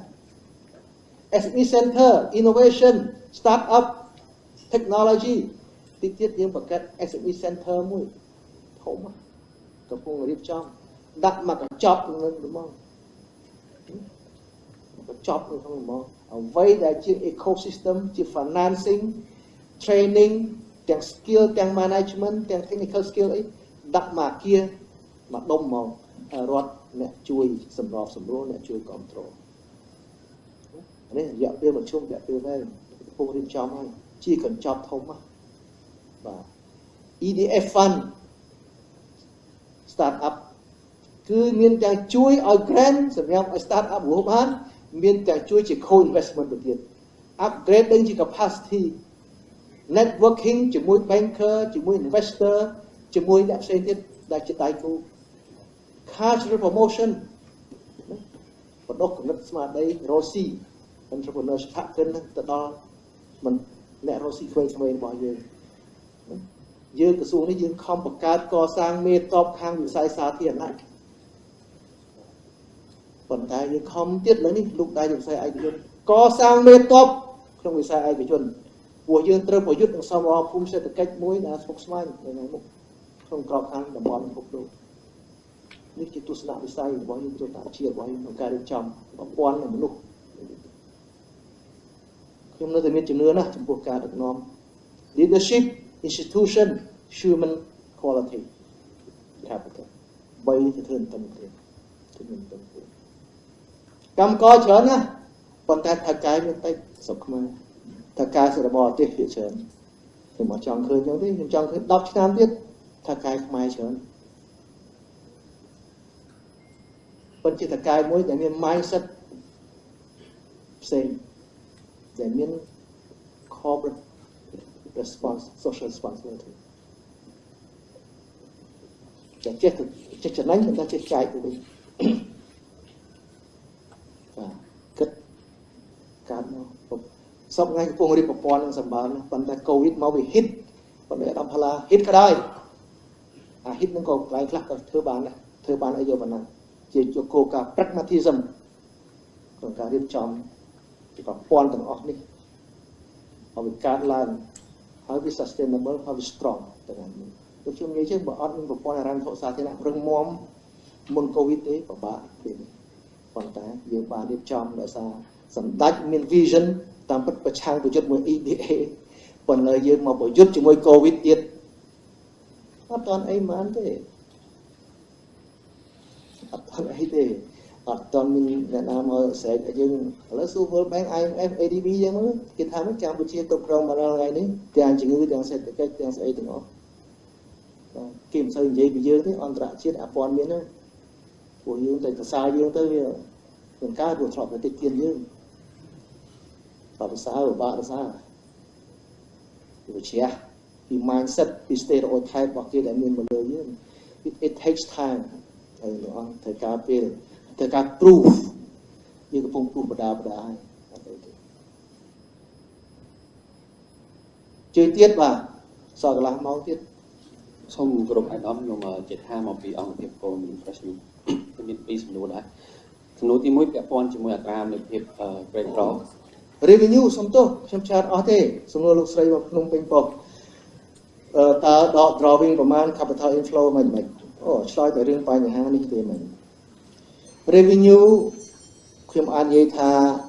យើងអ្វីដែលយើងមានផែនការឆ្នាំ2020នេះ 100% ថាថាយើងប្រហែលជាអាចធ្លាក់មកក្នុងកម្រិត 20 ទៅ 30% ចំណូលថវិកាជាតិប៉ុន្តែយើងក៏បានធ្វើវិចារណកម្មចំណាយក៏គួរសមដែរបាទ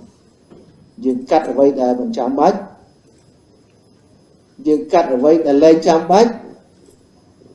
ហើយបានធ្វើវិចារណកម្ម reallocation ចំណាយមួយចំនួនទៅលើចំណាយដែលចាំបាច់ដូចខ្ញុំនិយាយមិញចឹងហើយដែលតម្រូវយើងប្រើ saving មកដល់ពេលនេះតាមនៅចុងក្រោយនេះម្ដងប្រហែលជា $1000 លានក្នុង saving ដែលយើងមានប្រហែលជា $3500 លានក្នុងឆ្នាំ 2020 ដូច្នេះទៅមុខទៀតយើងនៅសល់ $2500 លានទៀតទី1សម្រាប់ឆ្នាំ 2021 យើងក៏ត្រូវប្រើ saving ថែមទៀតដែរប៉ុន្តែយើងនឹងបរិលទ្ធភាពខ្ចីពីបរទេសហើយអាចខ្ចីពីទីផ្សារដែរដើម្បីបន្ធូរបន្ទុកទៅលើ saving ដែរហើយខ្ញុំសូមអរគុណដៃគូ World Bank ADB អីទាំងអស់នេះកូរ៉េជប៉ុនបារាំងសិតតែមានសមាជិក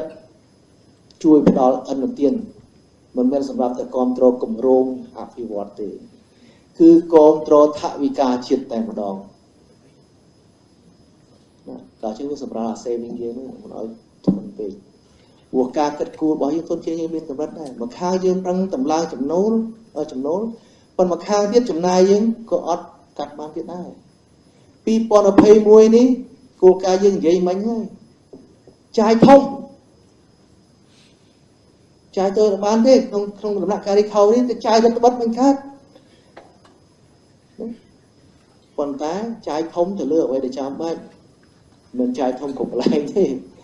អាកន្លែងមិនចាំបាច់ពង្រួមមកតូចបំផុតប៉ុន្តែកន្លែងចាំបាច់បង្កើតឲ្យធំបំផុតតាមរយៈប្រើប្រាស់ចំណូលដែលយើងរកបានដែលយើងព្យាករណ៍ថារកបានឆ្នាំ2021ប្រើ saving ដែលយើងមានប៉ុនខ្ចីពីគេមកអស់លទ្ធភាពព្រោះយើងនៅសល់រួមសម្បើមណាស់លំហសម្បើមណាស់ទៅការខ្ចីពីគេមកដល់ថ្ងៃនេះអំណោយយើងមិនបាន 30% GDP ផងណាគិតជា nominal term ហើយបើគិតជា NPV term មាន 21% នៃ GDP ណាវៀតណាម 65 ឡាវ 70% ឥឡូវបាត់និយាយណាឆ្ងាយទេក្បែរខ្លួនយើងនឹងសល់ធំណាស់ហើយ analyze ហើយ debt sustainability ចេះភាពអំណោយយើងទុកជាវាបាត់មកមិន debt យើងក៏រលំដែរ បំណុលយើងនៅតែ sustainable ចឹង scope scenario ទាំងអស់ដោយសារយើងចា resiliency របស់យើងខ្លាំងណាស់ណាប្រព័ន្ធហិរញ្ញវត្ថុសាធារណៈនេះចំណូលចំណាយការគ្រប់គ្រងទាំងអស់នេះការខ្ចីបុលទៅមកបើគ្មានអាហ្នឹងទេអាហ្នឹងសម្ដេចទេណាមើលឃើញអាហ្នឹងប្រាប់ទៅឲ្យប្រឹងតាំងពី7ឆ្នាំមុន2013បាទបានប៉ុណ្ណឹងបើអត់2013ប្រឹងម្ដងហ្នឹងទេគឺពិបាកចឹងការមើលឃើញវែងឆ្ងាយសំខាន់ដែរធ្វើអីក៏ដោយសំខាន់ដែរអានេះខ្ញុំសូមនិយាយប៉ុណ្ណឹងបានហើយណាគឺបញ្ហា saving ប្រើប្រហែល 1000 ហើយអាចតែជាងបើសិនជា revenue ឡើងលើស 70% ព្រោះយើងដឹងថានោះវា 70 ទៅ 80 ធៀបនឹងផែនការវាអាចធ្លាក់ 20 អាចធ្លាក់ដល់ 30 range បាទប៉ុន្តែយ៉ាងណាទៅសល់ច្រើនទៀត saving ហើយឆ្នាំក្រោយខ្ចីពីគេច្រើនជាងមុនហើយខ្ចីហ្នឹងមិនមែនតែសម្រាប់គម្រោងអភិវឌ្ឍទេគឺខ្ចីសម្រាប់ budget support ហ្មងគ្រប់រដ្ឋាភិបាលហើយធំដែរប្រទេសផ្សេងឲ្យច្រើនដែរណាបាទឲ្យច្រើនដែរខ្ញុំមិនបាច់និយាយទេចាំសួរខ្លួនឯងទៅបានច្រើនដែរបូកទៅច្រើនដែររឿង FDI capital flow បាទនិយាយឲ្យមិញ capital flow មាននឹង FDI មានទាំង loan យើងបើរាប់ loan ឥឡូវយើងមានវិធានការច្រើនណាស់ដើម្បីតាក់ទាញទី1ច្បាប់វិនិយោគថ្មីក្នុងបរិការនៃ trade diversion ឬ invest diversion ហ្នឹងក្នុងក្របខ័ណ្ឌគេហៅថាការបង្រួញពី global supply chain មក regional supply chain នេះសិតតែជាឱកាសសម្រាប់យើងទាញវិនិយោគមកស្រុកខ្មែរទាំងអស់ប៉ុន្តែវាមិនមែនមកដោយចៃដន្យទេតើតែត្រៀមខ្លួនឲ្យបានល្អទាំងនេះនិយាយតែច្បាប់ប៉ុន្តែហេដ្ឋារចនាសម្ព័ន្ធធនធានមនុស្សស្ថាប័នរដ្ឋត្រូវតែរួមកម្លាំងគ្នាកម្មករសហជីពក៏មានចំណែកដែរតិចម្នាក់ទីផ្សារពលកម្មតើលញ៉ៃពេកគេក៏អត់មកដែរតិចបាតកម្មខ្ញុំនិយាយបាតកម្មអត់ឈប់ចឹងខុសច្បាប់ចឹងក៏អត់បានដែរសូមនាំគ្នាគ្រប់ច្បាប់ទាំងអស់គ្នាទៅតិចម្នាក់រែងតិចម្នាក់បានរឿងនឹងវាទៅរួចមកទៀតកាប់ flow មកច្រើន potential មានមិនអត់ទេប៉ុន្តែសំខាន់តើយើងស្រូបបានប្រមាណហ្នឹងគឺអាស្រ័យយើងត្រៀមខ្លួនបានប៉ុណ្ណាជាប្រទេសលក្ខខណ្ឌរបស់យើងទី2ក្រៅពី FDI មកស្រុកខ្ញុំនិយាយវិញហើយតើអាក្នុងស្រុកយើងក៏មិនតិចដែរបើសិនយើងប្រើប្រាស់ឲ្យត្រូវរៀបចំគោលនយោបាយទៅ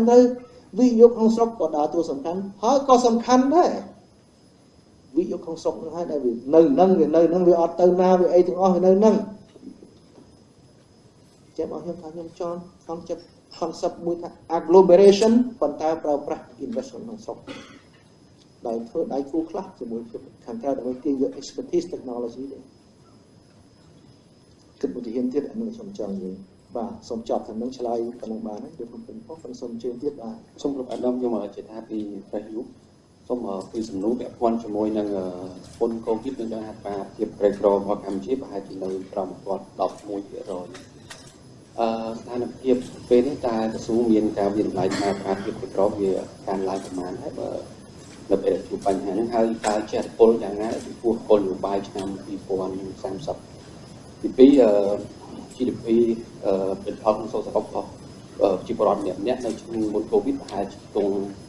$1,700ក្នុងម្នាក់អញ្ចឹងនៅពេលដែលជួបបញ្ហានេះតើយើងមានបាយស្អាតនឹងសល់ប្រមាណឬក៏ធ្លាក់ចុះអរគុណម្ដងបាទលោកសួរសំណួរកេះចំលំោះធំមួយបើគិតពីអ្នកក្រ 10% ទទួលលេខសប្តាហ៍ថ្ងៃនេះវាមាន1លានកន្លះមិនចឹងពួកជនយើង15លាន3សែននាក់ប៉ុន្តែរឿងអីឥឡូវមកធ្វើ ID pool ទី1នេះដំបូងស្រាប់តែ2លាន3សែននាក់ហើយឆ្លើយទៀតប្រព័ន្ធដែលយើងថាប្រព័ន្ធ ID pool យើងកំពុងធ្វើក្នុងការបែងចែកចំនួនសង្គមនេះមិនមែនផ្អែកលើ ID អ្នកក្រងទាំងស្រុងទេគឺជាប្រព័ន្ធមួយដែលផ្អែកលើប្រព័ន្ធ ID ទេបើខ្ញុំបានយក ID plus ក្នុងអ្នកក្រមាន life គេហៅ poverty line របស់គេអញ្ចឹងកម្រិត100 ក្រម100ហ្នឹងមិនគេហៅក្រចាគ្នា100 100កន្លះមិនក្រទេអាហ្នឹងហីអានីភួរនេះ99កន្លះបានលុយដល់100កន្លះអត់បានលុយ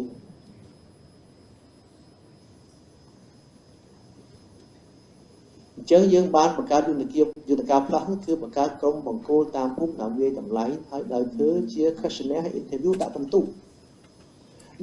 វាមិនដោយតែអ្នកក្រទេណាក្រម poverty line វាដោយតែអ្នកនីភួរដែរមិនចឹងជាពិសេសកន្លែងក្រ2ហ្នឹងហ្មងដែលច្រើនហ្នឹងដោយសារអីពួកមានអានីភួរហ្នឹងវាច្រើនមិនក្រម poverty line មិនលើបន្តិចហើយមិនឲ្យគ្នាមិនទៅលើបន្តិចអូទីមួយ99កន្លះភាគរយមួយ100កន្លះភាគរយខុសគ្នា1%ហើយមួយបានមួយមិនបាន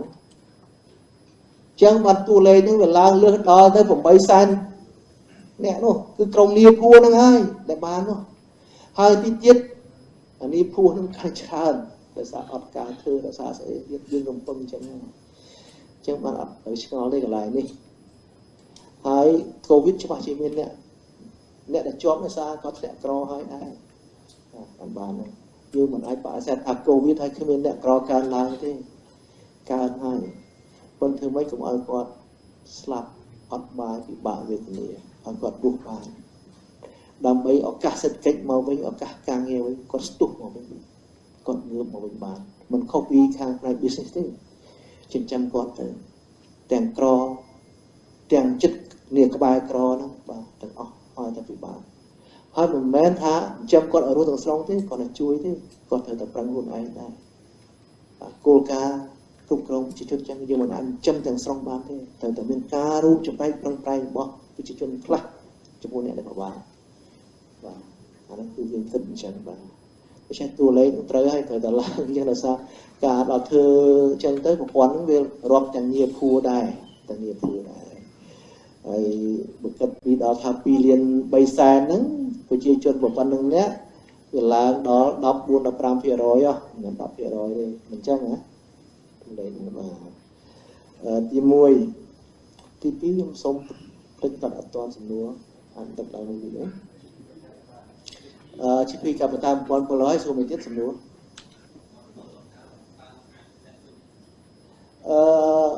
ធ្លាក់វិញតបជនយើងកើនហើយកំណត់សេដ្ឋកិច្ចយើងធ្លាក់ដែរណាវាអាចបើឆ្នាំ2020នេះបើយើងមានកំណត់ដក1ពី9ប៉ុន្តែប្រជាជនយើងកើនទៀតកាពីតាវាធ្លាក់ទៅយ៉ាងណាប៉ុន្តែបើចំនួនជនអត់កើនទេឬធ្លាក់ប៉ុណ្ណឹងដែរនឹងទៅដែរវាគួរមានតែប៉ុណ្្នឹងដែរ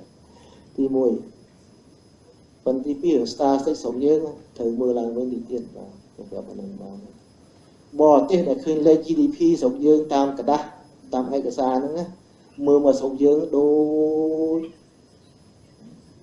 ស្រុកយើងជំនាន់ឆ្នាំ90ចឹងដល់មកដល់ពេញទៅសៀមរាបទៅកំពង់សោមថាអ្នកឯង GDP ប្រកាសប្រកាសឯងប៉ុណ្ណឹងចឹងម្ឯងខ្ញុំធ្លាប់រឿងមួយខ្ញុំនិយាយឧទាហរណ៍ចុះអត់មានបងប្អូនស្ថានទូតឥណ្ឌាមកហ៎គាត់ហាមយើងខ្ចីលុយឥណ្ឌាប៉ុន្តែមិត្តភក្តិគាត់ថាកុំឲ្យរដ្ឋមន្ត្រីឬ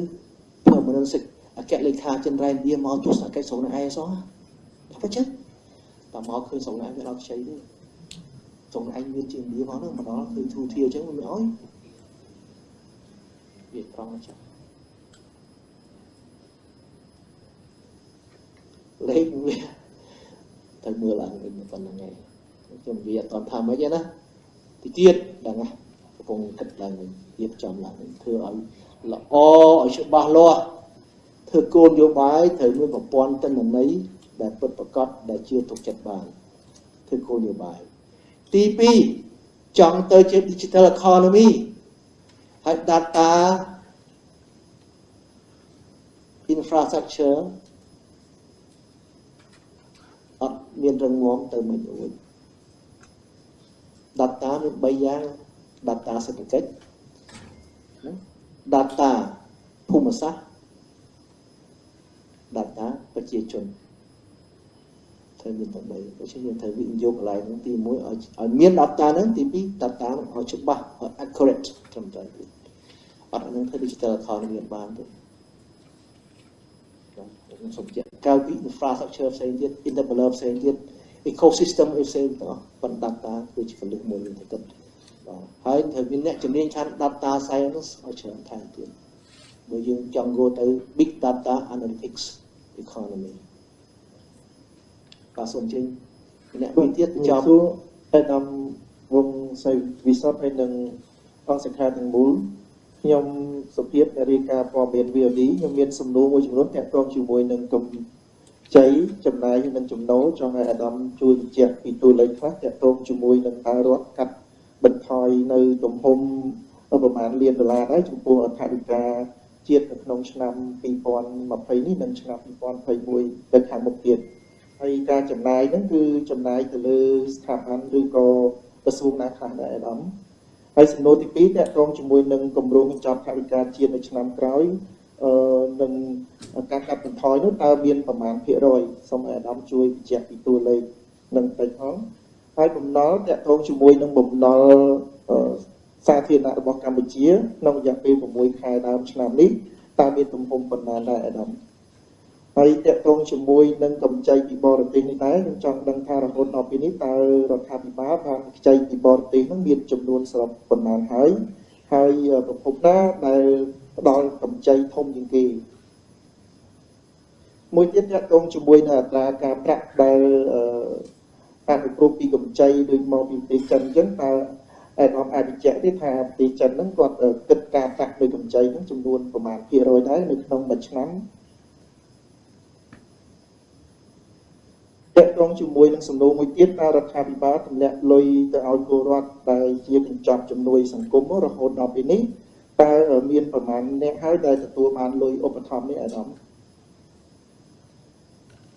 ហើយមួយទៀតតកតងសំណួរចុងក្រោយតើកម្ពុជាទូទាត់បំណុលទៅបរទេសវិញនឹងក្នុងរយៈពេល6ខែដើមឆ្នាំនេះ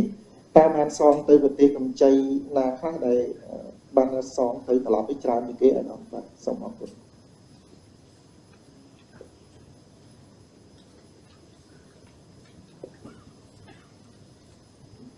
ទី1តួលេខថវិកាដែលយើងនឹងសំបានទាំងចំណាយវិនិយោគទាំងចំណាយឯកជនមកដល់ពេលនេះទាំងគម្រោងថ្នាក់ជាតិទាំងកម្រិតថ្នាក់ក្រោមជាតិនិយាយជារួមទៅវាអាស្រ័យលើចំណូលព្រោះចំណូលខ្លះវាទូទាត់មួយចំណាយជាថ្នាក់ក្រោមជាតិវិជាស្នារីយ៉ូរបស់យើងការសន្សំចំណាយថវិកាវាអាស្រ័យទៅលើចំណូលព្រោះថ្នាក់ក្រោមជាតិចំណាយរបស់គាត់អាស្រ័យលើចំណូលតែចំណូលធ្លាក់ចំណាយធ្លាក់ដែរមួយចំនួនហើយប្រភពទី2គឺរដ្ឋឧបត្ថម្ភឥឡូវខ្ញុំមានចំណាយថ្នាក់ជាតិចុះចំណាយថ្នាក់ជាតិទាំងកម្រិតវិនិយោគទាំងកម្រិតចរន្តយើងនឹងសំបាន$677 លានដល់ហើយចំពោះចំណាយថ្នាក់ក្រោមជាតិក្នុងករណីដែលចំណូលធ្លាក់ 30% យើងបាន$100 លានជាងទៀតប៉ុន្តែបើចំណូលធ្លាក់តែ 20% ទេយើងអាចបានដល់ជា$200 លានជាងថែមទៀតកាត់ចំណាយនេះសរុបទៅជារួមក្នុងករណីចំណូលបានធ្លាក់តែ 20% ការសន្សំរបស់យើងបានដល់ទៅ$900 លានជាងហើយបើសិនជាធ្លាក់ដល់ 30% បានតែ$800 លានជាងទេតែថវិកាជាតិថ្នាក់ក្រោមជាតិប៉ុន្តែជាតិគឺ$677 លាន fix សំពីថាកាត់ដាច់កន្លែងមិនចាំបាច់និងកន្លែងចាំបាច់ប៉ុន្តែត្រូវចាយទៅវិញដូចខ្ញុំនិយាយអញ្ចឹងត្រូវចាយ$1164 លានឃើញយើងសំបានប៉ុណ្ណឹងប៉ុន្តែចាយលឹះហើយយើងអានោះទៅដក saving ហើយក្នុងថវិកាជាតិ2020យើងក្រុងដក saving $170 លានបាត់ទៅហើយដោយសារជាថវិកាវាយលុកខ្ញុំនិយាយមិញអញ្ចឹងឥឡូវថែមពីលើ$170 លានយើងត្រូវខ្ចីទៅដកថែមច្រើននឹងជាងនឹងទៅទៀត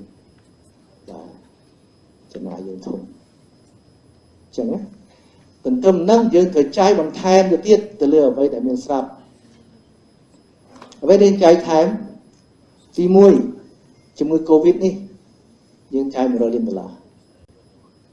ពួកយើងមានជាប្រឆាំងមួយកូវីដណាទី2កម្មករ suspension នេះរោងចក្រនេះត្រៀមចំណាយ$60 លានទី3 cash for work $100 លានជំនួយសង្គម$300 លានខាងអនុទាន$600 លានដូចខ្ញុំនិយាយអញ្ចឹងចេះមកខាងធ្លាក់ចំណូលមកខាងទៀតត្រូវចាយថែមដូច្នេះត្រូវទៅដក saving តែខ្ញុំនិយាយមើលអញ្ចឹងលេខប៉ុណ្ណឹង saving មកដល់ឆ្នាំពេលនេះក្នុង scenario មួយដែលយើងថាចំណូលធ្លាក់ 30% វាមកដល់$1000 លានជាងយើងប្រើប្រាស់ហ្នឹងពួកលេខអន្ទាន$600 លាននេះមិនមែនចាយផាំងព្រាមអស់ទេដូចជា$200 លាននេះសម្រាប់រងទីនេះ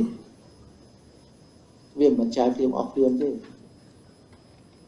ដូចជាលេខរងទីតើគេទុកតែ loan វា fail បានយើងសង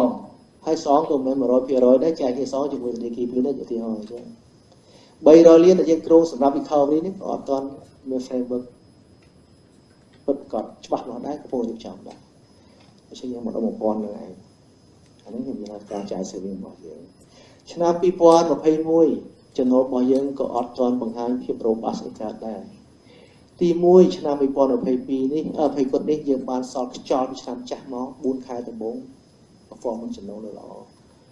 ទឹកតែ2ឆ្នាំខ្ញុំ8ខែចុងក្រោយដល់ធ្លាក់ដូច្នេះអ្វីដែលជាមូលដ្ឋានសម្រាប់យកពន្ធដារឆ្នាំក្រោយក៏វាអត់មាំដែរដោយសារ business បិទច្រើនហើយរកស៊ីអត់ចំណេញ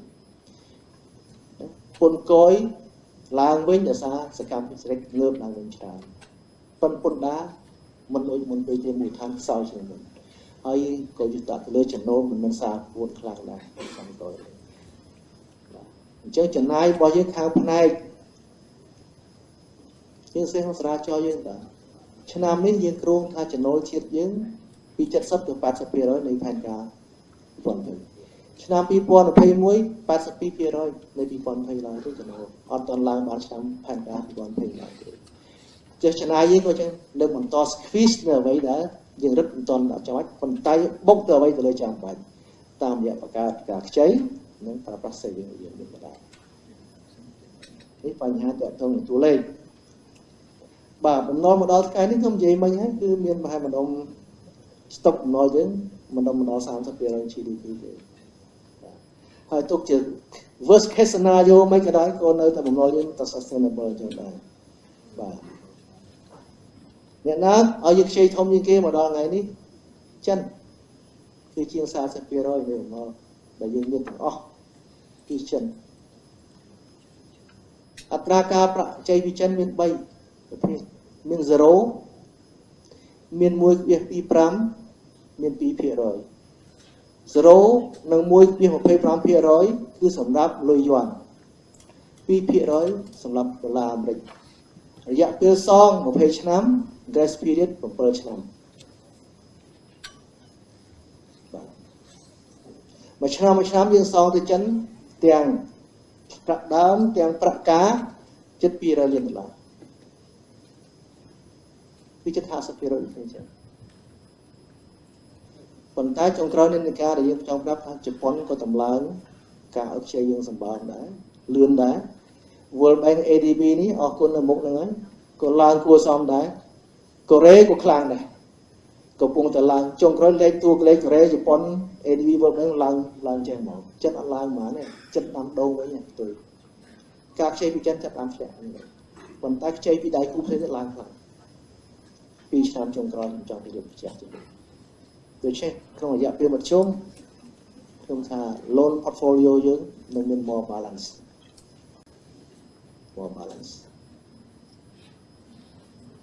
ចំពោះជំនួយសង្គមខ្ញុំក៏សំណួរលើមើលយល់ខ្លួនឯងលឿនពេកហ្នឹងបើបានអាមាត់ហើយហ្នឹងពីជាង 80% នៃ56ម៉ឺនគ្រួសារហ្នឹងហើយឬមួយបរិះមានលេខ update សូមជិញបរិះហ្មង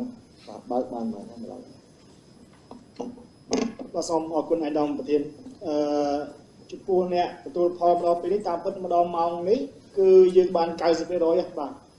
អញ្ចឹងក្នុងរយៈពេល14ថ្ងៃពីថ្ងៃដែលសម្ដេចតេជោលោកប្រកាសពីថ្ងៃទី24 14ថ្ងៃនេះគឺយើងបានប្រជាពលរដ្ឋ2លានអ្នកទទួលផល54គ្រួសារបាទចឹងនេះសល់ប្រហែលជា 60000 គ្រួសារទៀតនៅសេសសល់ដែលលោកនៅបន្តមកបើកប្រហែលជា 6000 ក្នុងមួយថ្ងៃតែពេលនេះក៏សូមអនុញ្ញាតជូនដំណឹងទៅមួយចំនួនផងដែរជូនទៅដល់អ្នកសារព័ត៌មានយើងដើម្បីបន្ថែមទៅលើកិច្ចការដែលខ្ញុំកំពុងរៀបចំនេះបាទអញ្ចឹងទេឥឡូវនេះគឺថ្ងៃខ្ញុំចង់ជម្រាបជូនដំណឹងដល់ជីវរដ្ឋយើងដែរជុំទី1របស់យើងគឺចាប់ដើមអនុវត្តពីថ្ងៃទី25ខែ6ដល់ថ្ងៃទី24ខែ7បាទអញ្ចឹងទៅជុំនេះនឹងបញ្ចប់នៅក្នុងថ្ងៃទី24ខែ7អញ្ចឹងប្រជាពលរដ្ឋយើងនៅសេសសល់សូមអញ្ញាតអញ្ជើញទៅបើកឲ្យបានមុនហ្នឹងបាទឲ្យបានមុនហ្នឹងតម្លៃប្រជាពលរដ្ឋបានបើកហើយសូមអញ្ជើញទៅបើកឲ្យបាននៅថ្ងៃទី25ចាប់ដើមបើកពីថ្ងៃ25ខែ7រហូតដល់ថ្ងៃទី24ខែ8បាទអញ្ចឹងនេះគឺជាការជួយក្នុងខែទី2របស់រដ្ឋាភិបាលកម្ពុជាយើងបាទដូច្នេះសូមអញ្ញាតអញ្ជើញទៅដូចគ្នាហើយលើកនេះនីតិវិធីក្នុងការទទួលផលលើកនេះគឺងាយស្រួលជាងលើកមុនទៀតគឺលើកមុនគឺដោយឧត្តមធាននោះមានប្រសាសន៍ពីដើមទីចឹងគឺប្រព័ន្ធរបស់យើងរៀបចំកន្លងមកគឺក្នុងគោលដៅធ្វើម៉េចឲ្យងាយស្រួលបានន័យថាបើទៅឃុំអត់មានពិបាកទេមានតែ tablet មួយគាត់តែ click ចូលទៅក្នុង ប្រព័ន្ធ tablet យើង confirm មកដល់ប្រព័ន្ធនេះទាំងមូលទូទាំងប្រទេសហើយពេលនោះគឺលុយចូលទៅក្នុង account វិញ automatic បាទហើយយើងសង្កេតចេញចំណាយទៅលើការចំណាយរបស់វិញទៀតដើម្បីដោះស្រាយធ្វើម៉េចឲ្យរបស់ប្រកបទៅដល់គាត់ហើយដូច្នេះនៅក្នុងជុំទី2នេះគឺជាជុំបន្តទៅមុខទៀតដូចគ្នាគឺយើងនឹងអត់មានការលំបាកឲ្យគាត់ទៅឃុំទេគឺលោកអញ្ជើញទៅដល់ពីថ្ងៃ25ទៅគឺអញ្ជើញទៅវិញតែម្ដងបាទវិញនៅជិតផ្ទះកន្លែងណាក៏បានដែរបាទអញ្ជើញទៅគឺអាចទទួលនៅថវិកាដែលឧបត្ថម្ភជូនដែរបាទហើយនេះជាការជូនដំណឹងបន្ថែមហើយក្នុងនេះក៏ខ្ញុំចង់ជម្រាបពេលនេះក៏ចង់ជម្រាបជូនដែរព្រោះថាឥឡូវនេះវាមានមជ្ឈដ្ឋានមួយចំនួនលើកឡើងអំពីការមិនគិតគូរផ្សេងដែលឧត្តមធានលោកមានប្រសាសន៍មិញនៅក្នុងអង្គប្រជុំយើងនេះអង្គស្កាសនាយើងនេះសុសិក្សាគឺអ្វីដែលយើងខិតខំមកដល់ពេលនេះគឺយើងនៅតែបន្តជួយគិតគូររហូតបាទក្នុងដំណាក់កាលនេះឧត្តមធានលោកលោកប្រគល់ក្រសួងបញ្ញការលោកបានខិតខំក្នុងការទទួលនៅពាក្យបន្តបាទអញ្ចឹង2លាន3សែនអ្នកដែលយើងបានអនុវត្តជំហានមួយក្នុងជុំទី1នេះគឺយើងមិនបានបញ្ចប់ត្រឹមហ្នឹងទេគឺយើងបានបន្តជំរុញជូនដល់ប្រជាពលរដ្ឋយើងដើម្បីដាក់ពាក្យធ្វើឲ្យវិឃុំយើងឬក៏អាជ្ញាធរយើងនេះចុះទៅធ្វើការវិតម្លៃថាគាត់អាចទទួលផលបានដែរឬអត់បាទអញ្ចឹងឥឡូវនេះនៅក្នុងស្ថានភាពបច្ចុប្បន្ននេះគឺដំទីលោកមិនសាមិញហើយគឺលេខប្រហែលជា 25000 គ្រួសារប៉ុន្តែអានេះនៅត្រឹមខែ1ដែលយើងកំពុងតែពិនិត្យបន្តទៀតអញ្ចឹងប្រហែលជាប្រមាណអាចនឹងមានការឡើងឬចុះក្នុងអត្រាប្រហែលជា3ទៅ40000គ្រួសារបន្ថែមប្រហែលជា100,000អ្នកជាងទៀតអាចចូលមកក្នុងកម្មវិធីនៅក្នុងជុំទី2បាទក្នុងករណីការវិតម្លៃចប់ទៅអញ្ចឹងទៅគឺជាការទទួលពាក្យបន្ថែមជាបន្តបន្ទាប់ដែលយើងនៅបន្តគិតគូររហូតហើយខ្ញុំក៏បានភាសាខ្ញុំនៅក្នុងស្ថានភាពនេះគឺយើងរងការប្តឹងតវ៉ាច្រើនហើយការប្តឹងតវ៉ានេះគឺយើងឃើញទៅចេះយើងឃើញគាត់ថ្ងៃដែលសម្ដេចលោកបានប្រកាសព្រាមគ្រួសារមួយចំនួនសារព័ត៌មានមួយចំនួនគាត់ចាប់ដើមថាអ្នកនេះអត់បានផលក្រុមការងារយើងទាំងអស់ចុះទៅដល់ផ្ទះទាំងអស់បាទព្រឹកឡើងគឺចែកជាទីទាំងអស់ចុះដល់ផ្ទះហើយយើងទៅដល់ឃើញស្ថានភាពរបស់គាត់អ្នកខ្លះមានផ្ទះថ្មបាទអ្នកខ្លះមានម៉ូតូអ្នកខ្លះមានអីហើយគាត់តែទៅលើថាគាត់ហ្នឹងគឺពិបាកណាស់ប៉ុន្តែនៅពេលដែលគាត់ដាក់គ្រួសារគាត់ប្រៀបធៀបជាមួយនឹងអ្នកទទួលផលគាត់ថាខ្ញុំអត់យកក៏បានដែរបាទហើយកន្លែងនេះគឺមកដល់ពេលនេះគឺអាជ្ញាធររបស់យើងតាមឃុំគឺព្យាយាមផ្សព្វផ្សាយទាំងអស់ហើយឃើញថាឥឡូវការប្តឹងតវ៉ាគឺបានថយចុះច្រើនបាទដោយសារគាត់បានយល់អំពីតម្រូវការដែលយើងបានអនុវត្តបាទប៉ុន្តែទន្ទឹមនឹងដែរក៏ដូចគ្នាដែរហើយមានករណីផ្សេងទៀតដែលគាត់ប្តឹងហើយនៅថ្ងៃនេះគឺអាដាមហេស៊ូលោកបានបញ្ជាក់ហើយអាដាមទៀតក៏បានបញ្ជាក់ដែរថាគាត់ប្តឹងចេះថាហេតុអីបានមិនជួយគាត់ផងបាទអ្វីដែលយើងបានជម្រាបព្រឹកមិញនេះគឺចំពោះការឧបត្ថម្ភទៅដល់រោងចក្រសហគ្រាសកម្មកររោងចក្រសហគ្រាសគឺគោលដៅធំបំផុតគឺការមិនឲ្យដួលរលំវិស័យកាត់ដេរបាទអញ្ចឹងទេឥឡូវនេះគឺចំពោះអ្នកវិស័យផ្សេងដែលគាត់បានដាក់បញ្ហាមកដល់ខ្ញុំដែរហ្នឹងគឺជាក់ស្ដែងគឺយើងទប់ផ្សារបាយធំសិនបាទទប់ផ្សារបាយរួមដូច្នេះទេដើម្បីបើសិនជាស្ថានភាពនៅវិស័យផ្សេងគឺនឹងអាចថាជាវិធានការយើងនឹងសិក្សាបន្តរហូតបាទហើយស្នើសុំមកដាក់ពាក្យមកចូលមកក្នុងកញ្ចប់គ្រួសារកិច្ចការដើម្បីពិចារណាក្នុងការត្រួតពិនិត្យខ្ញុំសូមជូនព័ត៌មានបន្ថែមពីនេះសូមអរគុណដល់ជើងបាទបរោះបាទសូមជើញមកសំណួរពីរទៀតយើងបញ្ចប់បាទសូមជើញចាសសូមជម្រាបសួរឯកឧត្តមខ្ញុំចង់ឲ្យអធិភាពទៅអ្នកកសាត អ្នកសាទក៏មានច្រើនជាងអាយដាមជួយពីក្រសួងទេសចរបាទយើងរដ្ឋាភិបាលធ្វើជាមួយប្រជុំគ្នាសង្ហល់ថ្ងៃហ្នឹងបាទចាសូមអរគុណចាអ្នកខ្ញុំឧសមានមកពីខាងសារព័ត៌មានថ្មីខ្ញុំមានសំណួរ3ជួយឯកឧត្តមទី1គឺខ្ញុំចង់ដឹងថាបច្ចុប្បន្នភាពនេះតើកម្ពុជាចំណាយអស់ប្រមាណហើយទៅលើការគ្រប់គ្រងគ្រុន COVID-19 ចាហើយទី2ករណីប្រសិនបើ COVID-19 នៅតែមានបន្តក្នុងរយៈពេលពេញ1ឆ្នាំតើកម្ពុជាអាចខាតបង់សេដ្ឋកិច្ចក្នុងទំហំប៉ុណ្ណាទី3នោះពាក់ព័ន្ធទៅនឹងកញ្ចប់ថវិការបស់រដ្ឋាភិបាលដែលគាត់បានប្រកាសការពីដើមឆ្នាំ2020ចំនួនពី700ទៅវិញនោះពី700ទៅ$2000នោះតើបានប្រើប្រាស់ហើយឬនៅមកដល់ពេលនេះចាហើយបើបានប្រើទៅលើសកម្មភាពបែបណាចាអរគុណ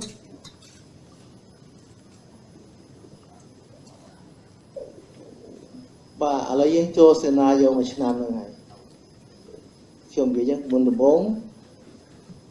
សង្គ្រាមទប់ទល់ EBA ប្រឆាំងយុទ្ធគឺបានដក EBA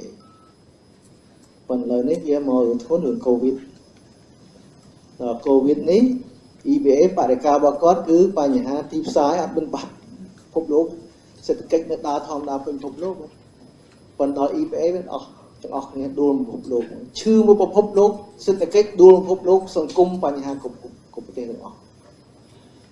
ជាដូចយុទ្ធសាស្ត្រពីវាយលុកមកពីការទប់ទល់ជំងឺឥឡូវវា6ខែអស់ទៀតចូលមកមួយឆ្នាំអត់មានទេ6ខែគេ V shape គេហៅ V shape recovery ផ្លែតតែទៀតឡើងលឿនដែរដល់ឥឡូវវាចូលសេណារីយ៉ូរបស់យើងដែលត្រៀមថា U shape ហើយ shape បើសិនជាពេញមួយឆ្នាំហ្នឹងវាខាតបង់ដូចយើងគ្រោងទុកអញ្ចឹងសេណារីយ៉ូរបស់យើង base case នេះគឺថាយើងនឹងធ្លាក់សេដ្ឋកិច្ចយើងដក 1.9% ជា base case ប៉ុន្តែព្រោះវាអាក្រក់ខ្លាំងវាធ្លាក់ដល់ដក 5%វាទៅតាមអ្វីដែលយើងសល់6ខែទៀតនេះយើងព្យាករអត់ជាក់ស្ដែងបានដោយសារថាមនុស្សជំងឺហ្នឹងវាដល់ពេលណាវាពិបាកមែនតើហ្មងវាចប់ហើយគ្មានអ្នកណាម្នាក់ហ៊ានទាយថាវាចប់ពេលណាមកដល់ថ្ងៃនេះដូចជាវាអន់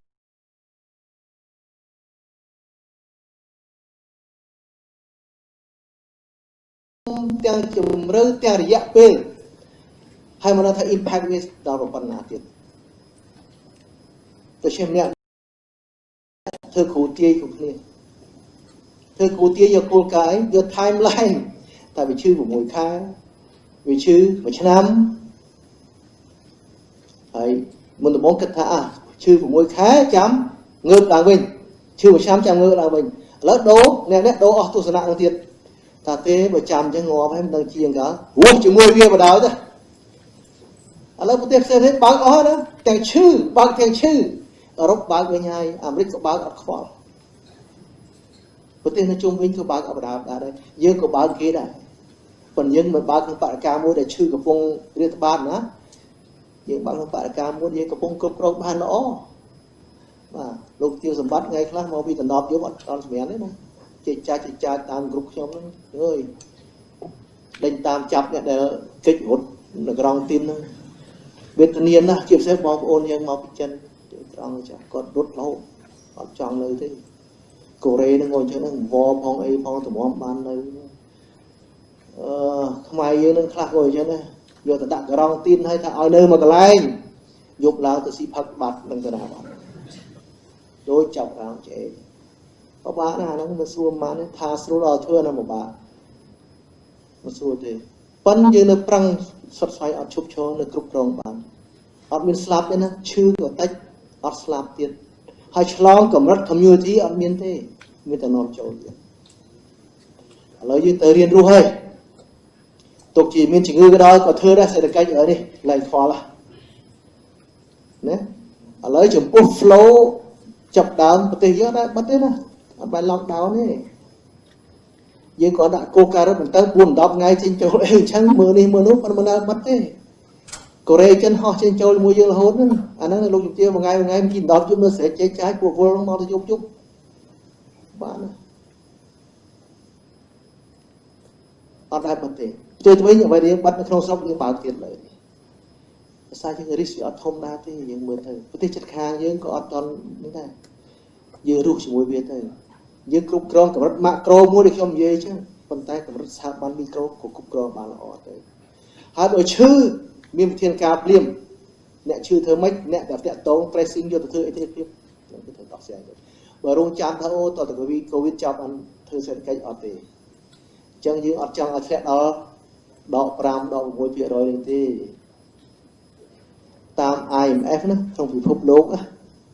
តែកំណើនសិទ្ធិកិច្ចធ្លាក់ដល់ក្រោម 6% ហើយប៉ះពាល់ប្រព័ន្ធធនាគារហិរញ្ញវត្ថុហើយហ្នឹងជ្រៅតែក្រោម 6% ហើយជ្រៅសពថ្ងៃអាមេរិក 8% កំពុងរបប10អាមេរិក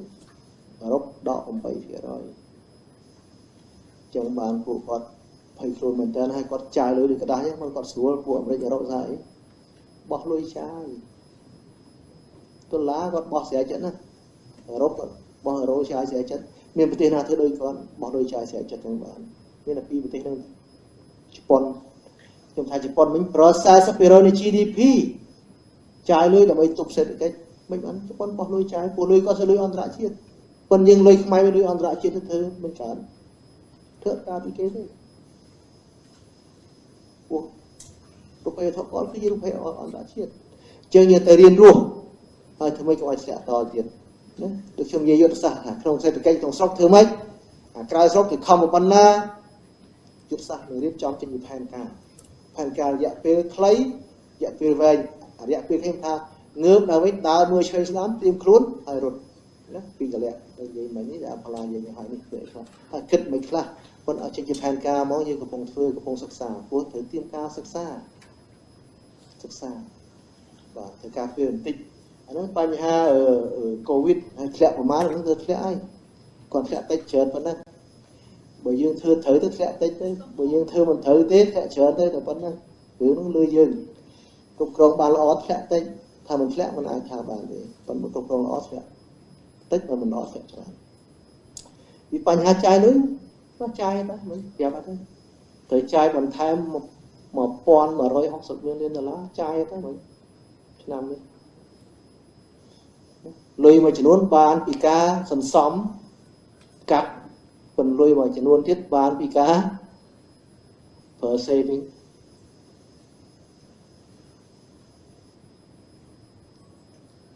ខ្ញុំនិយាយតែមួយនេះតែឆ្ងាយដូចប្រើឲ្យខ្ញុំក៏ប្រើឲ្យហើយប្រើនឹងក្រុមទៅប្រើឆ្នាំក្រោយទៀតនោះ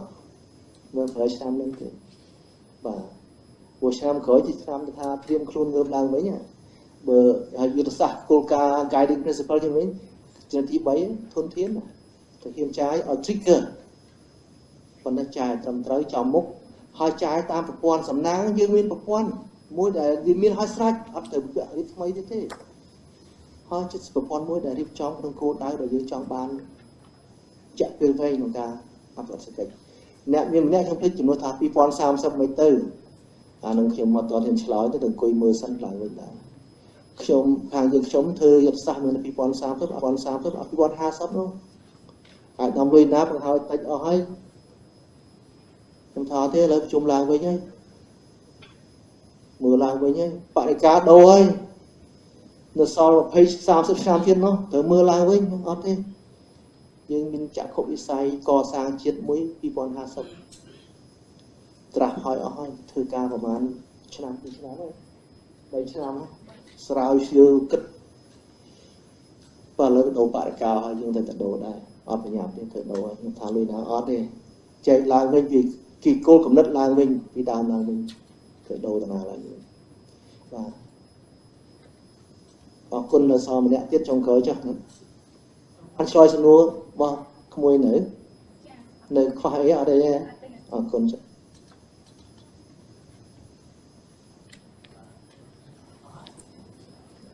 បាទ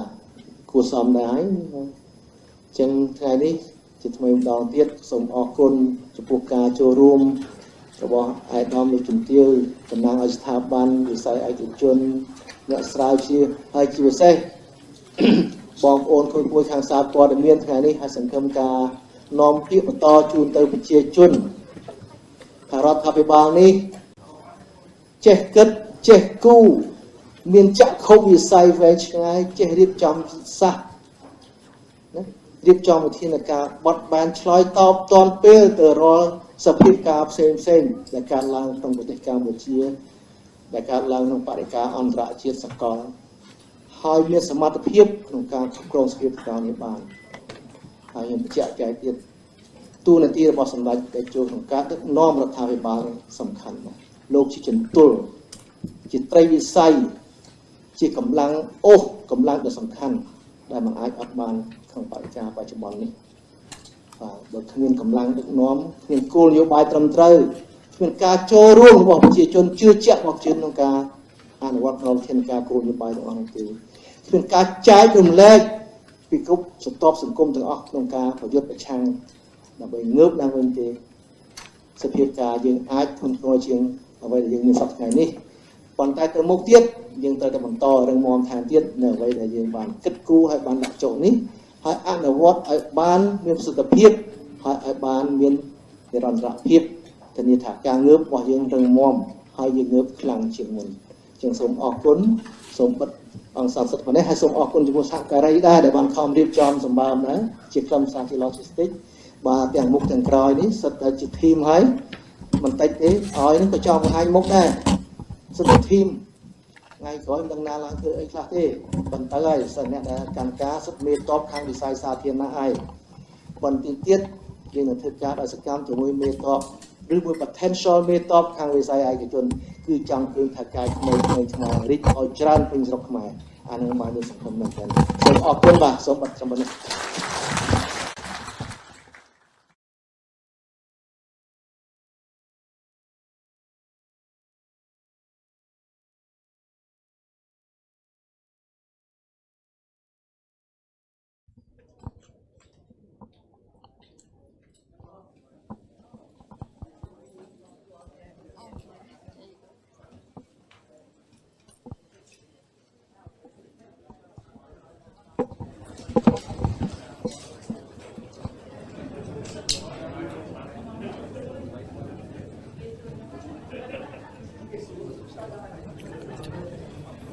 ទូទស្សនិកជនជាទីគោរពទូទស្សនិកជនបានទេសនារួចមកហើយអំពីសន្និសីទសារព័ត៌មានរបស់ក្រសួងសេដ្ឋកិច្ចនិងហិរញ្ញវត្ថុពាក់ព័ន្ធជាមួយនឹងវិធានការកន្លងមកដែលរដ្ឋាភិបាលបានដាក់ចេញនៅក្នុងគ្រាដែលប្រទេសកម្ពុជាជួបនៅវិបត្តិ COVID-19 ជាមួយគ្នានេះខ្ញុំនឹងអនុញ្ញាតសូមសង្ខេបនៅខ្លឹមសារមួយចំនួននៅក្នុងកម្មវិធីសន្និសីទសារព័ត៌មាននេះអាដាមគណៈបតីពងសេវិសុទ្ធរដ្ឋលេខាធិការប្រចាំសារក្រសួងសេដ្ឋកិច្ចនិងហិរញ្ញវត្ថុបានលើកឡើងអំពី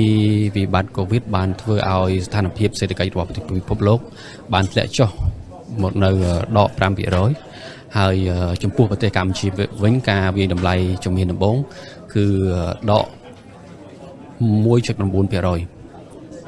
អាដាមក៏បានបញ្ជាក់ពីចំនួនថវិកាដែលរាជរដ្ឋាភិបាលបានទម្លាក់នឹងដើម្បីធ្វើយ៉ាងណាអន្តរាគមន៍ជាមួយជួយដល់វិស័យសេដ្ឋកិច្ចក៏ដូចជាជួយដល់ប្រជាពលរដ្ឋកម្មករនិយោជិតដែលថវិកានោះមានចំនួន $1,164 លានដុល្លារបែងចែកជាពីរផ្នែកគឺ $564 លានដុល្លារសម្រាប់ការជួយក្នុងការអន្តរាគមន៍លើការព្យាបាលជំងឺក៏ដូចជាការជួយដល់សង្គមផ្សេងៗនិង$600 លានដុល្លារទៀតគឺពាក់ព័ន្ធជាមួយនឹងគេហៅថាថវិកាសង្គ្រោះ business ជាមួយគ្នានេះដែរអាដាមគណៈបតីក៏បានបញ្ជាក់អំពីដំណើរការនៃវិធានការក្នុងការស្ដារសេដ្ឋកិច្ចរបស់កម្ពុជាឡើងវិញដោយអាដាមបានលើកឡើងថាក្នុងដំណាក់កាលពេលនេះគឺកម្ពុជាពឹងផ្អែកទាំងស្រុងទៅលើសកម្មភាពសេដ្ឋកិច្ចក្នុងស្រុកដែលជាសកម្មភាពមួយជួយរក្សានៅជីវិតឬជាដង្ហើមរស់របស់ប្រទេសហើយប្រទេសកម្ពុជាក៏រងចាំនៅស្ថានភាពល្អនៅពេលដែលជំងឺ COVID រលាយបាត់ក៏ដូចជាការគ្រប់គ្រងបាននៅលើពិភពលោកពេលនោះកម្ពុជានឹងធ្វើការងើបឡើងវិញហើយបន្តដំណើរទៅមុខដោយមោះមុតបំផុតទូទស្សនិកជនជាទីគោរពកម្មវិធីផ្សាយផ្ទាល់នៅពេលនេះក៏ដល់ទីបញ្ចប់សូមថ្លែងអំណរគុណយ៉ាងជ្រាលជ្រៅចំពោះការចំណាយពេលវេលាដ៏មានតម្លៃតាមដានទេសនាតាំងពីដើមរហូតដល់ចប់សូមអរគុណសូមជម្រាបលា